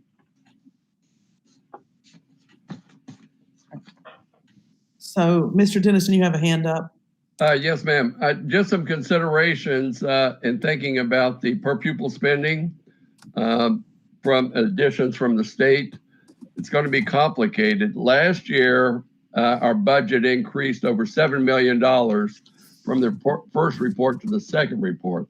So, you know, when you make a decision on, okay, what amount are you going to use as what we received the following year from the state, and you have to consider also that our budget needs to turn in and the commissioner's budget's turned in before we even know what our final number is going to be for this year for the state. So this is some things that are going to complicate things a little bit if you're deciding year by year how you're going to make the determination. And that's it. Thanks. Mr. Levy. Yeah, there are two questions that I had. The first one is down toward the bottom. There's $424,776 increase in PRC 037 restart schools due to restart transfers. What is a restart transfer, and why did it cost us about $500,000 more? So let me find where you're toward the bottom. It says local current fund. Just above federal fund, it's local current fund. So okay, so that did not increase. I mean, that did not cost us money. What it is the conversions that we talked about previously when Dr. Locklear and Ms. Morris were presenting, where we convert existing state dollars over we convert existing positions into dollars for restart schools. And then there are subsequent moves off of local funds that we now pay from out of state funds that we free up money for restart. And those transfers are moved into that PRC 037 in local funds. So it didn't cost us money. It's essentially money that's generated from the conversions that the state requires us to do for these restart schools. Okay, and the other thing is just above that, just above current funds, there are two entries.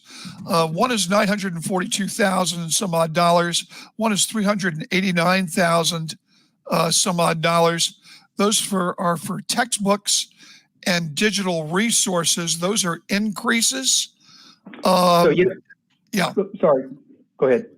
Yeah, well, I'm trying to, did this cost us more than we thought, about $1.2 million more, or what's going on here? So this is not a cost at all. What this is, the $942,000 is to record carryover, meaning that we had monies that were unspent in the textbook allotment from the state, and then we recorded that carryover on our books of $942,834. And then the next one, the $389,000, is where we took money from our textbook allotment, which is for state adopted textbooks.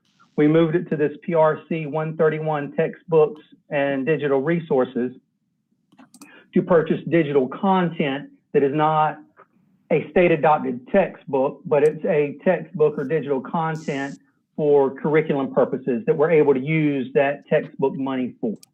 So it's just an administrative function and moving from 130 textbooks to 131 for digital content.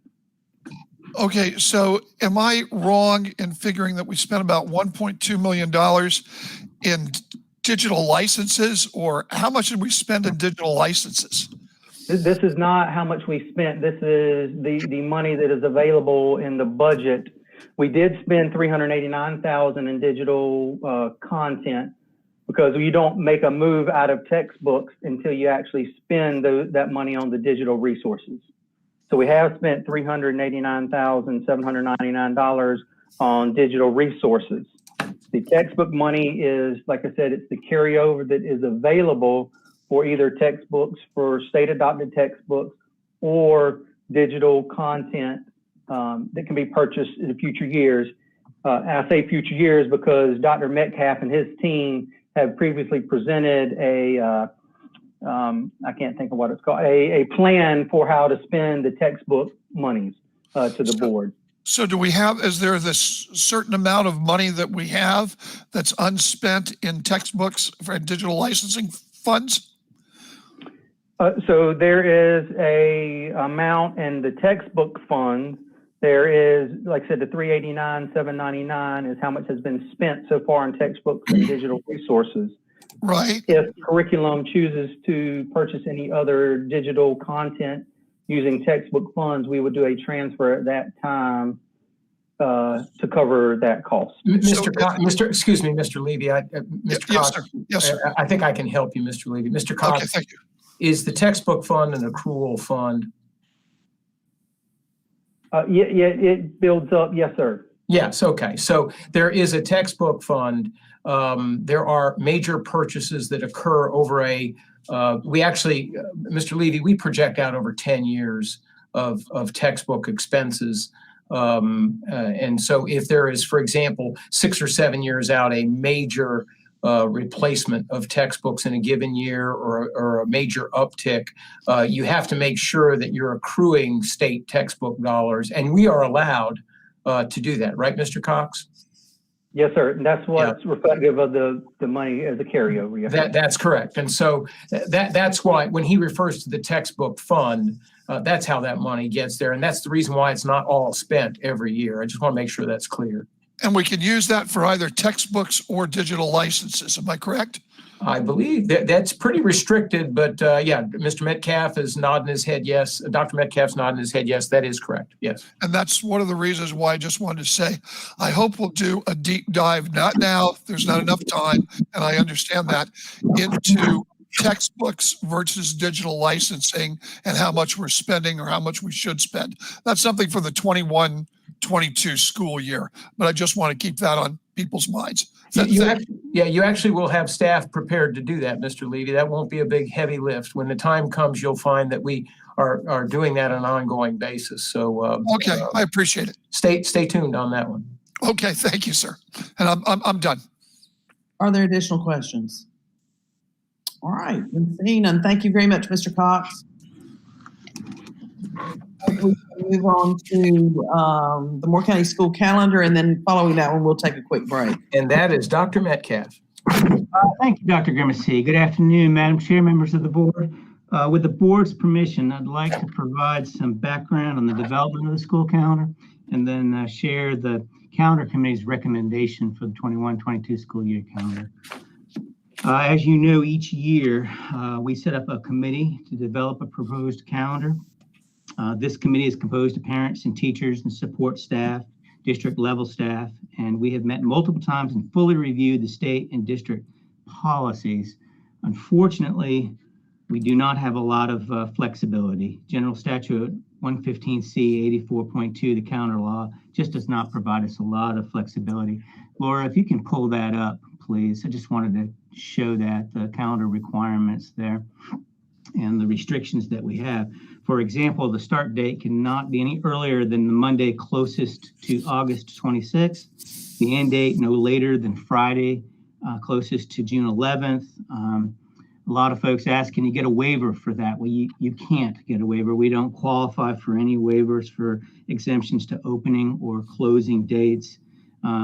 Another requirement is minimum number of hours, 1,025 hours or 185 days, for example. So there's very little flexibility. One of the board's legislative priorities has centered on calendar flexibility in past years, especially in respect to the desire to end the first semester prior to the December break and provide more alignment with the community college calendar. I think we hear that over and over from the community. We hear that from teachers. We hear that from principals. All of us would love to have that flexibility that would allow us to start earlier and then end that first semester prior to the December break. In fact, at one time we had developed and approved an innovative year-round calendar. You may have heard of that before. That included some summer intersessions, and we thought that it would meet the definition of year-round calendar. Other districts were doing that. We were modeling around that. However, we were informed that that would not be allowed by the General Assembly. So we had to push that to the side. So the natural question that one might have then, if we're not able to start school until Monday closest to August 26th, and we can't get a waiver, how was it that the first day of school this year, 2020-21, was August 17th? How was it that it was a week earlier? And in response to the COVID-19 pandemic, the General Assembly passed Senate Bill 113 last year, about this time last year. And this legislation provided changes that applied only to the 2020-21 school year. And it allowed us to open up August 17th. It was very prescriptive, said you could open up August 17th, you could close no later than June 11th. It also required some additional instructional days, required 5 remote learning days as well. And so we were allowed to open up earlier this year, but at this point, there is no flexibility that would allow us to do that again for the 21-22 school year. Now, it's always possible that the General Assembly will sweep in and provide some level of flexibility for next year, or do something to try to adjust for the COVID pandemic. And of course, if they did, we would be back with a recommendation surrounding that. But at this point, there is no flexibility. But even with those limited options and flexibility, the calendar committee met, reviews the regulations, reviews the requirements, and prepares a draft calendar, which we allow all employees and the community to provide feedback. And as you recall, on January 11th, 2021, regular Board of Education meeting, the board endorsed the placement of the proposed calendar for 21-22 school year on the Moore County's website. It was there from January 13th through January 27th, and we received public comment and feedback. We also had conversation with a number of our groups, our feedback groups. There were 327 responses to the survey. This was down a little bit from last year, where we had about 390, so a little bit of drop in responses. The results of the feedback indicated that 40.1% of those 327 respondents supported the calendar as presented. So 60% of those 327 respondents wanted some change, and there were 273 comments, which gives us some insight to the change that they wanted. Of the 273 comments, 108 requested that the end of the first semester occur prior to December break.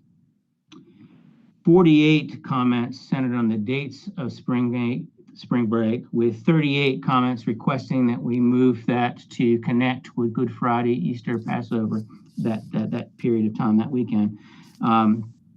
38 of the 48. Some of the others liked where we had put spring break. We got a mixed message on that, but 38 out of the 48 asked for that change to connect with Good Friday.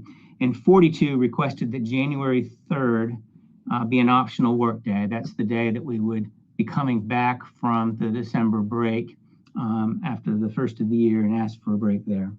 So based on that feedback, from our conversations with others in the community, the calendar committee recommends several changes to the proposed calendar for 21-22. And we can pull up the calendar here if we can. We've changed January 3rd, 2021 from a full student day to an optional work day. That was a direct response to the feedback that we received. And Ms. Caldwell, I think you even mentioned that at one point you knew that would be a concern, and you were correct. We changed 3 of the 5 early release days to full student days. We did that to add some more instructional hours. Feedback from the community was that those are difficult days when we send the students home early for childcare. Feedback from our teachers felt like the instructional time is just so valuable. We found new ways to do our professional development, which is the purpose of those days. We'll do some asynchronous PD this year. And we've been doing that, and so we'll continue that work. And so we've eliminated 3 of the 5 early release days and turned those into full instructional days. And then we moved a required workday from February 18th through February 21st to match up with President's Day. That's a federal holiday. We heard that in a couple of comments and from others as well, and that was an easy move for us to make. Our staff will be required to come in, but that does give students that day with families who work at federal jobs and have that day off. Though we did receive the 108 comments about ending the first semester prior to the December holiday, with the current lack of flexibility, we're just not able to make that recommendation to do that. It would be just such an unbalanced first semester from a second semester, and that's just very difficult for our high school staff to have a much shorter first semester from the second semester. Even with this calendar, we're at 88 days in the first semester and 92 in the second semester. If we try to meet all the requirements General Assembly has required us to do, and also try to end in December, we'd have a 79-day first semester and 101-day second semester. And that's just so out of balance that we can't make that recommendation. So here is the calendar that the calendar committee is putting before you for endorsement recommendation for the 21-22 school year. The first day is August 23rd. The last day is June 7th. January 3rd is an optional work day, as you can see. The first semester will end on the 14th of January. Spring break remains the same. Calendar committee's recommendation is to remain the same spring break. That would be March 28th through April 1st.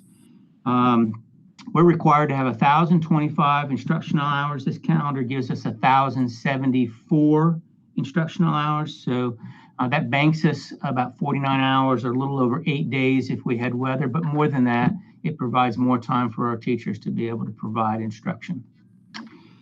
And I'm here to answer any questions you may have about the calendar. Hey, Mr. Levy. Did you have a question?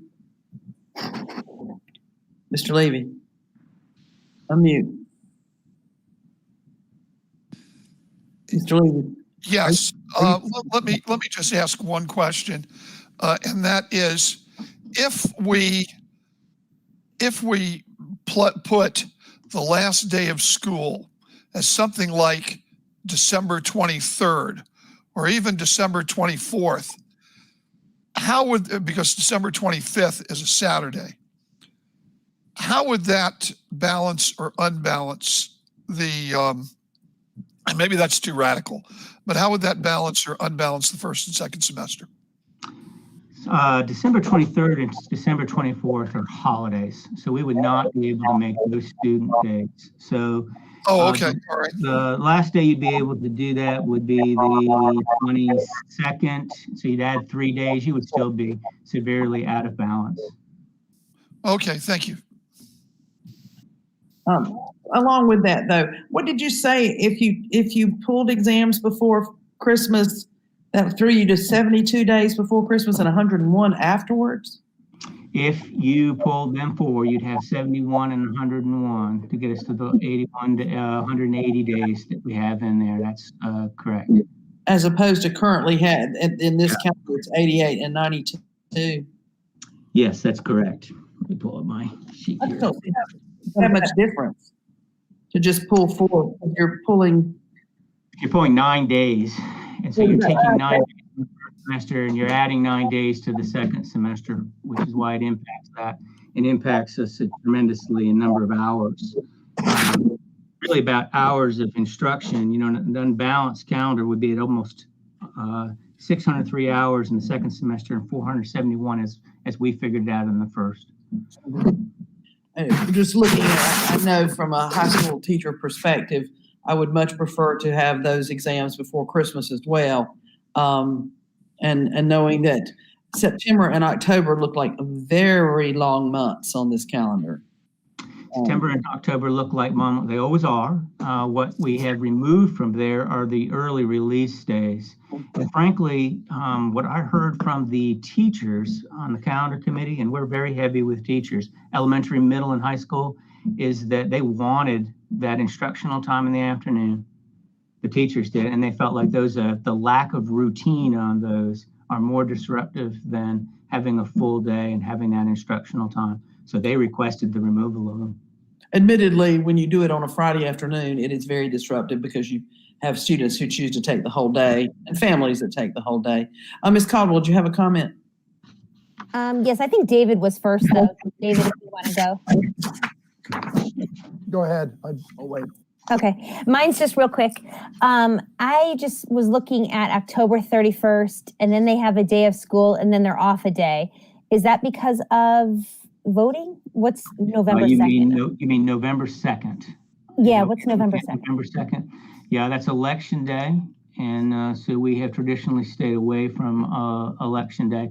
We did look at moving that actually to the 18th and Columbus Day. There was a couple of folks had mentioned that that's another federal holiday. Mm-hmm. There's several issues. One, some of our schools, even for the municipal elections, which is what it would be for next year, use our facilities for election purposes.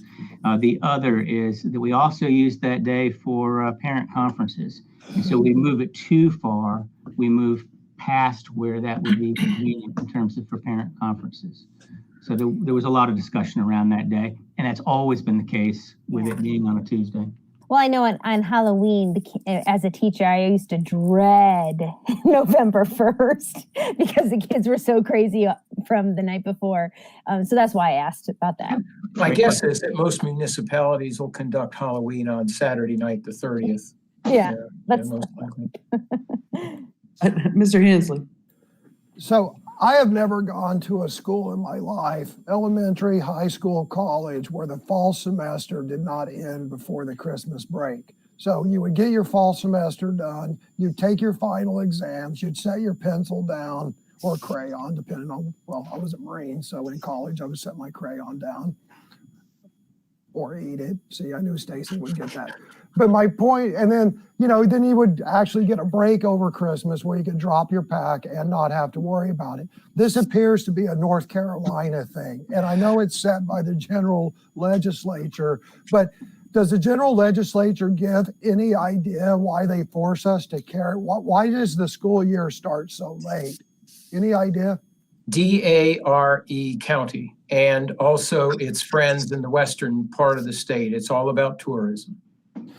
So I had heard that, and to all 15 people of the public that may be watching this, you need to reach out to your elected representatives and let them know that A, tourism should not trump education, and B, this is ridiculous that our students have to worry about and study for final exams over the Christmas break. I know it's out of our control, but this should change. I do want to say, Mr. Hensley, to their credit, our representatives are sympathetic to our view. I think that Representatives Bowles and McNeil and Senator McInnes, Ed, you can correct me, but I think they're very sympathetic to our view. But this has been a matter going on a long time. And I will tell you that Virginia was very similar. I was very active in the movement in that state. I was actually on the point of the Superintendent's Association on a day where we were all lined up in front of the Senate Education Committee. We were down to, if we knew that if we could get past the Senate Education Committee and get to the Senate floor, we'd already canvassed the votes. We knew we were going to get calendar flexibility. And on that day, all the J.C. Penney suits were on our side at the microphone, and all the Italian suits were on the other side at the microphone. And you can guess how the outcome turned out. We hadn't contributed nearly as much to campaigns on that committee as what the people on the other side had.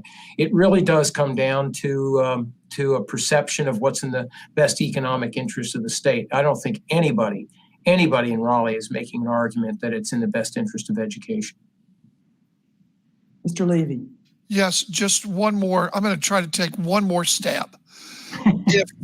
If we got rid of the November 2nd, and I hate to say it, Veterans Day, and also adjourn school on Wednesday, December 23rd, would that be enough? No, first, we can't eliminate Veterans Day. We're required by state law to have Veterans Day included. Okay. I figured there had to be a reason. Okay. I mean, I don't want veterans out there. I don't want to show any disrespect or anything. I'm just trying to figure out something. If I could add, Dr. Metcalf, Mr. Levy, in all fairness, as you could tell, this is really a group effort. Dr. Metcalf, how many directives have I given you concerning the calendar in 7 years? How many directives have you given me in terms of the calendar? No, you let the calendar committee bring back a recommendation for you. That's right. I mean, I think if there's a decision that I'm hands off on, that I've learned in 20 years, it's this one. You really do need to let it bubble up from the ground up. I think there's everybody really would prefer to have the semester end at the holiday break, Mr. Levy, and what Mr. Hensley says, there are a lot of people that support that. But I also think that not only do you have the law with Veterans Day, I think there's extreme passionate support in our community to sustaining Veterans Day as a holiday. I think there's also very passionate support in making sure that holidays are maintained on the 24th and the 23rd. If there were changes made there. I think if you look at the calendar, logically, you might be able to find a number of days, but each of those days are have their own stories to them. And I would recommend that the board would, unless you've got really good reasons for it, aim your advocacy at Raleigh. And then also generally, I think you're always well advised to as much as possible follow the lead of the calendar committee because it's well informed by teachers and parents along the way. And I appreciate it. I just trying to figure out a way. That's that. I don't mean to show any disrespect whatsoever for Veterans Day because it is a very important day. I would agree. Mr. Levy, if Veterans Day falls on a weekend, however, we can then plug it into the calendar wherever we want. Oh, okay. Well, you'd have the Monday. No, you'd have the Monday holiday. It would still be a conversation because the federal government would still have Monday. The state determines when that date is. That's we right. don't have flexibility with it. Ms. Thompson, I think we haven't heard from you. I was just going to comment that I believe our legislative committee, Ed, and I think, Bob, you may be on that committee. So this would be an item that we continue to try to work with our state legislators to see if there's something that they can't do to help us. I appreciate that. Mr. Dennison. Yes. On the test before the holiday, David, this is something you can handle single-handedly. There's one man in the legislature that's stopping this from happening, and it's Phil Berger. And he has so much control over the others that they won't buck him. I've tried every year, and it's not going to happen unless he says he agrees to it. Got it. Love a challenge. Dr. Metcalf or Dr. Grimacy, last year we had the 5 remote learning days that were added. Is that something that's included in this calendar again as well, or are we waiting to hear from the Assembly? No, ma'am, that was a part of the law that was passed last year about this time that allowed us to start earlier. It also required us to add 5 remote days. In current calendar law, again, who knows what could change from the legislature, but currently there are no requirements, nor can you add the remote days. Obviously, something could happen in Raleigh, and they give us leeway in August again as well. And we will be back before you if they do. And generally, we've got a rolling calendar and are working 2 years ahead. So yeah, in fact, we were commenting on that earlier. You know, when we did that innovative calendar, that was 2 years ago for this year. But as we got into the pandemic with when they said we couldn't do that didn't meet the standard, they changed the standard. You know, that's where we kind of got into this, where we're just 1 year there because it's been so unsettled. We certainly want to get back to a place, and likely we'll be bringing a calendar to you at some point for the 22-23 school year to try to get back to where we're a place where we're 2 years ahead. All right, thank you. Any other questions? Mr. Dennison, do you still have a question? Your hand is up. All right, then let's just take a 15-minute break at 3:14 and come back at 3:30 and start back up. We've made really good time so far this afternoon, so we'll continue. So get up and do some stretching. Mr. Eklund, can you take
How we doing, Kent?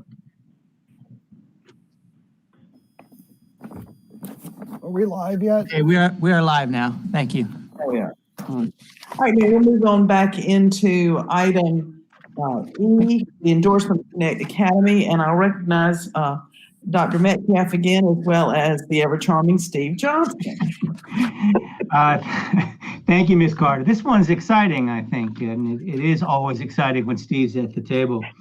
Back in 2018-19, we began work on a plan to develop a fully virtual learning choice for our students and families.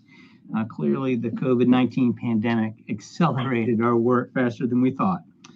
With your permission, Mr. Johnson and I would like to review where we are at with the development of the virtual school choice for our community, share our next steps, and then request the board's endorsement to provide Connect Academy as a standalone choice for K-12 families beginning with the 21-22 school year. And I'll hand it over to you, Steve.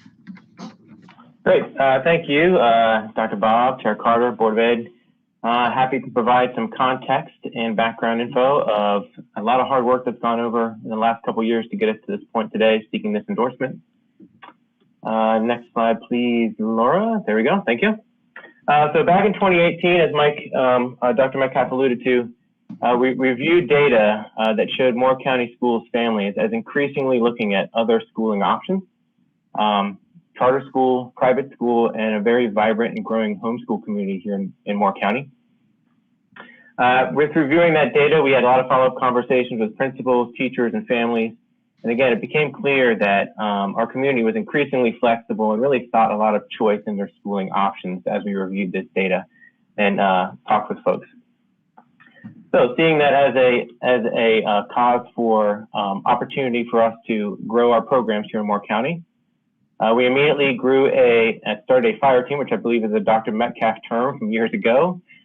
Just so that folks here understand the context of the word fire team, that's just a small group of folks that are focused on solutions for potential issues that we see. So bring people together and work real hard and get it done and provide some solutions. So as that fire team worked together, we were looking at providing some creative solutions and creative choices and options for all Moore County families. And one of the main solutions that came out of that fire team work is a fully virtual option for students. And so that was where we landed on in the fall of 2018 and 2019, heading into the winter. And immediately, once we identified that as a possible solution and a creative choice, we then began towards the pilot process.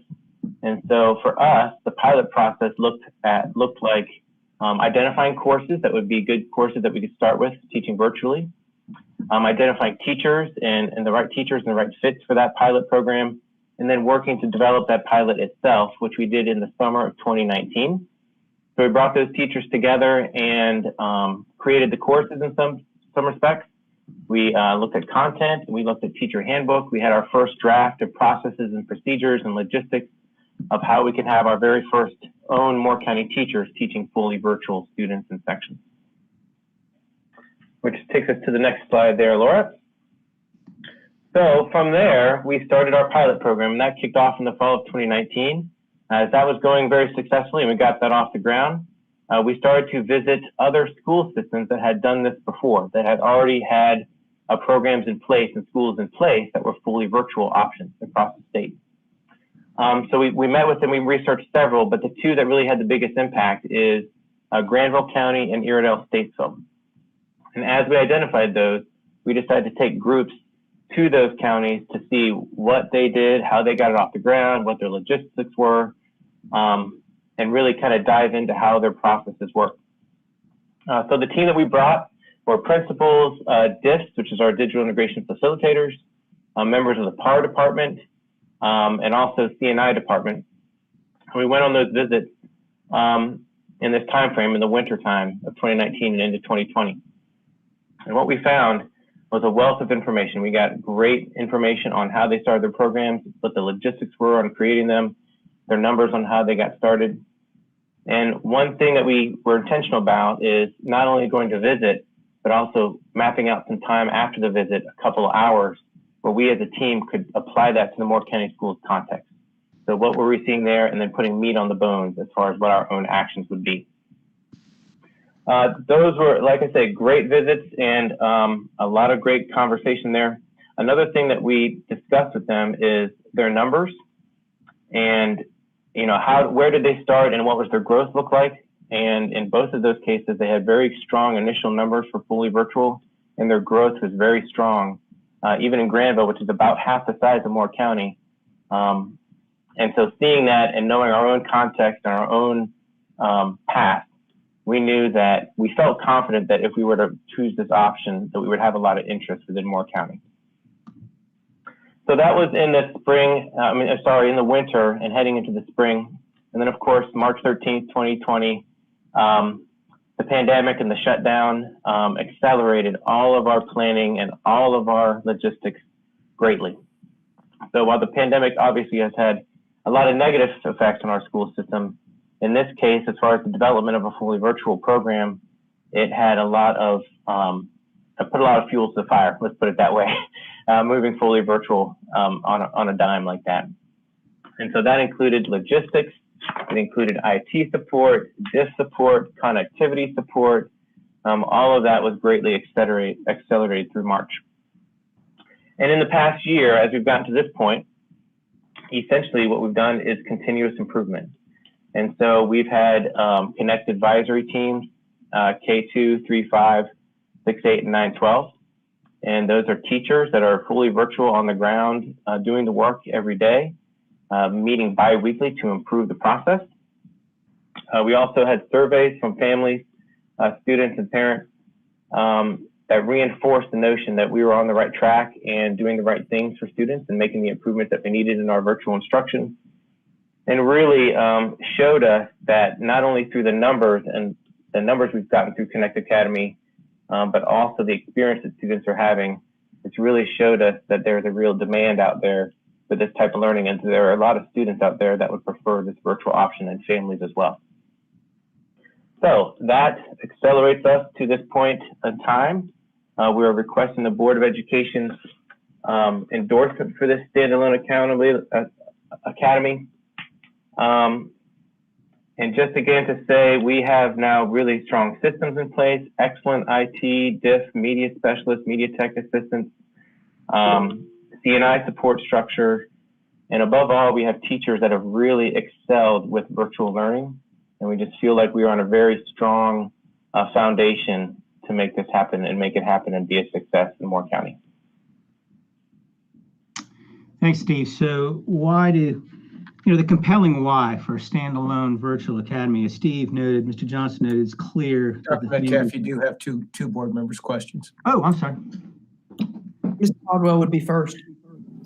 My question to you is, as far as other counties wanting to come in because we'll offer this full-time virtual learning, are we accepting that, or is it just for Moore County schools? The other counties were counties that we visited, and so I was discussing how we had learned from them and took those back to Moore County for our own students. Right, but I'm saying if there was somebody that was from a different county that wanted to come to Moore County and just do virtual, are we allowing that, or is that something that's just per pupil basis? Does that make sense? Yeah, it does. Yeah, thanks. So we do have processes in place already for that kind of system where students that live outside the county bounds can come in and be part of Moore County students, but they would have to be Moore County students at that point. That's what I was going to ask. And the virtual academy would apply to any student that lives and attends Moore County schools. Okay, thank you. They would make a transfer request just like any other out-of-county student would, and then would also pay tuition for being virtual. Mm-hmm. Ms. Did you have a question? I will hold my question until Mike finishes. All right, Dr. Metcalf. Thank you. So we were standalone why, the compelling why of why we're asking for a standalone virtual school option. It's just clear, as Mr. Johnson noted, that our families in the community are asking for the option. It's just an awesome choice for highly motivated students who can learn independently and desire flexible scheduling. We believe it will be a competitive option for homeschool families and may positively impact our student enrollment numbers. Mr. Johnson, as part of his process, he met with homeschool families early on, and this was a choice that was of interest to them, particularly at the secondary level, where families and some students wanted more flexibility, perhaps flexibility to work or athletics or other things that they were interested in. And of course, as we move through the hopefully last ending stages of the pandemic, we believe that a virtual option may still be of interest to parents for safety reasons. So a fully virtual standalone school would be a separate school, be permanent, would have its own school number, its own school identity, and its own principal. It'd have a largely self-contained staff. That's been one of our challenges this year with the shared, some doing face-to-face, some doing virtually. We've refined that and gotten better as we've moved into the second semester. But this would allow a school unto itself and a staff unto itself, would provide more cohesive communication, both for teachers and parents. Some of the logistics, when you have students coming from multiple schools, there's some logistical issues and some communication issues that we've dealt with throughout the course of the year. By having a standalone school, those would go away. The students would be enrolled in the virtual Connect Academy. We could do more focused professional development for those teachers, really hit best practice of virtual learning, and then hold them accountable. It'll be easier to hold them accountable for the work that they do. This would be a school that would have the authority, a virtual school that would have the authority to grant a high school diploma. So we see many reasons we would want to do this.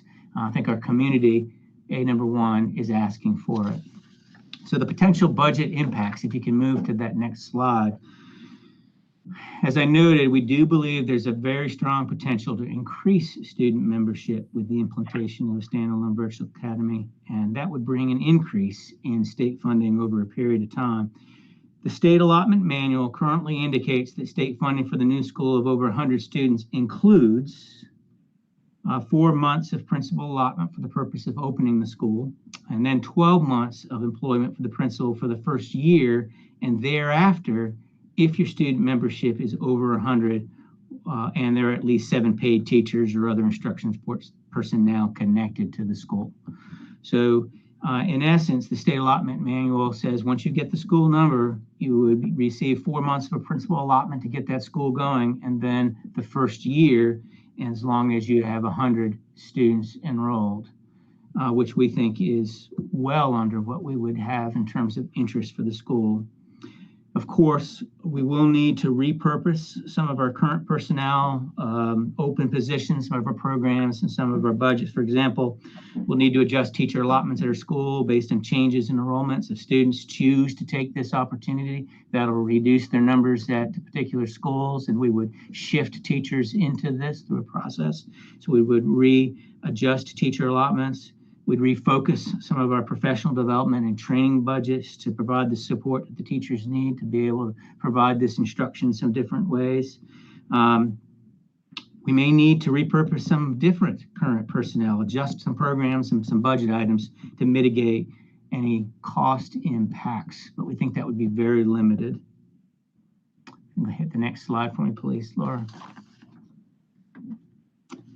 So the next steps for us are pretty simple. We need your endorsement next week at the board meeting to be able to move forward. We acquire the school number, which is a fairly easy process to do. We've actually already completed the application for that. Once we have that, we get a school number. Then we would go through the process to provide leadership for the school, identify the course offerings, work the implementation and formalization of the registration process, which we would like to do quickly in March, from March 1 to April 1, so that we get an idea of the number of students and families who are truly interested.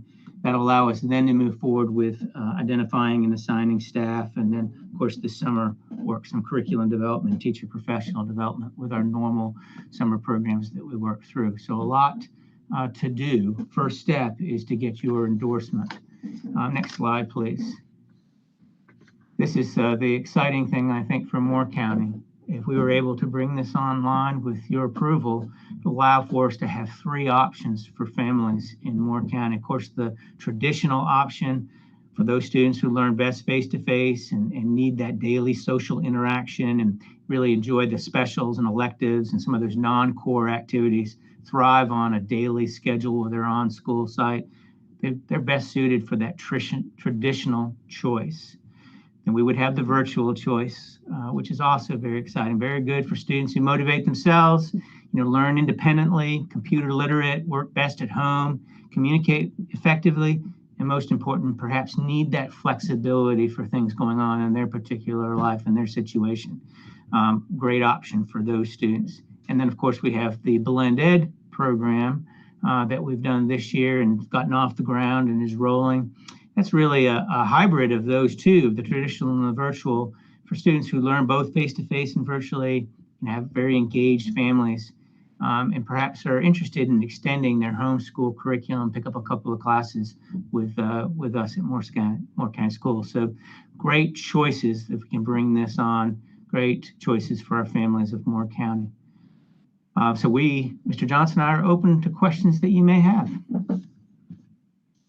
Wow. The world of the future. Mr. Dennison, your hand was up first. Oh, no, wait. I got to go back to Ms. Thompson. She had tabled it. So Ms. Thompson. Thank you. This is great. This is an awesome opportunity for our students, our parents, and our community. We realized that back in March of 2020, when over the weekend we had to gear up to go virtual, that a lot of this, as Mr. Johnson had referenced, had already been put into place and it was ready to go. And I have already I have parents asking, is this something that we can continue? So they're going to be very appreciative to know the answer is yes, that we can continue this in the fall.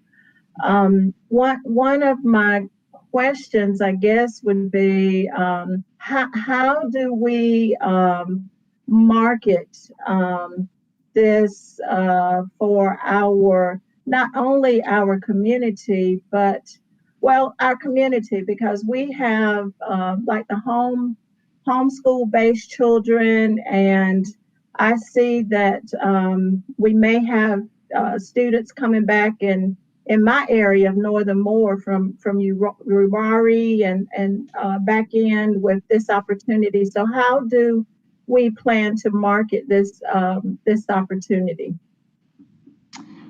Ms. Murphy is going to run a full campaign. We've had conversations, and Steve can talk about that as well. But the goal would be, as soon as the endorsement is approved, and as soon as we have the school number, we move forward with it. The registration is March 1st.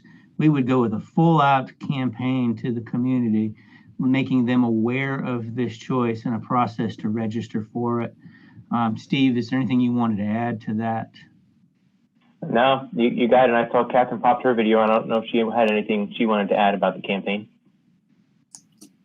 I think you covered it. We just really want to take this opportunity to talk about choice in Moore County Schools. And any help we can get in marketing to groups that normally would not be monitoring our websites or monitoring our Facebook pages, through Blend Ed, I've reached out to homeschool consortiums, homeschool pages, and I have some connections that they can help us there as well. But any help we can get getting the word out, we would appreciate, of course. Thank you. Thank you, Ms. Thompson. Mr. Dennison? Yes. Mike, how will we handle the breakfast and lunch for our students going to the virtual academy? They're entitled to a free or reduced lunch. I don't think at this point, we haven't had any discussion about including lunch or breakfast for students who are in the virtual academy next year. Do you think this might be something you need to consider, considering what that those students are still entitled to a lunch, and a lot of them were given, with the backpack program, we're giving them meals anyway, to take them over the weekend. Something needs to be considered, I think. No, I think, Mr. Dennison, we're in a position now where we have a model for that with what we've done for the past year. And I think there's a high level of confidence that once we have the numbers, we'll be able to execute a feeding program for students in the Verse Academy. If Mr. Barath is still, Mr. Barath still better be on the call. John, is there anything you want to add to that? Sorry, sir, not at this time. Okay. Yeah, no, that's fine. I just want to make sure we're considering, make sure they don't. And I've made a note of that, and these are the details that will work out as we move forward. Mr. Hensley.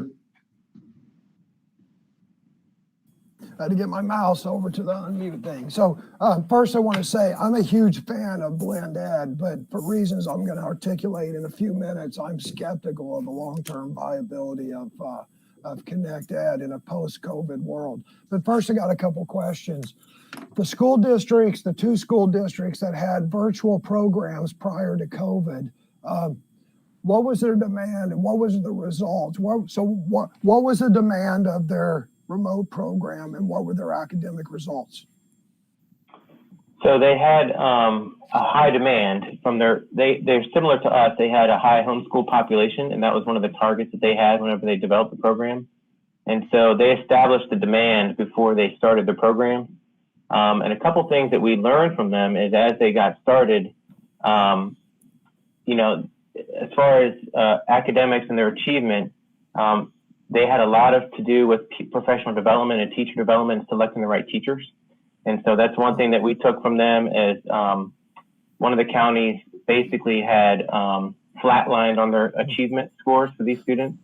And what they told us was one of the things that they would have done differently is had a better selection process for the teachers that were involved in the content that they were bringing in. But as far as their growth in numbers, they started off pretty healthy, and they reported, at least as of last year, that they were a steady trajectory, and they had easily met the 100 student threshold. Okay. So the second question is, let's finish the first question.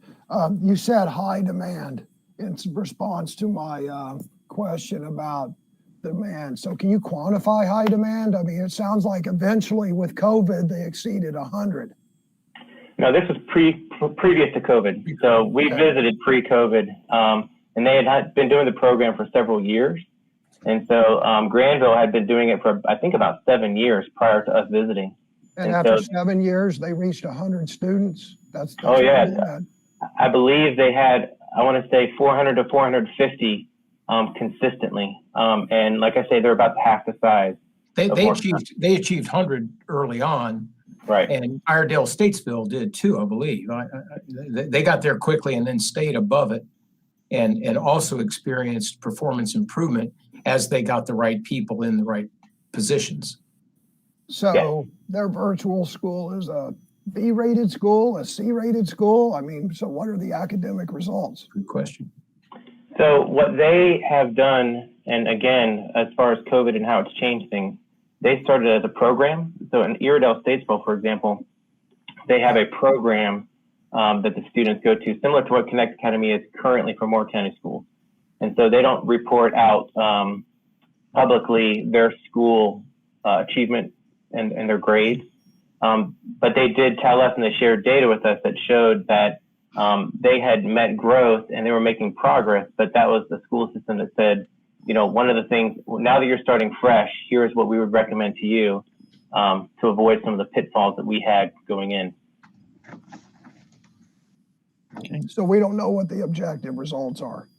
Steve, is there any district that has had a standalone virtual program that does get a letter grade for their standalone school? I guess that's what Mr. Hensley's trying to get to. Off the top of my head, I can't name them. I know there are some in Wake. I believe Wake is one that has a model like that. And I can double check on Granville to see their status. They were heading that direction, but after the visit, I had not followed up to see if they went that. And they wouldn't have scores at this point anyway because of.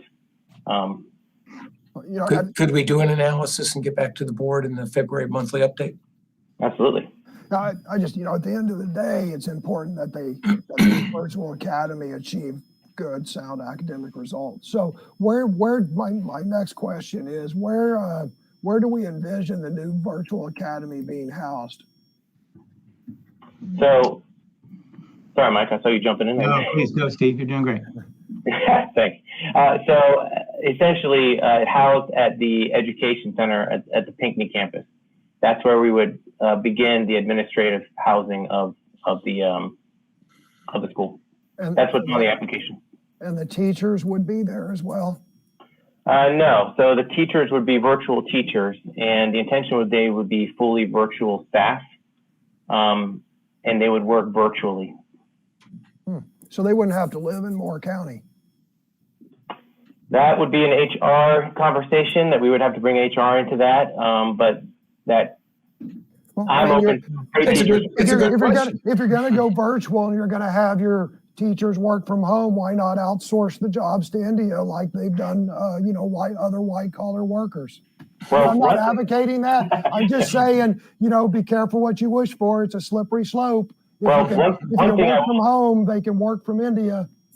Well, one thing I will say that is a big benefit that we really enjoy is we've had a lot of teachers in Moore County teach virtually for North Carolina public schools for years.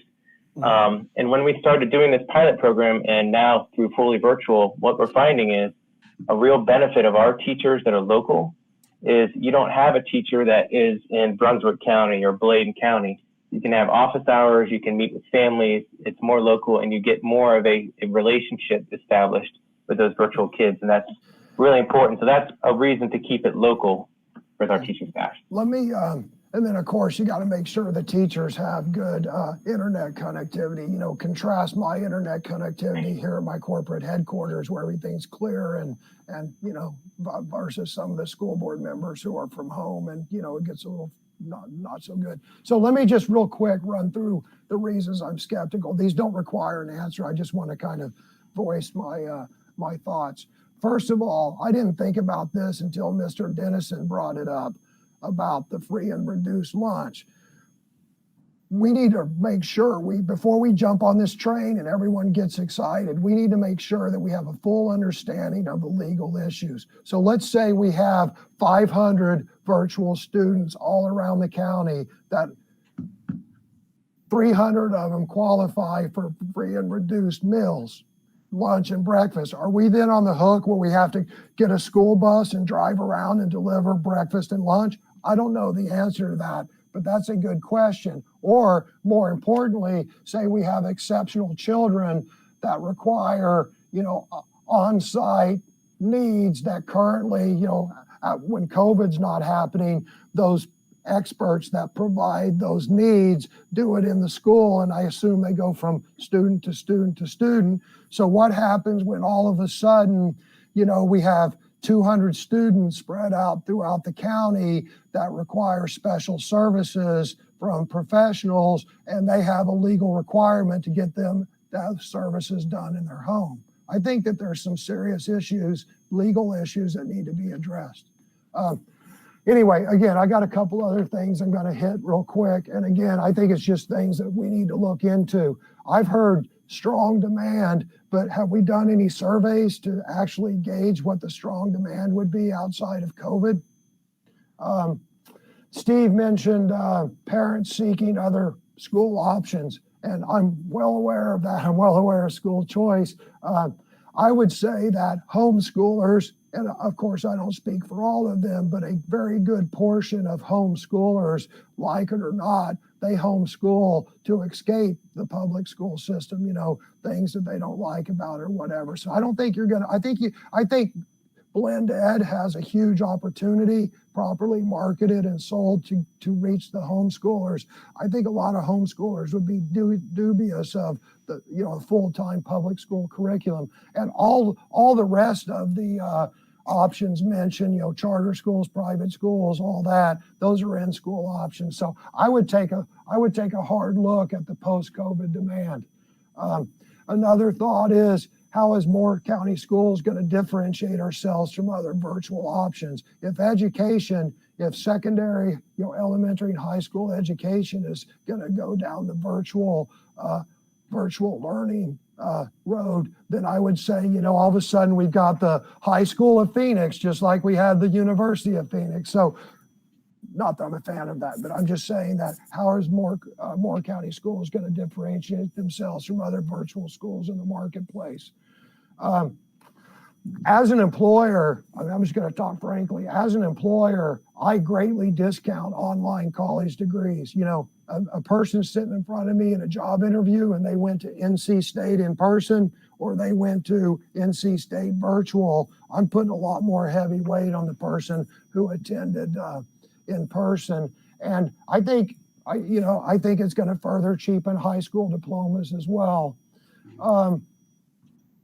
And then finally, just my last comment, and again, these are just random thoughts, is look, if we're going to use this as a mechanism to get additional state funding during the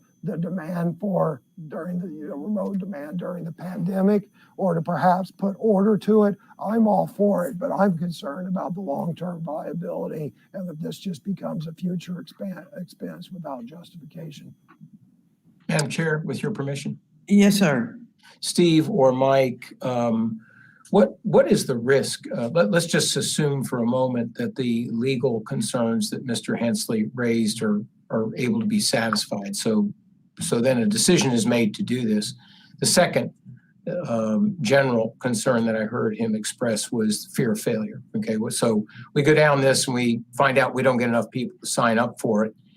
What's the risk for Moore County Schools if we go down this path and after that period of time where we get the state funding for the principal, then we don't get over 100 and we get to that go no go point where we continue and we don't have 100 students. What's the risk? I don't see a risk. If we close it down at that particular point, we would have a staff member we've brought in that we would need to reassign to another location if we had a location opening, but there's no financial on the front end that we've expended. There's no, at this point, I don't see local expense. I see state. Right. Yeah, there's really the only additional expense, the teachers that would be employed there in any given year.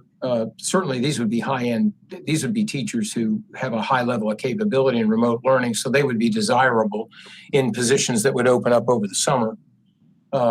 So as far as their employment goes, presumably they're high-performing teachers that we would find positions for, and we wouldn't have to just create positions for them. But at this point, what I've heard us say is that this adds to our market share relative to homeschooling, that most of the students that we would see here would be students who have parents who don't have an ideological reason for homeschooling. They have a lot of other reasons. They're looking for a curriculum anyhow, and we're offering an alternative curriculum. And so we're thinking, Steve, from your contacts without a survey, absent a survey, what you have seen is a growth in the homeschool population, the numbers of kids that are homeschooling, and among those, target of opportunity for both blend ed and virtual. You don't think the blend ed is going to compete against the virtual and therefore reduce the numbers for virtual? That remains to be seen, but from talking to the counselors at the secondary level, we felt very strongly that if this became an option for all families, that we would have a lot of families that seek that kind of flexibility.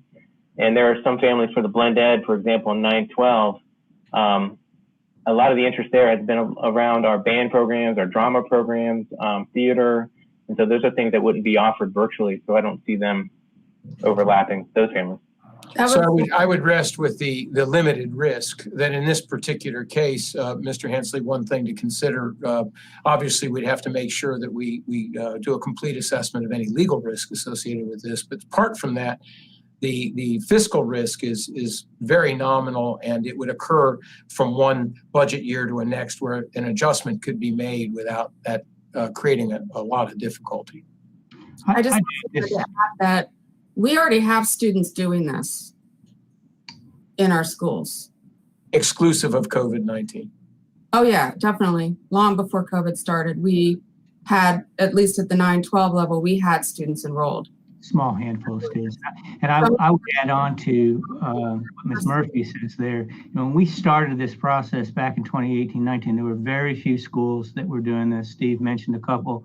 What we're finding now and what we're hearing now from our partners across the state is many of the districts plan to continue their virtual school that they've started as a result of pandemic.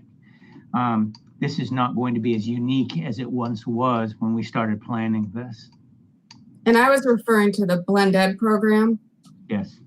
Because we have homeschooled 9 to 12, grades 9 to 12 that want to come in and play sports and that sort of thing. Some of them are great amateur golfers. They might be traveling a lot of the time. They're coming in 2 days a week, and then they're able to play, sports or do whatever they're doing outside of school. So we have students already doing this and doing well. All right, Mr. Levy. Yes, thank you very much. First, let me say that when I first looked at this, I said, oh, this is fantastic. I thought that, yeah, because I truly believe that we need to continue our virtual learning well after the pandemic is over. But the one thing that you're asking here is something that I do not believe that there's enough economic analysis. And that is to have it as a program, which I believe you described as doing in Granville County, and which is what we're doing here, or having it as a new school. If we have it as a new school, we're hiring, I guess, a new principal, I guess support staff, I guess we're having to hire new teachers. I am concerned that you will have, let's say, if you decide to do it not K through 12, say 1 through 12, that you're going to have varying numbers in various grades, which are not going to break down easily to elementary school, middle schools, and high schools. Not only that, but we're not going to be able to flex our existing teachers into having part virtual and part face-to-face. And it also very much concerns me that we're going to be creating a brand new bureaucracy and a brand new school, but not expanding our student population. We're hoping to expand our student population, but we're not doing it. So I have to say, okay, we can hire a new principal and we can hire 2 support staffs. Maybe we're going to need an assistant principal. Maybe we're going to need a head of IT for that school or whatever. Or we can use that money to hire new teachers in 4th and 5th grades. We're in a tight budget situation.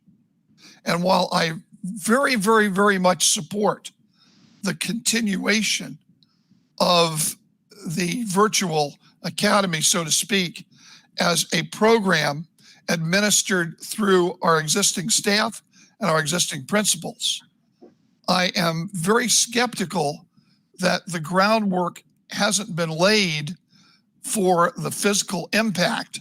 I haven't seen any figures or anything as to how much this is going to cost us, not only next year, but in the out years when we have to pay for our own principal, we have to pay for our own support staff, our own teachers, and yet we are not expanding our student base. I don't understand it. Can somebody help me? Yes, I can, if I could, Madam Chair. Let me just, sir. Yeah, let me explain. When I had those same questions, Mr. Levy, this is where I found comfort. If the students in the virtual program are students that would otherwise be in our schools, then if there are enough of them to justify enough sections to justify a teacher, then the full-time equivalent position that would have covered those students in their other school or schools would simply be shifted from one part of our budget to another part of our budget. So if they're our own students and they've migrated from one school to another, then that money is already in the budget and it follows the children the same way as if they went from Pinecrest to Union Pines or Union Pines to Northmore. Yes, but So that would be internal. I'm just, if I could finish, this is how I came to terms with it. Yes, right, so if they're moving from our schools to our schools, that happens all the time, and you don't know about that impact because it all stays within the budget. There's no risk associated with that. And there really isn't any risk because if we bring in outside students, that would be students who leave other choices, particularly homeschooling, and come to our school, then we get additional state dollars that will cover those teaching positions. So I came to terms with there being a minimal fiscal risk based on my understanding of that provision for supporting teachers. Now, with respect to the administrative cost, the principal position is paid outright by the state as long as you meet those state standards. So that also is not a risk to us from a fiscal standpoint. If there is a need for additional administrative staff, and they'll be limited unless Dr. Locklear corrects me, then that would occur with an exorbitant number of students that would grow over time because in a sense, each teacher is going to be the one responsible for managing their own students, and the need for you won't need a receptionist. You would have very limited need for bookkeeping because you don't have the kind of expenses that you would run into with a traditional school, and it would only be until you met a certain threshold of awful lot of students before you'd need to add any additional staff. Now, Mike, Steve, or Tim can correct me, but that is just my own testimony about how I came to the point of satisfaction with the very question you're asking. So, Dr. Grimmett, I would agree with your assessment. It would be the administrator, the principal that's paid through state allotment, and maybe one other support position that would do multiple things like bookkeeper, data manager, and receptionist, all of that, the contact person at the school. So you'd have one person doing multiple jobs in a school like that, not three different people. You're correct, sir. Well, one of the things is I've never known a bureaucracy that didn't grow. But one of the problems is the state pays it for the first year. Am I correct? It's convenient. Go ahead, Mike. Sorry.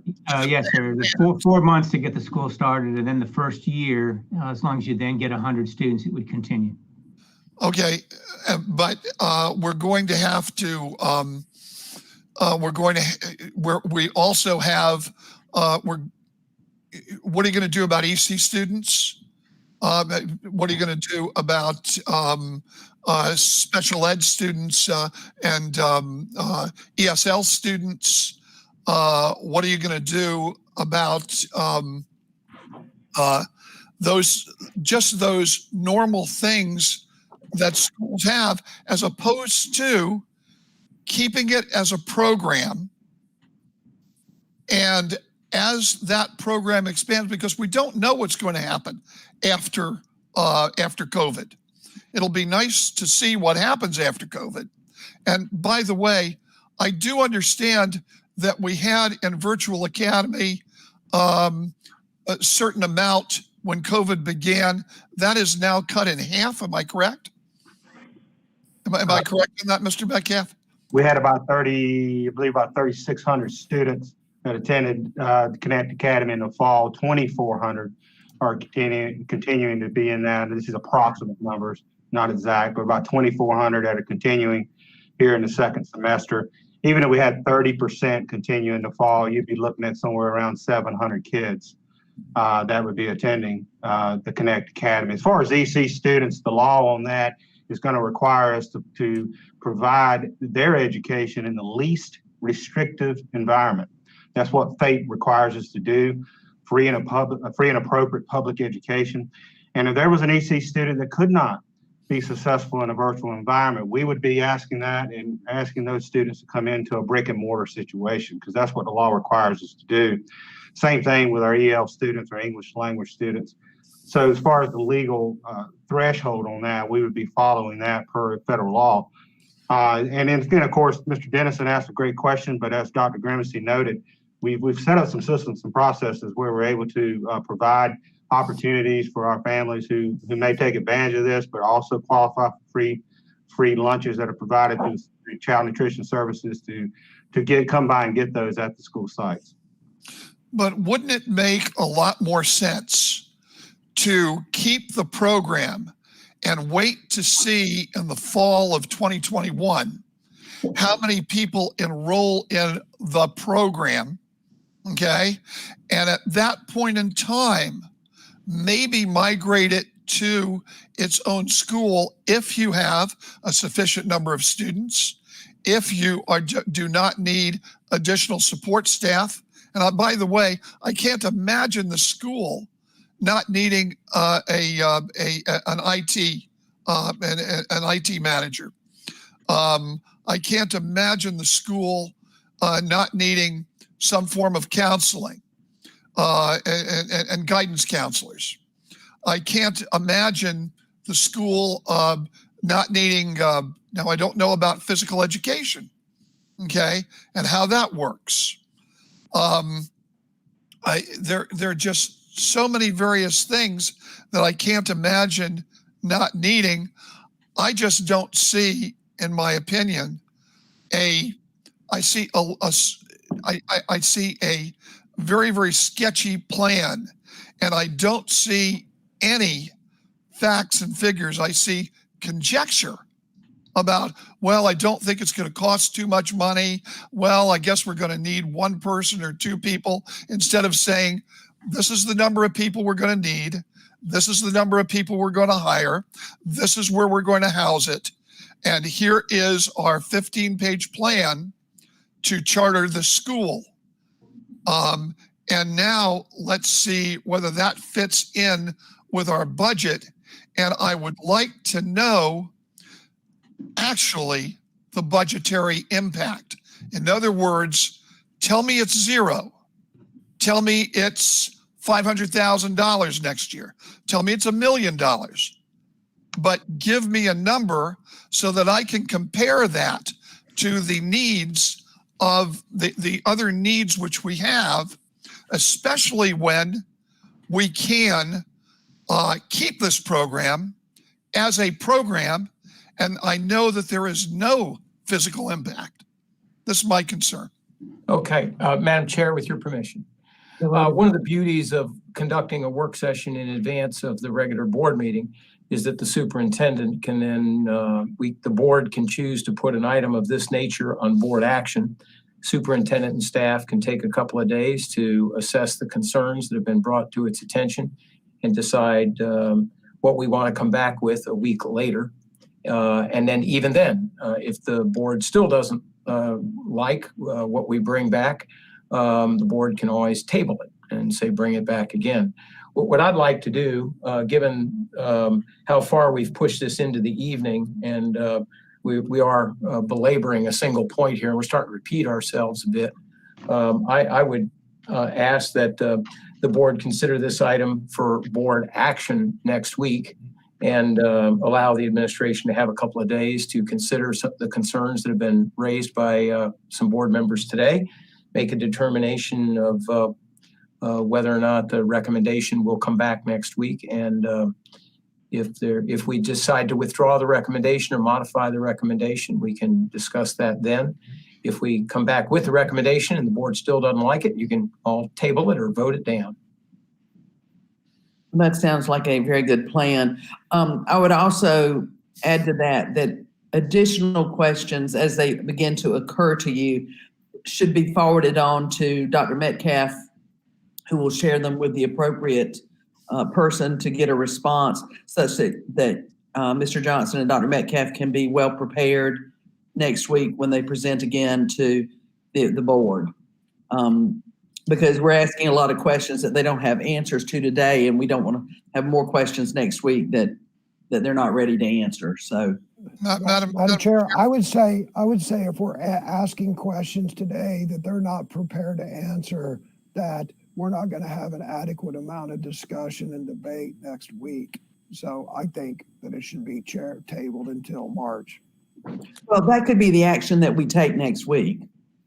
I would agree with that. One of the problems, Madam Chair, that I have actually with our procedures, and maybe this is a great time to just ask the question. I think it's something we need to talk about maybe later on, is that we get, for instance, we got all these backup documents on Friday, this huge bit of backup documents, and we're going to get probably a new document on this new proposed virtual school in a couple of days. It's very difficult to absorb all of that like over a weekend.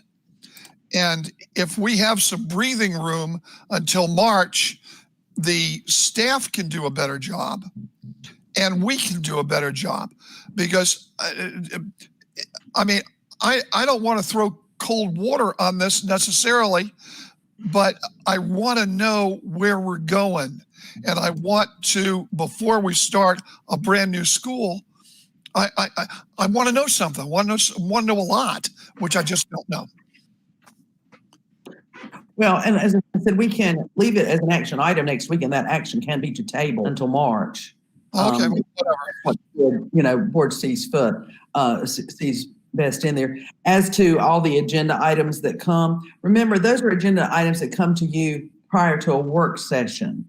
Most boards don't have a work session, and you get those agenda items prior to an actual board meeting and are expected to get them all in hand over a weekend. So you've got a full week to really digest all the items that have come to you, and it is a lot. Or else the board gets the agenda and the items with no work session. You just get them a week in advance, and there's no opportunity to discover where any confusion might be or misunderstanding. There's no discussion. You just either get it 3 days before or a week before. This board is somewhat unique in the structure that we use. So this board I would put your ability to be prepared for your regular board meeting at quite high compared to most other school boards.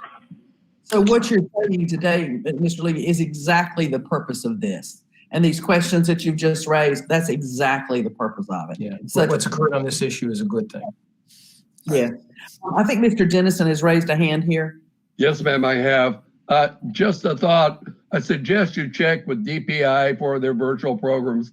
I have sat in at least 2 legislative committee meetings where the legislatures were not happy at all with the results that DPI was getting from their virtual programs. I don't know the details, but I think it'd be worth it to check with them, because I think even at one point they were considering whether or not to continue to have them.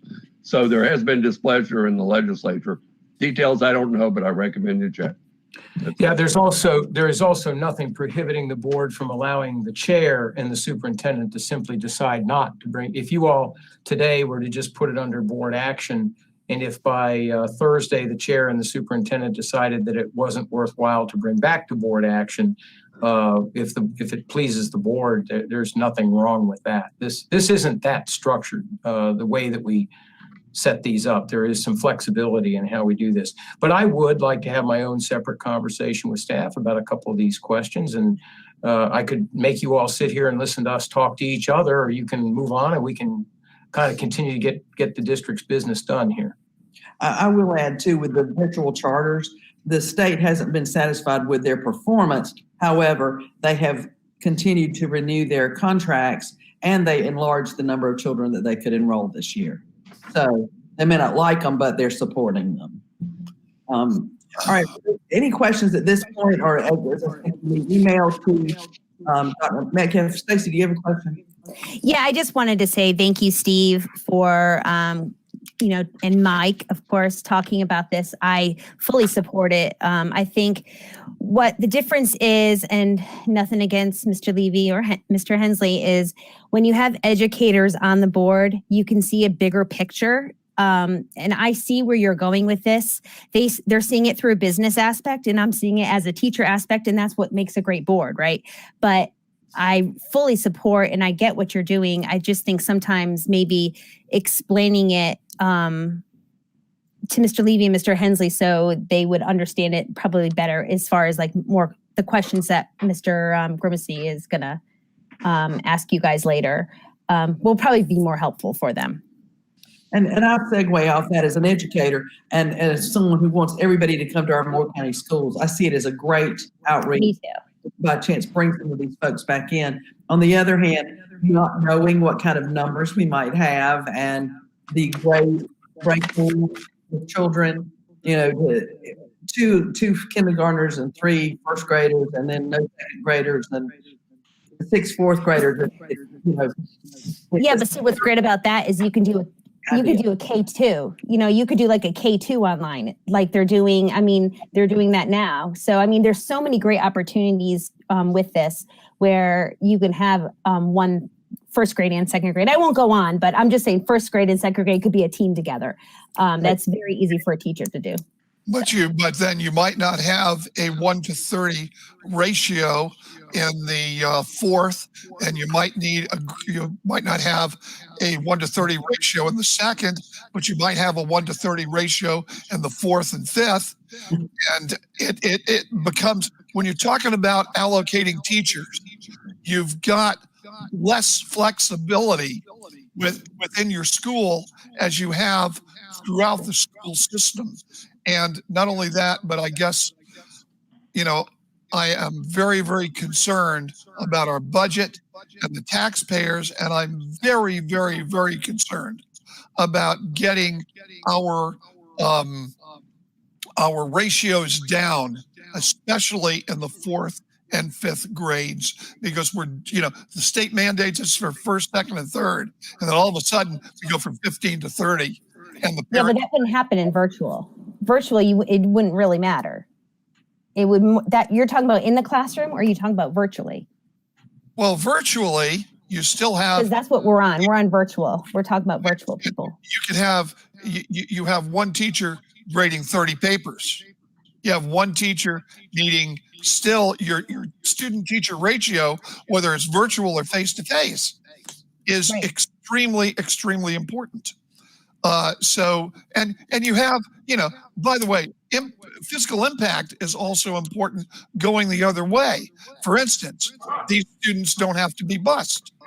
For instance, an environmentalist might say, well, look at all of the carbon we're taking out of the air. I'm not saying that it's all bad. What I really am saying is I need a much more detailed plan than someone coming to me and saying, oh, this is a great idea, let's do it. Madam Chair, may we move on? Yeah. All right, I think we've made it clear that we need more info. I'd say 57 minutes on this topic has convinced the superintendent that I was right 15 minutes ago when I offered the opportunity to move on. I'm getting some cold stare. It's an exciting idea, though, you know, so it deserves lots of discussion. Let's move on now to the, yes, sir. High school course. Item F, Dr. Metcalf. Yes, high school course additions. In an effort to continue to expand opportunities for our high school students, Moore County Schools would like to add 9 additional career and tech course offerings for the 21-22 school year. All the new courses are aligned with the North Carolina Department of Public Instruction state guidelines, meet Perkins 5's federal requirements. And Amanda Dixon, our Director of Career and Tech Education and Federal Programs, is here to briefly review the courses that we'd like to add. Ms. Dixon. Good afternoon. Can everybody hear me okay? Yes, ma'am. All right. Good afternoon, Madam Chair, Dr. Grimacy, members of the board. It's always exciting to be able to bring opportunities like this where we're continuing to do our work to expand course opportunities and opportunities for our students in general. And today there are 9 courses that I'm asking for your consideration on for our high school students in regards to our career and technical education pathway programs. As Dr. Metcalf mentioned, these courses are North Carolina DPI approved. They also meet all of the Perkins 5 standards.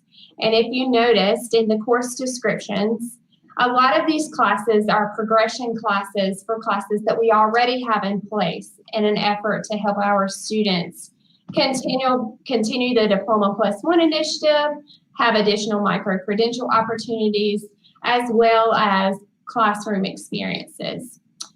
So I am here to answer any questions that you have. These 9 courses, if approved, will be available for our students in the 2021-22 school year. And these are opportunities for all of our high schools. Thank you so much, Ms. Dixon. Mr. Lee, you very quickly had your hand up. Yes, I appreciate these courses, especially the CTE courses. I do want to know, are they duplicative of what is offered at Sandhills? And how are we going to need new teachers, or are we cutting out a course so that the teachers can not teach course A and can teach course B? And is there a cost?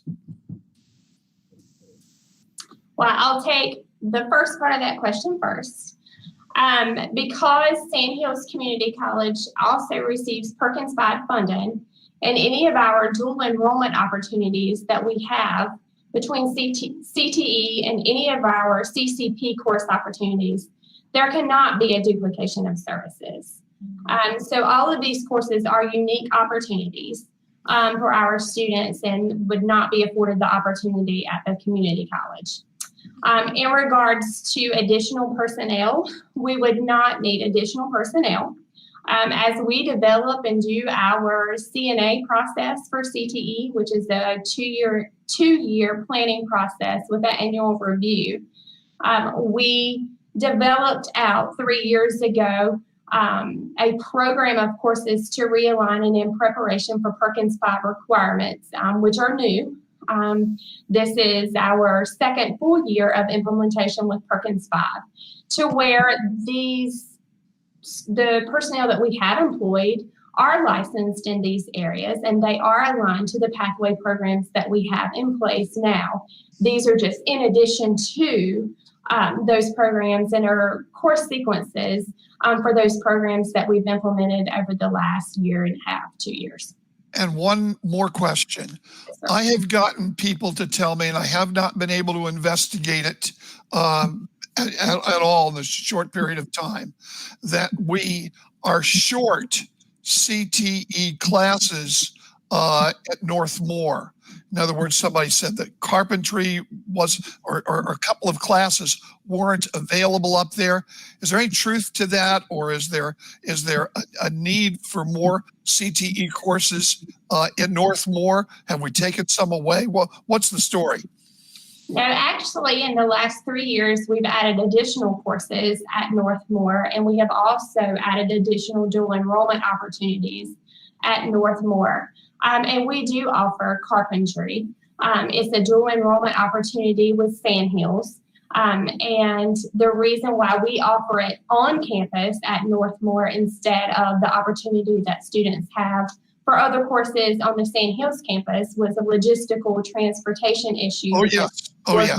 Students, that course should have happened in the fall, but due to a personnel issue as a result of COVID, with Sandhills, they were not able to have a teacher in place. However, we do have a construction program for students. As you know, we just had a nursing lab that opened there to provide our own nursing program, to provide additional opportunities for Northmore students, because we were having to depend on Sandhills to provide that opportunity for students, and it was only limited to an afternoon for students. And if they played sports or had to work after school, then they were not afforded that opportunity. So we've been very strategic in our planning in the last few years. We have put in an Adobe Academy, we've put in the Drone Academy, we've put in a lot of opportunities there. We've also expanded our middle school opportunities in the Northmore area as well. And this is just the continuation of those opportunities for our students. And I appreciate that because there is a huge logistical problem with the people in Northmore going to Sandhills. It's what, an hour drive, something like that. So it's important that we have as much CT opportunity at Northmore as anywhere else, or maybe even a little more. Just my feeling. Thank you. We also have dual enrollment opportunities with Randolph and Montgomery Community College, in addition to Sandhills for our students in the Northmore area to also to work on expansion and to provide additional opportunities. And that's fairly new. That's come about in the last few years as well. So they can go to Randolph just as easily as they could go to Sandhills, which is probably closer to them, I guess, logistically, right? No. I'm sorry. No? Or yes? Can we move on? We move to the next one? Yes, they can. Okay, thank you. I'll move on. Thank you. Mr. Hensley. Yeah, I have a couple questions. So a couple of these are follow-ups to what Mr. Levy asked. So I'm confused. I'm genuinely confused how you can add 9 classes with roughly 25 students each and say it's not going to require additional teachers. Because this is part of our progression of our plan that we implemented actually, was that last school year? It was, last year was our first full year, which restructured some of our programs, which allowed us to pick up the level 1 of these courses for those programs. So we did get rid of some programs last year and the year before that were either outdated, did not meet a need in this area or region. I did not have a micro-credential or credential opportunity, or if there were programs that Sandhills was part of their plan that could give us the cost savings there, then we restructured our side of the house in an effort just to continue to build. So if you'll notice, most of these programs are level 2 programs because we went ahead and implemented those programs before. So this would be like most of our students this semester would be in that cohort. So this would be a continuation. Ms. Dixon, is it appropriate to use words like repurposing, realignment, as opposed to addition? Or follow-on classes, you have follow-on classes. So it's part of a catalog and some things go away and you add things. It's not, okay, I understand. Thank you. The other follow-on question of Mr. Levy is, he asked if these classes were duplicative of what was offered by Sandhills Community College. And then, I was expecting a yes or no, but I kind of got this, well, I was led to believe, based upon your answer, and hopefully you can clarify this, is maybe some of these classes are offered at Sandhills Community College, but by virtue, this is what I walked away understanding, is that some of these classes may be offered at Sandhills Community College, but since we're choosing to offer them, then our students wouldn't be able to attend them at Sandhills Community College. That's what I understood from your explanation. Am I incorrect on that? Yes, these are not duplicative courses. We cannot offer anything that Sandhills offers if it is a dual enrollment CCP opportunity. That would be a duplication of services. That would also be supplanting of federal funds, which also funds Sandhills under Perkins 5 as well as us. So these opportunities are not high school opportunities for students. Now, there may be program alignments to these for students as a progression once they have graduated high school, and they may want to continue to receive a 2-year degree or whatever that case may be, but they are not the same programs. Okay, and then my final question is, when you state that these are available at all high schools, you stated in your presentation these are available at all high schools, which is great. But so you have instructors at Northmore and Union Pines that this would be added to their catalog and they would teach them at all of the schools, or the students would have to travel to Pinecrest to get these classes? No, the students would not have to travel to Pinecrest. we do have certified teachers in each one of these program areas at each of our high schools. Now, if we do not have a substantial enrollment for each one of these programs at each one of the high schools in an effort to provide those opportunities to the students, then they may be provided that opportunity at Union Pines or Northmore or Pinecrest. We simply cannot afford to run, a course that only has 3 students enrolled, if that were. So let me restate this. So subject to availability, all these classes are available to be taught at each high school. But if there's not enough people enrolled, if a student wanted to take it, and there wasn't enough interest in their high school, then they would travel to a high school where it'd be offered if possible. We would provide every opportunity that we could to afford that to those students. Thank you. That's my questions.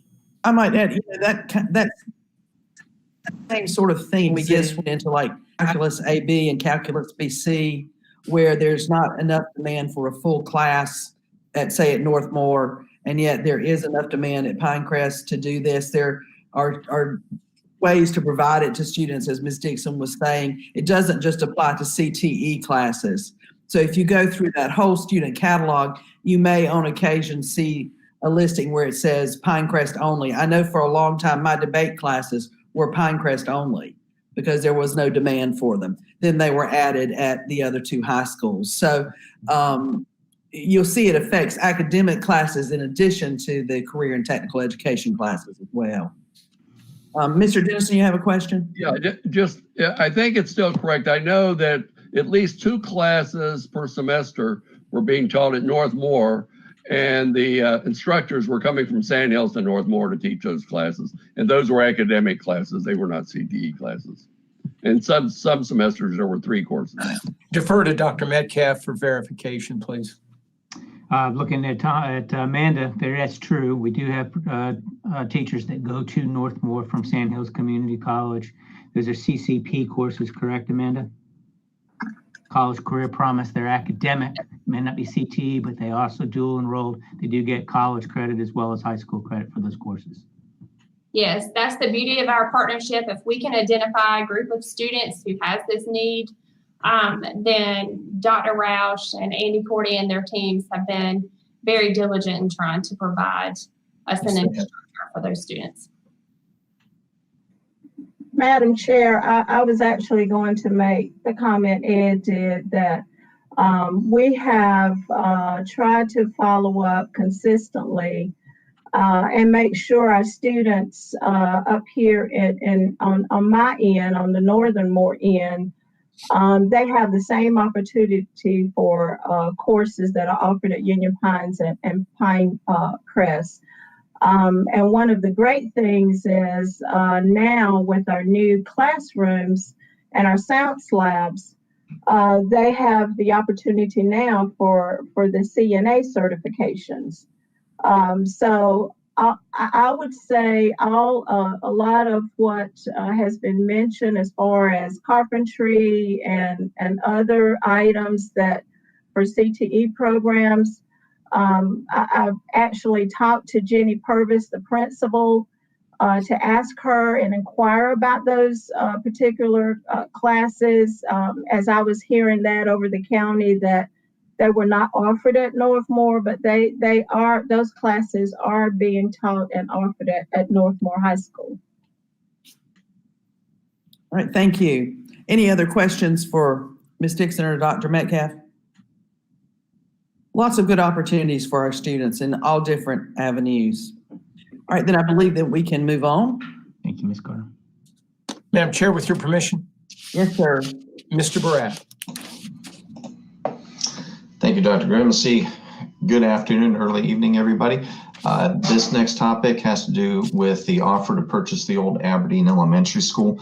As the board will recall, during the December 7th work session, we'd been informed that the offer to purchase the school by Pathfinder Investment Management, or PIM, had terminated their agreement due to reasons outlined in the executive summary and presented then. Since that termination, they then submitted a new offer to purchase the property for $800,000 as is, and without the inspection period, and a closing within 30 days or as soon as possible, not to exceed 90 days. At the December 14th regular business meeting, the board did approve a motion to accept the offers $800,000 to commence with an upset bid process, working again with our broker and through the publication outlets of the broker and media. We had posted the upset bid, which concluded on January 20th, and we did not receive any upset offers during that period. We have reached out and had an interest previously by 2 entities in the property. However, follow-ups with them have turned that they were no longer interested in the property anymore. So the sale of this proposed sale of the property for $800,000 is not final until the board has had this opportunity to discuss and evaluate the outcome of the process and render its determination for the fair market value of the property. And so with that, I'm available to respond to any questions you may have. John, what are the board's options?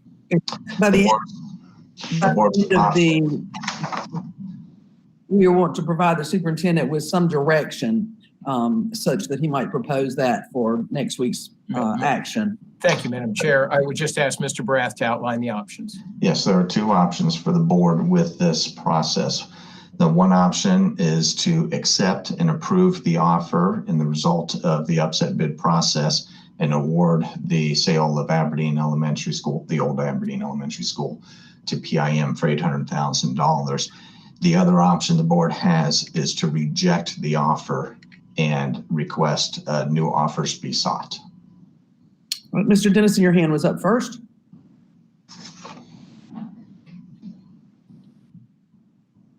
You're muted, sir. Ed, you're muted.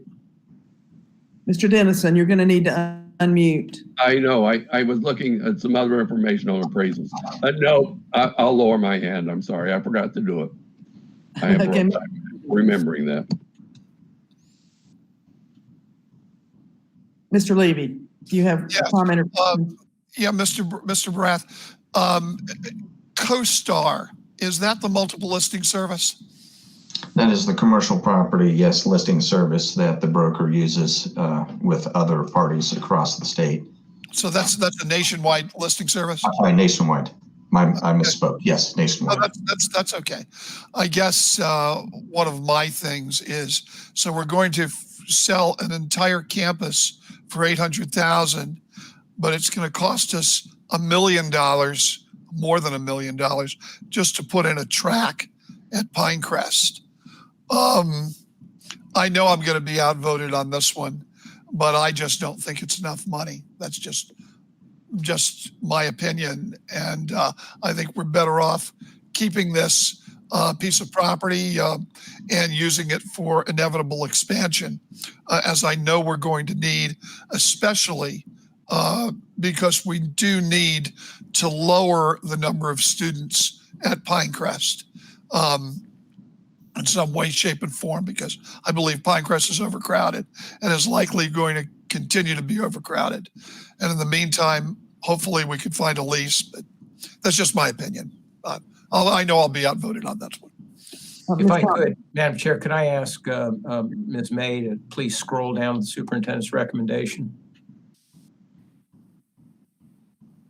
There is no recommendation on the table currently, board members. Mr. Brath and I truly would like your feedback so that we can determine a recommendation for next week. Ms. Thompson. Madam Chair, I believe, I agree with Bob. I think we need to reject this offer and just reach out and see if there are other bidders who may be interested in this property. $800,000 is not close to what the fair market value is. So I think we have some time just to revisit this at some time later on in the future. Well, Mr. Hensley. Thank you, Chair. I want to chime in and support of Bob in that, and Pam, that the property is undervalued. I would make 2 observations. The property, if Aberdeen supported multi-family tenants or multi-family housing on this property, it would be worth a lot more.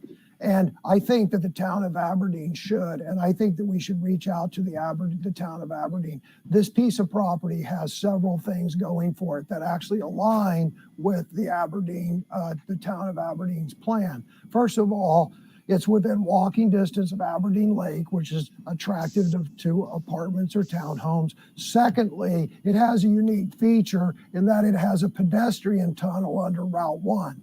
That pedestrian tunnel would allow residents to walk to and from the downtown area that the town of Aberdeen want to revitalize. So I think the town of Aberdeen, we should brief the board, or a representative from the board should brief the town of Aberdeen into why it would be beneficial to them and the taxpayers throughout Moore County, some of which are Aberdeen taxpayers, for them to change their look at that property. I mean, my God, Pinehurst is allowing apartments to be built across from the entrance of CCNC and up against Pinehurst number 7. So I'm not a developer. I just know the property would be worth a lot more if it was zoned correctly. And I think that multifamily housing would be proper. Multifamily housing would be in the benefit of the town of Aberdeen. So I guess my point is, I think that we should reject the offer. We should reach out, we should reach out to the town of Aberdeen and make our case as to why that should be rezoned, and that would maximize the return on that property. Thank you. Mr. Levy, oh no, Ms. Caldwell, your hand is up now. Well, let me lower my hand. Oh. There we go. All right. Ms. Caldwell. Yeah, so I would have to agree on some of that.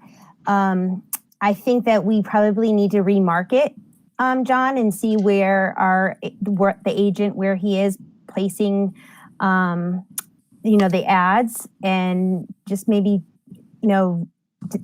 remarket the whole entire school and advertise it better, just to see what's out there. And I do think we need to talk to Aberdeen David. I think that's a great idea. And so, yeah, I'm in agreement with you guys on that. I'll just go ahead and add, I agree with Bob too. Another high school there. I got out and walked around the building Friday afternoon, and the front side of that building virtually sits on US 1. It is so close to the road, but that makes the property very valuable as well. So I do think that we should remarket this one and see what more we can do. And an approach to the town of Aberdeen may be what we really need to do. Mr. Dennison, do you have a last comment?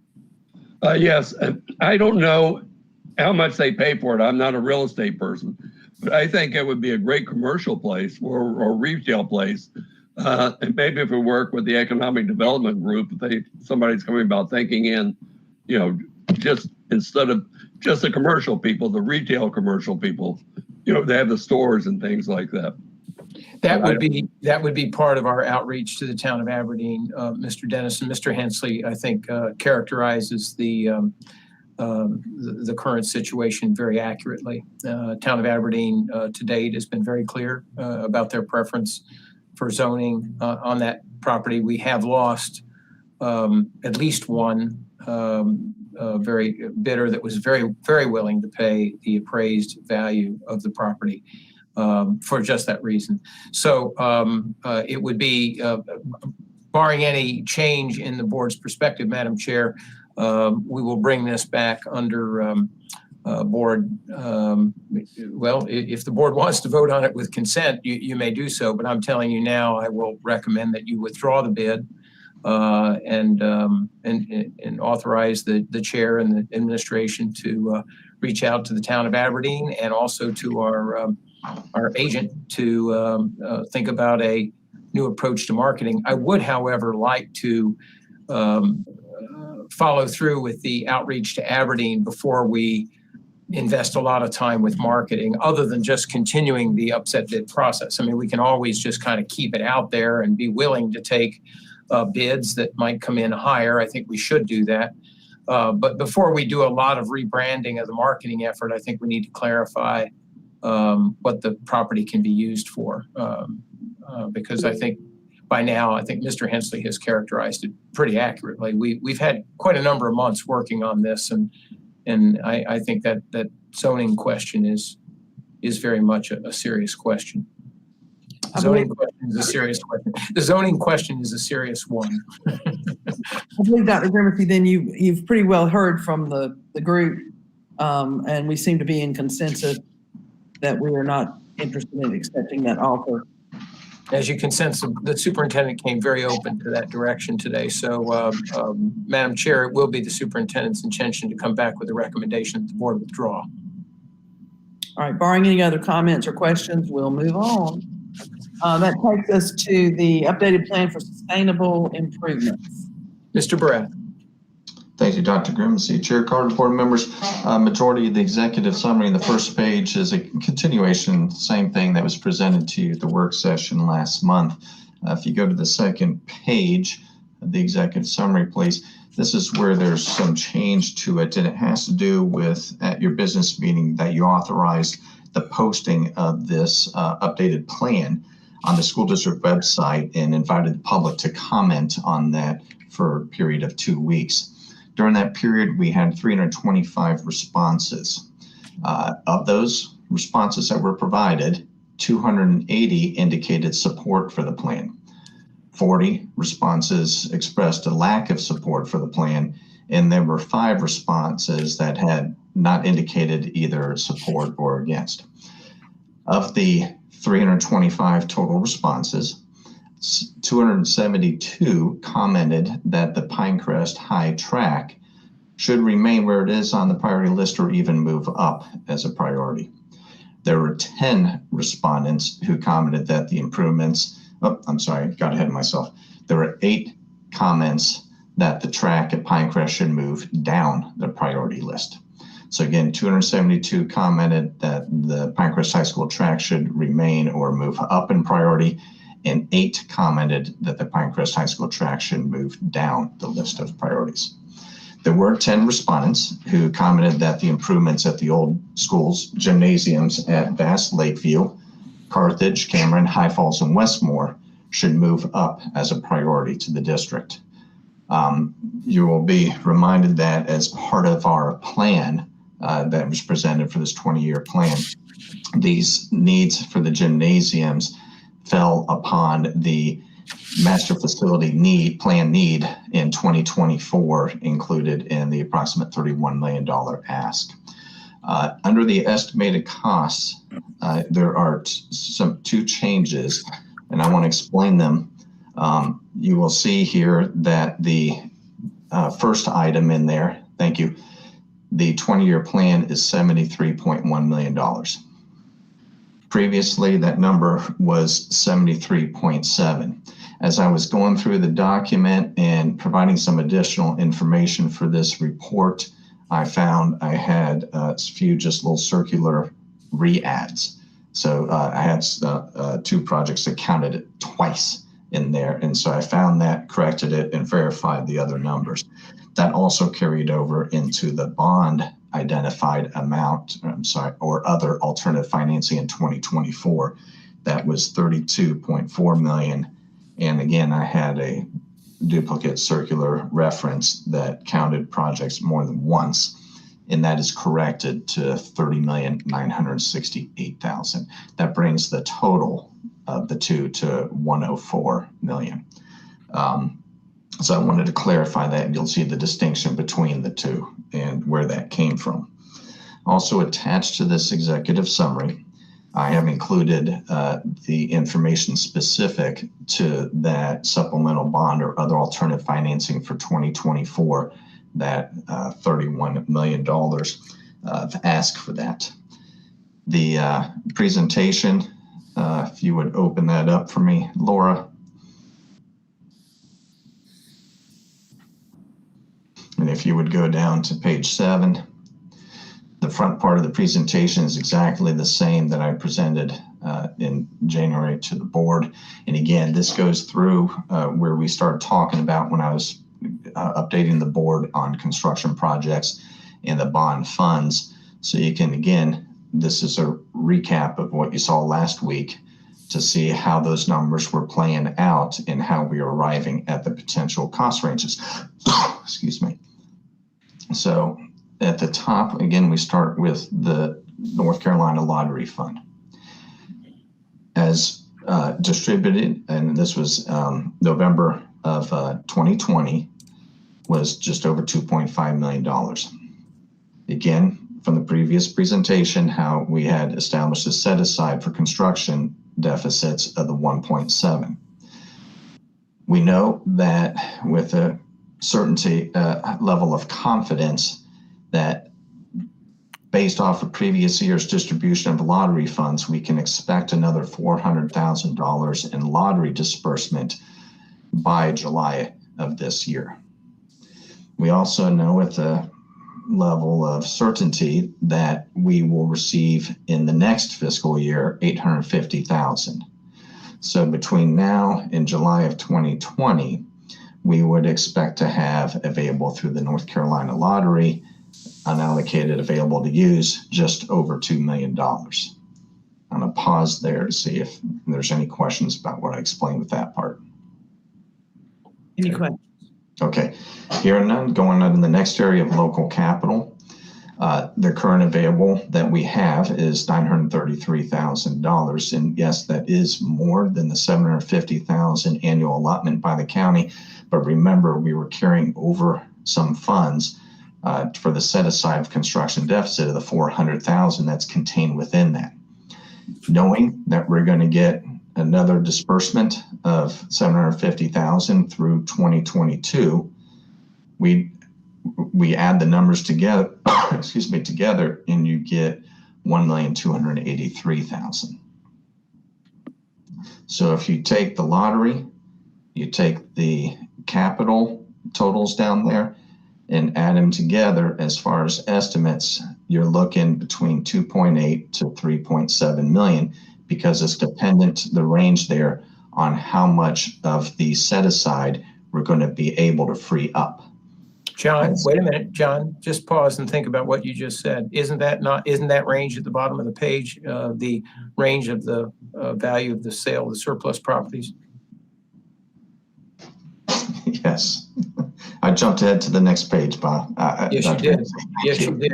So you have three separate amounts. You have your lottery and you have your local capital. And then at the bottom, as we explained last month, the bottom of that is what represented what the amount of the offers were on the table a month ago, including the 1.6 million from the Montessori school for the Southern Pines Elementary. The top number, $3.7 million, represented the combined appraised value of the four sites. So those are your three variables that helped inform the board of how much money they would have between now and the next 18 months, even without any additional money from the county commissioners. Is that correct? That is correct, and I apologize for jumping ahead there. That's right. Go ahead to the next slide then. Okay. The next slide, again, is a recap of what you had just seen earlier in the update on school constructions. So it's the same information that resulted in the approximately $145,000 deficit at Southern Pines. Next slide. And this is also a duplicate of the slide you just saw earlier this morning, how, again, the projected deficits relative to the set-asides and the differences of funds that would potentially be available, just over $1 million. Go to the next slide. And so if we take those totals from the previous sheets, we had just over $2 million projected to be available by July 2022. We have just over 1.2 million projected to be available in the local capital fund by July 2022. The range of the disposal of properties and proceeds from those, 2.8 to $3.7 million. And then the balance of funds from the offset or from the deficit set aside of just over $1 million brings the total potential capital funding available for improvement at schools between $7.1 to $8 million. Any questions? Very good. Are there questions? The other document that's attached to the executive summary is the feedback that we did receive on the public comment. All of the 325 responses are indicated on there with their comments and in support of yes or no of the plan. A lot of information there. I know we went through a lot, and it's been a very long day for everybody, and I appreciate your attention through this. And if there's any questions, I'm ready. I just want to, if I could emphasize, Madam Chair, with your permission. Yes, ma'am. Ms. May, if you would scroll back to John's list of priority, the priority list that, well, it was actually in that PowerPoint there. It's also a separate link, but it's also in the PowerPoint. I don't need, yeah, right there. There it is. Yeah. Yeah. And so if you look at the bottom, at the running total of that, board members, you'll see an amount of $8.4 million. And so that was the cutoff when Mr. Brath and I last month were developing this list. We agreed on a cutoff at the amount of money that you could, on the high end, that you could project that you might be bringing in over the next 18 months without any additional funds from the county commissioners. So this package would be a package that you could consider as your plan. There's no, once you get into this, you can, we can always come back as we go through it. If we find that we're running ahead, if we've, on the high side, if it looks like there's money that we have available as we go down the list, there could be some further discussion later. But essentially, we're asking you to consider this or some modification of it as a plan that we would follow going forward for that money that we know we'll be bringing in over the next 18 months. All right. Mr. Levy, did you have a question? Yes, I did. Are you saying that for the $8 million, we can do all of this? Am I correct? If we were to sell all of the schools, if the schools would bring in the total amount of the appraised value of the 4 schools, then that one slide showed you that on the high end of that, the answer is yes. You'd have a very reasonable chance of doing all of the projects that you see on this list if that were the case. If you're at the low end of that, I think you would struggle with the last 3 items, but then that could be part of your discussion with the county commissioners. If the commissioners wanted to make sure that everything on this list happened, they might want to make that contribution, or they might want to wait and see how we do with the sale of the schools. But this is what you have available for you should you want to just stick to the plan that we have on that later slide. Well, luckily, this may be a distinction without a difference, because I'd like to be able to go back to my alma mater, which is Pinecrest High School, and not have people throw track shoes at me. But my problem is this, and it's a real serious problem, and it is that I do value our brick and mortars and the need to have good water and be able to flush toilets, to have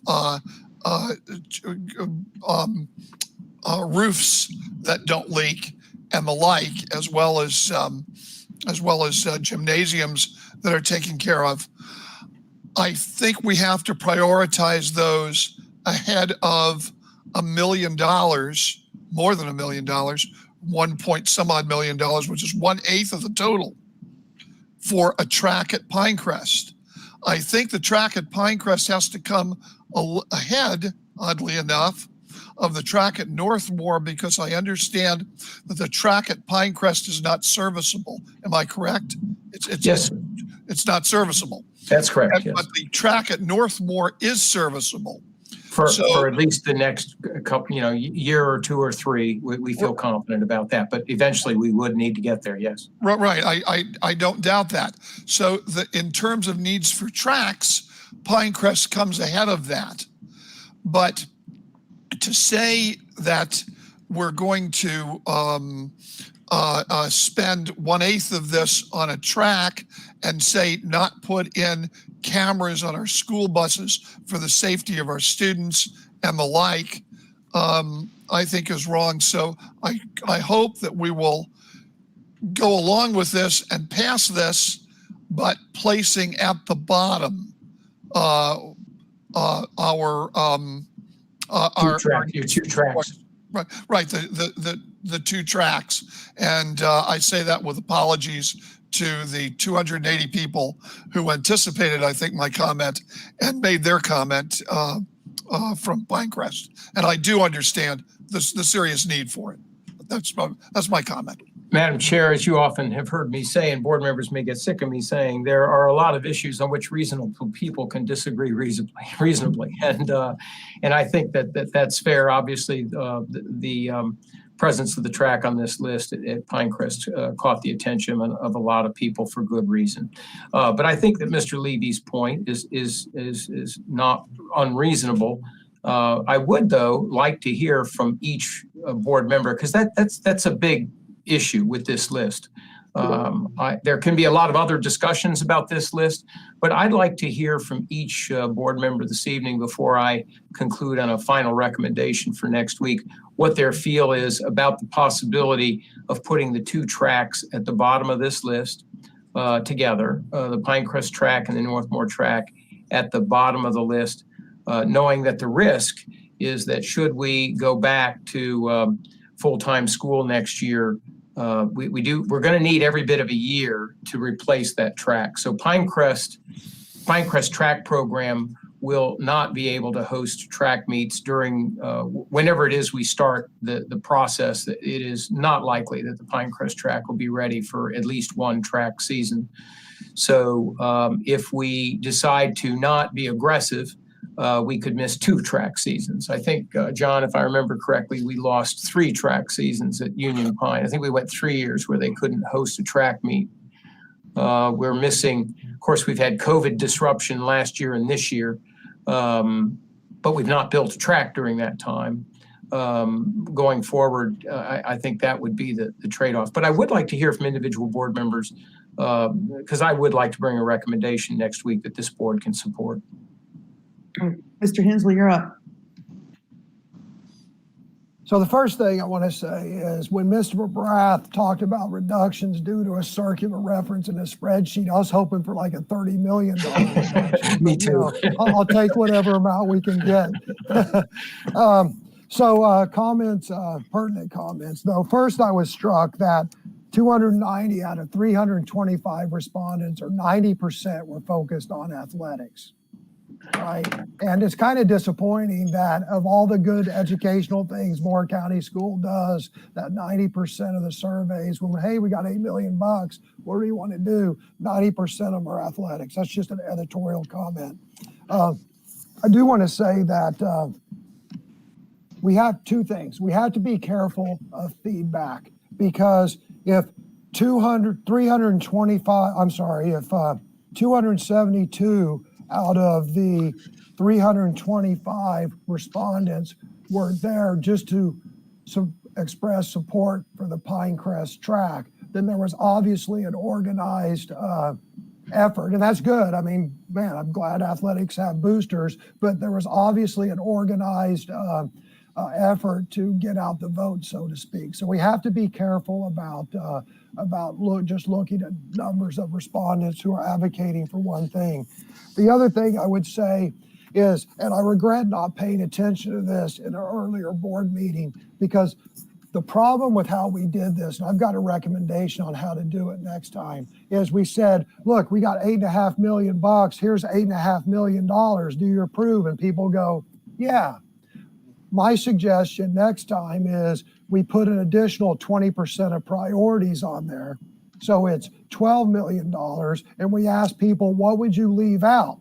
Because if you ask people, what would you leave out? And you're sitting there looking, well, gosh, this school won't be able to flush any of their toilets if we don't have the lift station. And wow, this school doesn't have water heaters in their cafeteria. People might go, wow, I might leave out this athletic thing. So next time we might want to consider having 20% more items than we can afford and asking people, rather than a up and down, what would you leave out of this? That's all my comments. Mr. Dennison. Yes, ma'am. This is one of the occasions in making a decision where I consider what's best directly for the students. And in that case, it would keep the tracks where they are, not lower them down. You know, they use it all the time, and they are the students. Some of the other things may affect them some too, but this affects them directly. Thank you. That's it. Ms. Thompson, do you have comments? Might not be here. Oh, there she is. I actually had feedback, verbal communication. It's something about being in a small town and going into the grocery store at different times. The comments that I received was, as John alluded to, the gymnasium at High Falls, Westmore, Vast Lakeview, and the air conditioning for those areas. They felt like that they had gone without long enough, and that those items need to be included. That was just overall general comments. The other comment that I thought was somewhat different, that I don't know that we've even thought about, was cosmetic in nature. I received comments that at Northmore, Union Pines, and Pinecrest, that they would love to have some of their buildings and gym power washed. That it would bring the appearance out, and that they would really look just totally different and much better. Of course, that's a wish list. We get it. We know. We understand that. As far as where we are with our list in front of us, I feel that that the way that it has been prioritized over the next 2 years, it appears that our 8.4 million overall, I think it was total, that we appear to be getting, is going to take care of what we have. If we get to a point, I know we've got to make a tough decision about Pinecrest track. And from what Dr. Bob is saying, that needs to be something that's going to happen sooner than later. I know that we have students who end up at the state level with some of our athletics. And I would hate to see them not have what they need at their own high school. So I feel like our list needs to remain as is. Ms. Caldwell, would you like to comment? Yeah, I apologize. My daughter's printing out homework. So if you hear something in the background, I apologize for that. Yeah, I agree with Pam. I think we should keep it the way it is. I do agree with her as far as putting AC units, if that maybe needs to be bumped up a little bit more, just from a parent aspect and being in that gym at Vast Lakeview. They've really, it's really, really hot. And so I would agree with that as well. But I believe that the tracks should remain the same on the list. Thank you. Did I get to everyone? Mr. Hensley, you got another comment? Just one follow-up comment to Pam's. The thing I've heard most about is power washing Pinecrest. If we power washed 30 years worth of grime off Pinecrest, we would be heroes. The EPA would probably show up, and if we removed all the wadded up dried gum, the building may fall in. But power washing the schools, because that's what people see when they drive up. It's an appearance item, but at some point, it needs to be done. I would like to say that we do, schools can submit through the work order system, power washing of facilities. We do that at other schools across the district. In some cases, we provide them the equipment and their custodians, depending on the scale of what they're trying to clean up, do it, or we schedule technicians to periodically tackle that project. So we do have a process for it, and it may just be some schools haven't requested. So I'll be happy to follow up with schools afterward to make sure they do request. Yeah, let's do that. If I could just get us redirected back here to offer a summary statement, Madam Chair. I hate to rain on everyone's parade, but I stood and watched Pinecrest be power washed about 4 years ago. A local company volunteered to do it. It doesn't change the way it looks. It makes the concrete wet. It looks dark overnight. The next day, it's the same. It does remove the dirt and the lint from the stairways, but that's about all it does. So it's wishful thinking, but we're stuck with a concrete high school. It will never fall down, especially not with the chewing gum on it, as noted. So it's been done on a fairly regular basis and doesn't make much difference. But I would like to ask Dr. Grimacy that we not look at this list again until March, because technically until we can sell some properties, it's pretty much a moot point. We don't have the money to begin these projects. Well, Madam Chair, you do have money for some of the projects at the top of this list. And I think that certainly, Laura, if you could just scroll just a little bit. There you go. Thank you. I do think Mr. Barath needs enough guidance from this board so that we can not miss this coming summer's capital opportunities. And so I do think that some of these are going to require some design work. Some of these are going to require bid processes.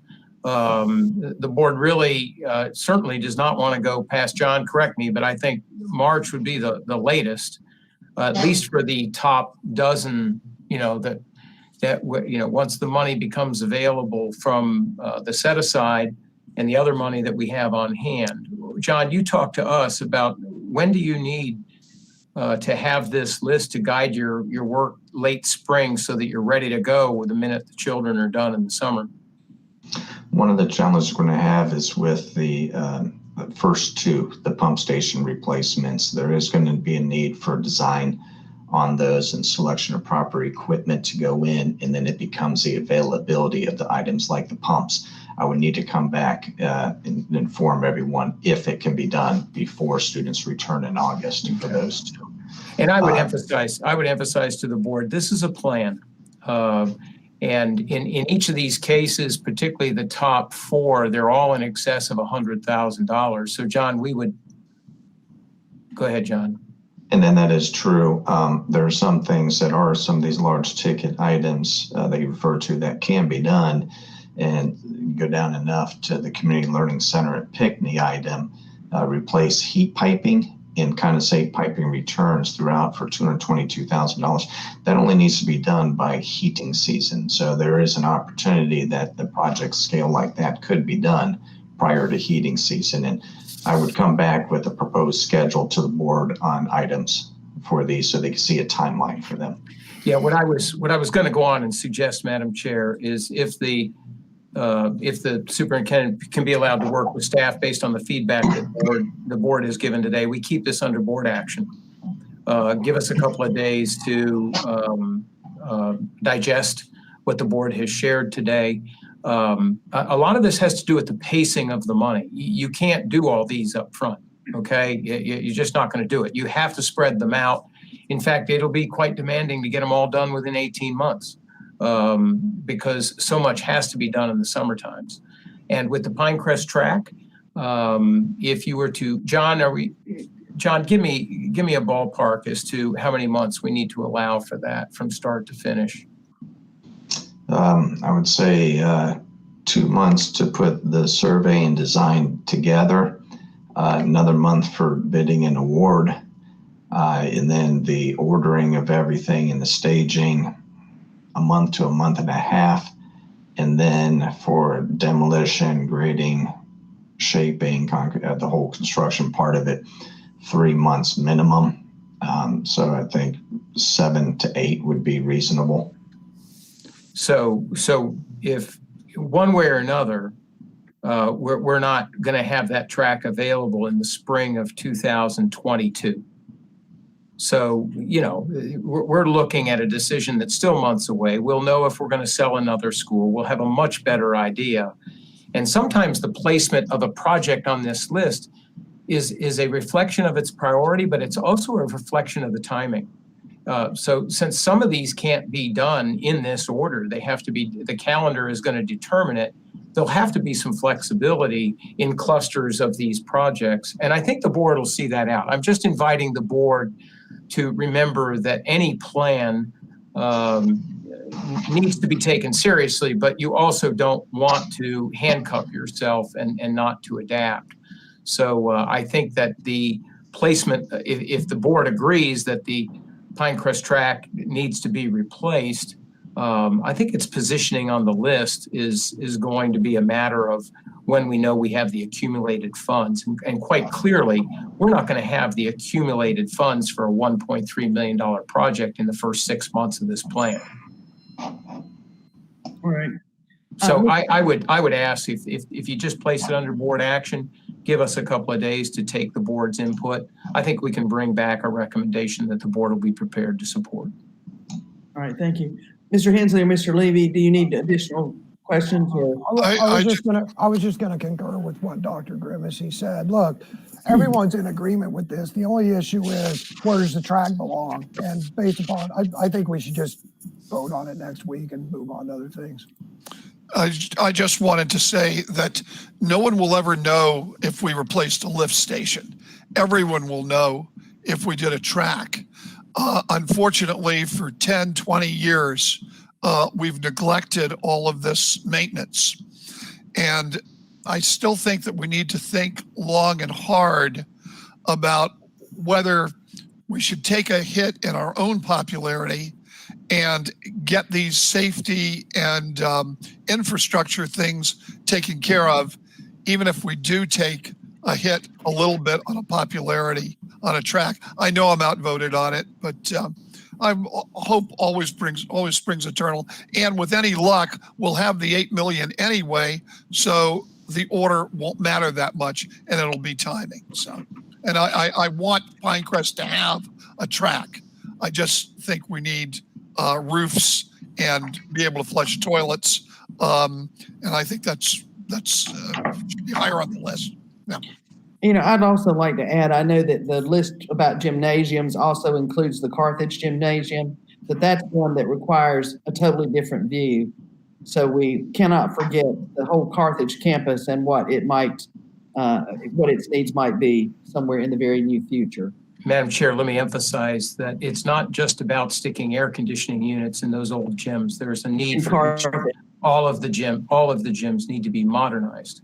And so I think from an energy efficiency standpoint, it would not be prudent to put air conditioning in the gyms as they're currently constructed. And that can be done. And that has been designed by John, and it's built into the 2024 package of projects that we have, which Mr. Hensley's been doing some very good work with us on. And he and John and I continue to work on looking at unique approaches to seeing what we can do to advance those projects, maybe even quicker than 2024. So just because those aren't showing on this list reflects their cost, similar to the tracks. But as a package, all of those gyms are important. And if a 2024 bond is not in the cards, I think we've got some interesting ideas to maybe make it happen anyhow. So. And I also want to say thank you to all the folks who responded to our portal for this and for the school calendar, because it does take a little effort for people to follow through and get to this. And so we do appreciate the input from all the people who have logged in and told us what they thought. All right, so Dr. Grimacy, we will await your recommendation next week. On with that. So that takes us down to item I, which is the authorization to use lottery funds. Something you've already heard about I think twice tonight. So back to Mr. Barath. Mr. Barath. Thank you, Chair Carter, Dr. Grimsey. As we started discussing during the update on the school construction projects, that with the set-aside potential deficit being reduced from 2.68 to approximately 1.1 million, Dr. Grimsey alluded that further into this agenda, we would come back to revisit this, and that's what this topic is really about. So we've already gone through the breakout of the set-asides for the deficit that was projected, the 1.7 in lottery and the $400,000 in local capital. And now with the construction, the purchasing, and everything coming to a conclusion through Southern Pines, and as Pinehurst is looking to its conclusion, it is time now to bring to you a recommendation for allocating and assigning lottery funds towards the deficit. So the idea, and some of you, this is your first time going through this process, with a lottery fund that's been distributed to Moore County schools. Within it, anytime a project or a funding need is identified, we come to the board with a request for release of a certain amount of lottery funds. Those then go to the commissioners where historically they have approved those, and then those funds are made available in that amount to the county. They do not come directly to Moore County schools. They go to the county. And so the county is the one that issues the payments for all the work, everything that gets done on that. And that's also done so that they can recover the applicable sales tax portions. At the end of the project identified to use that lottery allocation, any remaining lottery funds are reverted back to the allotment to Moore County schools. So if you asked for $100,000 and you used only $90,000, $10,000 goes back to your overall allotment and made available for any other project needs. So that's the process that this goes through. And at this time of the projects where they are nearing completion, and in order to make sure we are available or have the funding available to purchase, procure, and complete payments on any items to bring all three of these schools into final status, it is identified and requested that we have 1.3 million approved and set aside as this. It is a little more than what we had previously stated in the other presentation. It was just about 1.1 million, again, because those are projected. Should there be something that is not the way we anticipate to be, and it's a little more, this has that coverage. And again, if it comes in under the 1.1 million, that means that all those additional funds will revert back to the overall allotment to Moore County schools. Essentially, we're asking for this money to now be appropriated so it actually can be spent if necessary. It'll be a seamless process, but it also identifies the $417,000 in lottery funds that we know now we do not need. It frees that up to be used. John? 1.7 million minus 1.3 million, right? And it also frees up the 400,000 in local capital. So this actually has two effects. It ties down 1.3 million in the event that it's needed as we finish up the Pinehurst project. And it also releases just over 800,000 in local capital and lottery funds to be made available for that other project list. Yes or no? Yes. Thank you. Madam Chair, we submit questions or statements. So, yes. You can tell we didn't rehearse that. Madam Chair, we submit. Are there questions or comments? Yep, Mr. Hensley's hand is up. I thought Dr. Grimsey was asking me and I was shaking my head no. So I see, I'm looking at the slide because I snipped it from the presentation. I'm looking at the slide. There's 400, so the projected deficit is $1,082,820. You're setting aside $400,000 from the unappropriated capital fund. Correct. So the actual need to cover the projected deficit is $682,820. Because if you take the $400,000 from the capital fund that you set aside, you subtract that from $1,820,820, you get an actual need of the projected deficit, $682,820. So my position is I'm not willing to write a blank check for overrun. I'm willing to approve $682,820 of the lottery funds for the projected overrun. And then if you go over your projected overrun, then you can come back and ask this board for more of the $1.1 million. But I think it's fiscally irresponsible. I know you guys do your best to control costs, but we've already got a 1% overrun in our schools, and you're asking us to approve $1 million over your projected overrun. I'm not willing to do that. No. This just covers what the overrun as it's already been identified. That's why I went so methodically through that earlier. I thought I'd made that clear. No, that's not what that says. Is, again, I'm looking at the slide from the construction bond update, and you've set aside $400,000. The deficit is a little over $1 million. You've set aside $400,000 from the capital fund, which leaves $682,000. No, there's a misunderstanding. No, I can assure you there's a I thought we'd gone through that so methodically that now can we go back to exactly what you're looking at, Mr. Hensley?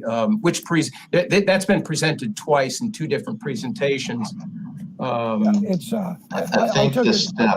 think the step that's missing, and I apologize for this. I see, Mr. Hensley, where you're coming from. What this 1.3 million out of lottery does is it requires us to no longer have the 400,000 in capital as a set aside. That $400,000 in capital set aside now becomes available for other project needs. So that is no longer being held for the deficit. That's right. Potential deficit. So that 400,000 goes away, and I apologize. I should have included that in there. That's why I stated it very methodically. That's the reason why I walked us through it and asked John yes or no, because it wasn't spelled out in the executive summary that way, and I wanted to make sure it was made very clear. And that was my mistake. And so when we have that just about $1.1 million identified potential deficit, no longer do we need that $400,000 local capital. And so that becomes available funds for other needs. So from the 1.7 million identified set aside for the deficit, we no longer need that full amount. And so the request brings that down to 1.3, as Dr. Grimsey was saying, reducing that by over $400,000. Yeah, the intention here is to cover that 1% and only that 1%. It's actually, we're trying to do exactly what you want us to do. We're not doing anything differently, but that money has to be appropriated in the event that we receive bills. And your governance of us is the limitation of us asking you to narrow down the set aside from 1.7 plus 400,000 down to 1.3. We're just asking you to narrow the set aside from 2.1 down to 1.3 and free up $800,000. And the only thing we do by getting the commissioners to approve it is that puts it in a position where now we don't have to go through this two-step process of school board approval and county commissioners approval before we can write a check on it. That's all that this is. So it's all fully transparent. There's no way John and I are going to run off to the Bahamas with it or anything. It's all right there for everybody to see. Yeah, the only thing I would add is obviously it doesn't reconcile with the slide that Mr. Barath briefed this morning and said this is going to be very important because I snipped it, right? So it doesn't reconcile with that slide. The other thing I would add is whether it's $700,000 extra or $200,000 extra, I think the resolution should be if the projected deficit is $1,082,000, then I think we set aside $1.1 million. And if there's further cost overruns, then you guys can come back and justify them. That's all I have. Thank you. Are there other comments or questions? All right. Madam Chair, with your permission, At this point, we can move on. Dr. Alpenfels. Good evening, Chair Carter, board members, Dr. Grimacy. Thank you for the opportunity to speak with you this afternoon. And I don't know if it's good or bad to be in last place this evening, but here we go. In essence, this is an opportunity for me to advocate for our employees in a world where the word pandemic has become a household word. As you're all well aware, since we've returned to face-to-face instruction this school year, we've had to juggle the needs of employees with the needs of our core mission, the education of our students. Thus, our principals, teachers, and other employees have done just that, juggle. When teachers are quarantined, if they're not too sick to do so, they're able to telework to ensure that quality instruction continues. In most cases, we must employ a substitute or reassign an available teacher assistant to cover the in-person students, but the teleworking teacher does not have to use his or her earned sick leave or other available leave to cover the absence. Their work continues. However, for teachers too sick to work for COVID reasons, or for other employees who are sick or whose jobs do not permit teleworking, the question of leave becomes more complex. For employees who are quarantined by the director of the health department, the state provides unlimited contagious disease leave. For others who may be quarantined or otherwise isolated for reasons related to COVID-19 by other entities, we have had in place 80 hours or 2 weeks of FFCRA leave required under the Federal Families First Coronavirus Leave Act. The combination of these two types of leave have helped our employees remain in pay status, all while preserving their own earned leave if they even have it available. By the way, the fact that we have returned to in-person instruction has also ensured that our employees remain in pay status, employees such as bus drivers. The challenge in this regard, however, is that FFCRA leave officially expired December 31st, 2020. And while the new federal stimulus bill passed at the end of December did not mandate an extension of FFCRA leave, the bill did provide that employers may voluntarily extend this leave through March 31st, 2021 for employees who have not already exhausted the 80 hours of leave that was available.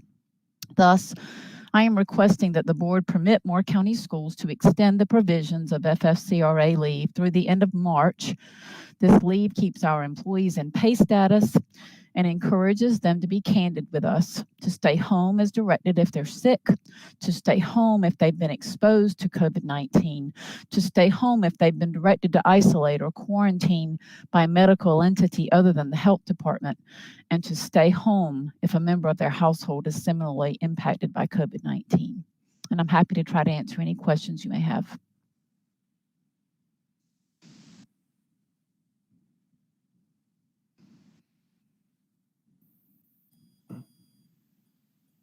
Somehow my volume is just.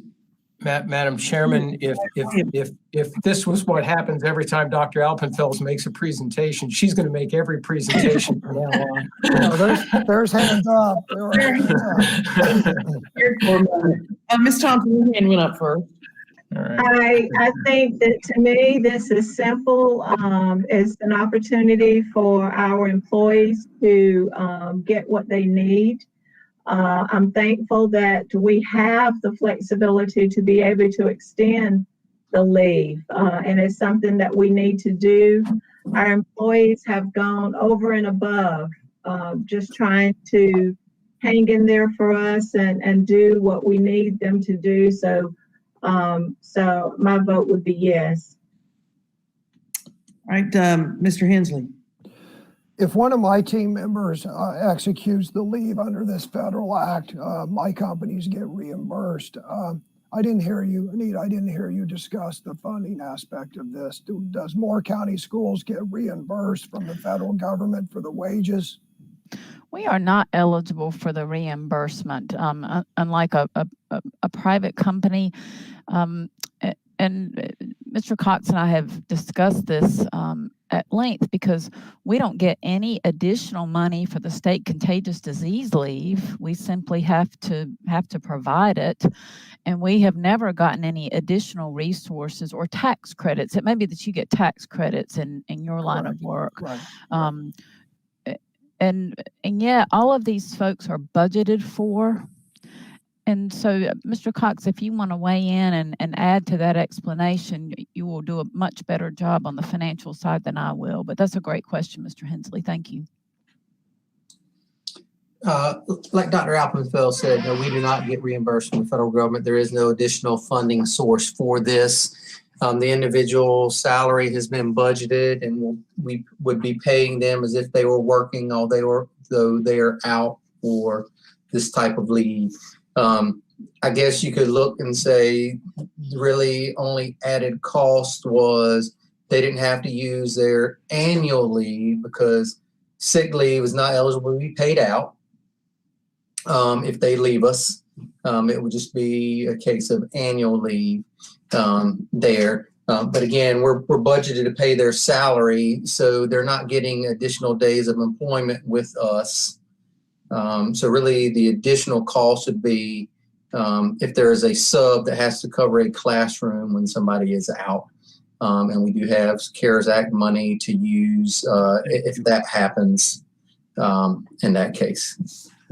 Yeah, and I'm grateful you brought that up. I was kind of hoping maybe that would be mentioned first. The cost that we incur beyond what's already budgeted for the sick leave is the cost of a substitute if in fact one is needed. In a lot of these cases, the individual simply goes home and either teleworks or engages in remote teaching, which means that there really isn't a cost beyond just meeting the state's definition of sick leave, which is a matter between the employee and the state. For us, in terms of cost, it's when we incur a substitute that we have to cover. And we've used our CARES Act money to support that and really have, Mr. Cox, how would you characterize the amount of money we've spent on subs this year under the CARES Act, the money that we've set aside for that? Has that been exorbitant? No, it hasn't. We actually haven't shifted money over to CARES Act at this point. We're still paying from the regular source of funds. Then when that, if that runs out, we will then shift over to the CARES Act. Because actually our substitute costs are running below what they normally run. So until that money is exhausted, we're better off hanging on to our CARES Act money because we can carry it over. Correct. All right. All right, are there other questions? Mr. Levy. Yes, just very, very briefly. I'm a little bit confused. You said that the CARES Act or some federal act allows us to do this, but why do we need the federal government to allow us to do it? I mean, I'm in favor of this, obviously. We need to do this for our employees, but we could do this through March, April, May, whatever we want to do. What does the federal act have to do with our ability to give our employees additional sick leave if we want to, no matter under whatever circumstances? I suppose a local school board could. When you have state paid employees, you have locally paid employees, you have federally paid employees, that gets complicated. And truly the only provisions we've had for state paid employees have been the contagious disease leave and the FFCRA leave. Once again, the emergency sick leave expired.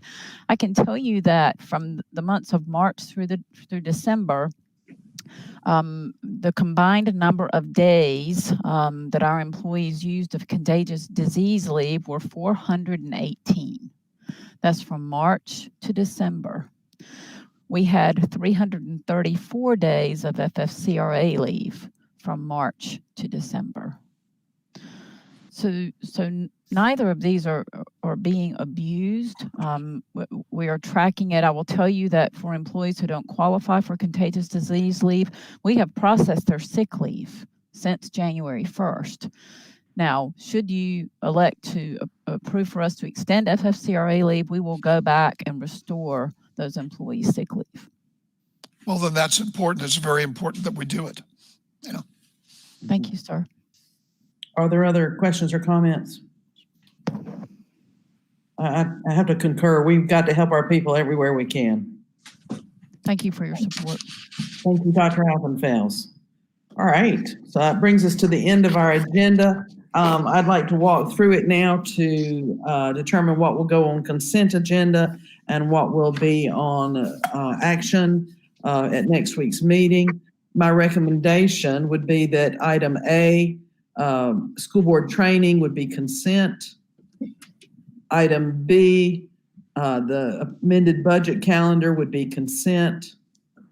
Item C, the budget resolution, would also be consent. Item D, the Moore County School calendar, would also be consent. Item E, the endorsement of Connect Academy, obviously will have to go to action. Item F, the high school course additions, would be consent. Item G, the offer to purchase Old Aberdeen School, would be action. Item H, public comment on an updated plan. I'm guessing that will be action.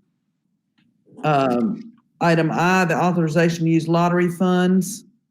Unless you say otherwise, Mr. Hensley, that would also be consent. That would be the superintendent's recommendation that be board action. Okay, well, that will, item I then will become board action. I still think we can do better with clarification on that and a more specific recommendation.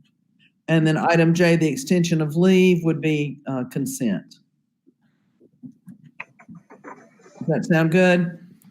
That sounds good. All right. Then Ms. Potter, were you able to get that? Yes, ma'am, I'm good. Okay. All right, this time we will go to board comment. Mr. Dennison, would you like to start us off? Yes, ma'am, I will. I wanted to make one additional comment. We were talking about lower performing schools. Traditionally, our economically disadvantaged students have been the worst group we've had. So for that group to have a graduation rate last year that was only 0.1% below the graduation rate of all the high school graduates in North Carolina.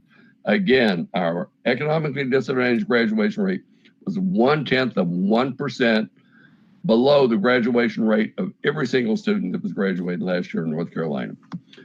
And then the other one I have, I would like the board, I suggest that the board go back and refresh their memory on the following three policies. Policy 1010, school board authority and duties. Policy 1020, duties and responsibilities of a board member. And policy 1419, code of ethics for school board members. And that's all, those are all my comments. And all those are at the basis of your code of cooperation, which will be on the table for discussion on March 23rd. It's a nice advertisement there, Mr. Dennison. Thank you. My pleasure. Thank you. Mr. Levy. Yes, a couple of things. Number one, I did want to report that we had a meeting of the policy committee. And while most of the policy matters that the policy committee discussed, which will be on the action plan or maybe even consent for March, are pretty routine. Chair Carter and I, as well as Mr. Dennison, looked at a proposal of mine under free speech. And I think it's very, very, very important, especially in today's atmosphere, that we start looking at making sure that we educate rather than indoctrinate our students. And while I have seen very little of that, I have had some anecdotal information that some teachers, especially over the last election period, have tried to favor their own particular point of view as to the election. The whole idea of free speech needs to be reaffirmed in our schools. And while we have some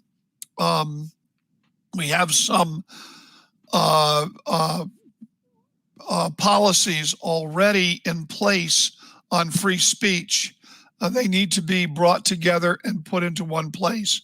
So the committee will be working hard on that, because the idea of free speech is something that I think we're losing.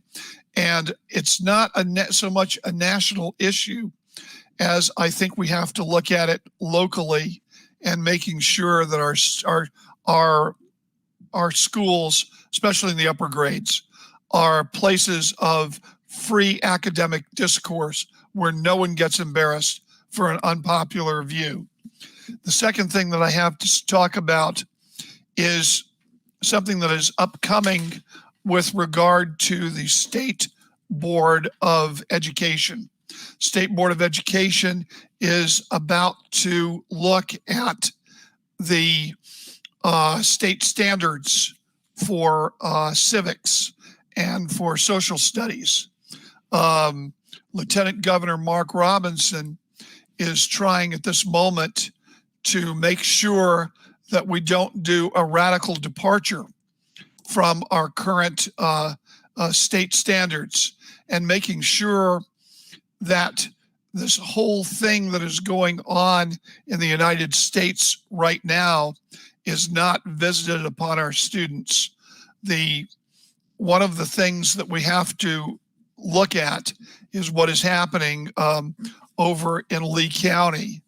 And unfortunately, I believe that one of the board members in Lee County is being unfairly singled out for having an unpopular view. And I want to make sure that that we once again educate and don't indoctrinate. One of the last things I want to talk about, and this is directed to Dr. Grimacy, although we on the board technically hire teachers, we defer to the administration when it comes to teachers' competence and things such as that, because certainly the administration knows much better than we do about how competent a teacher is, whether a teacher is qualified or unqualified, and we generally defer to those to the administration. I would hope that when it comes to hiring civics and social studies teacher, that Dr. Grimacy, you and the curriculum people become aware of the idea of presentism. And presentism is something that I've written about, and it is the concept that we look at historical figures not by 21st century standards, but whether they were enlightened at the time that they existed. So that's the reason why we may revere George Washington and Thomas Jefferson, even though they weren't enlightened enough to be abolitionists, that they still gave us a nation, and they gave us the groundwork for the great nation that we have today. So the idea that teachers, when they teach civics, don't teach presentism. Well, I wouldn't say that they don't teach presentism, but they don't exclusively rely on presentism, that they also let students know about how these historical figures acted within their time period. That is extremely, extremely important. And those who try to condemn historical figures based on 21st century standards are, if they're really into that, if they're really believe that that should be the basis of their teaching, that they may not be the proper candidates for Moore County schools. I speak only for myself. I don't speak for the board. I do always defer to Dr. Grimacy and the administration for such things. But I hope that you will think about that, and I hope we'll support the Lieutenant Governor, Mark Robinson's effort to make sure that our standards don't simply become the flavor of the month, that they are standards that can be used throughout time. Submit it.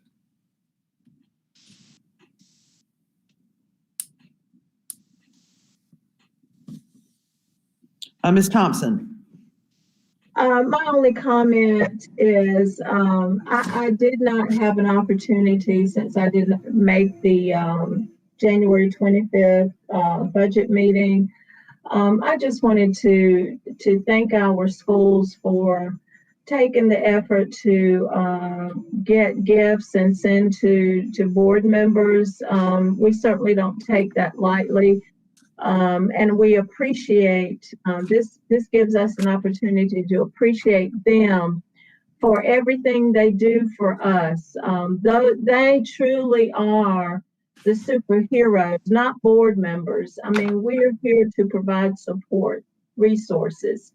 But they are our leaders in the school system, our staff, our teachers. They are truly January's heroes, and I really honestly want to recognize them. Thanks again for everyone who presented today. We know that it's been it's more than just an 8-hour day today, but lots of information. As always, presenters were very much they collaborate always together, and the information was precise, and just appreciate all their efforts. Thank you. Mr. Hensley. I have no closing comments. Thank you, though. Thank you. Ms. Caldwell. You're muted. Got you now. Sorry about that. I wanted to thank everyone that took the time out of their day to present and provide information. Your hard work is very appreciated. I will say I wanted to talk about a comment that was said earlier, that we need to have more seasoned teachers at Aberdeen. I believe it's great to have new and seasoned teachers in every school. New teachers bring a different dynamic to a school, just like a seasoned teacher does. Just because they are new doesn't mean they aren't great teachers. As teachers, we look at each other. We don't look at each other's statuses. What we do look at is working together to be successful. So I hope people really keep that in mind, that just because they're new doesn't mean they're not good. Thank you. Thank you. To conclude, I'd like to go ahead and make a statement. The board's growing pains have been apparent in our first meetings in December and January, but we are growing. We continue to work to find our way with respect to rules and procedures. We are all people of conviction who desire to do what we think is right for our students, our employees, and our community. Though we differ in many ways, we have enough common ground on which to stand together. We will share many successes along the way. We must also find our way with respect to our disagreements and the way we respond to these. We must also find the best way, the correct way, to respond to those who demand action or who judge us as we go. To that end, I feel obligated to speak out about recent postings that have appeared on social media and to provide my perspective on how these must be handled. I speak only for myself in this matter, though other members of the board may agree with me. To say that I am distressed by information that has been posted on Facebook is an understatement. We were selected to carry out the business of the schools, and these postings do nothing to further this endeavor. To say that I agree or disagree is not even essential at this point. Those who know me know that I have a very positive outlook and that I am very proud of our schools. I do not feel the need to post negative comments in response to others. I do resent the negative attention that recent posts brought upon our schools when our Moore County school system is so much more.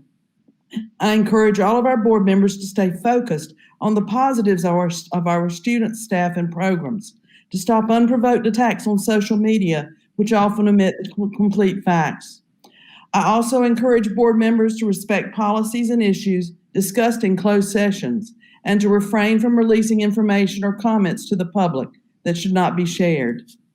To those of you who have emailed and demanded resignations or censures, I have attempted to respond to all communications prior to yesterday.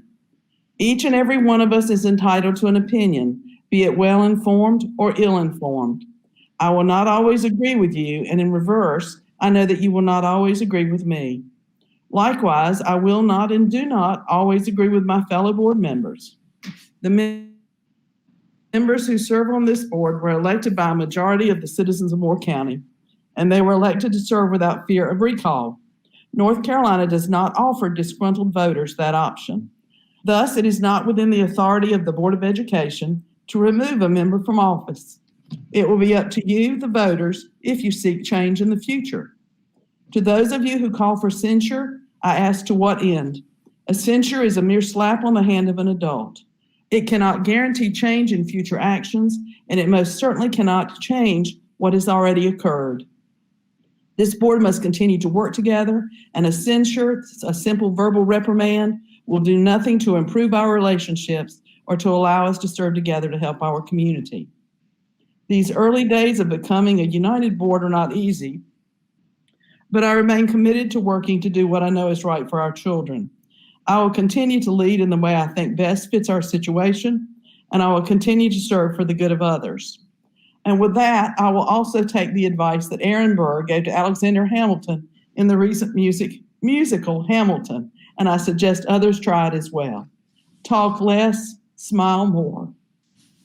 Mr. Dennison, would you like to make the motion that concludes? Yes, ma'am, I will. I move the meeting be adjourned. A second? Second. Motion by Mr. Dennison, second by, I believe that was Mr. Levy. All those in favor, raise a hand. Aye. All right, all those opposed? All right, the motion is adjourned. Mr. Eklund, you may take us off. Thank you all.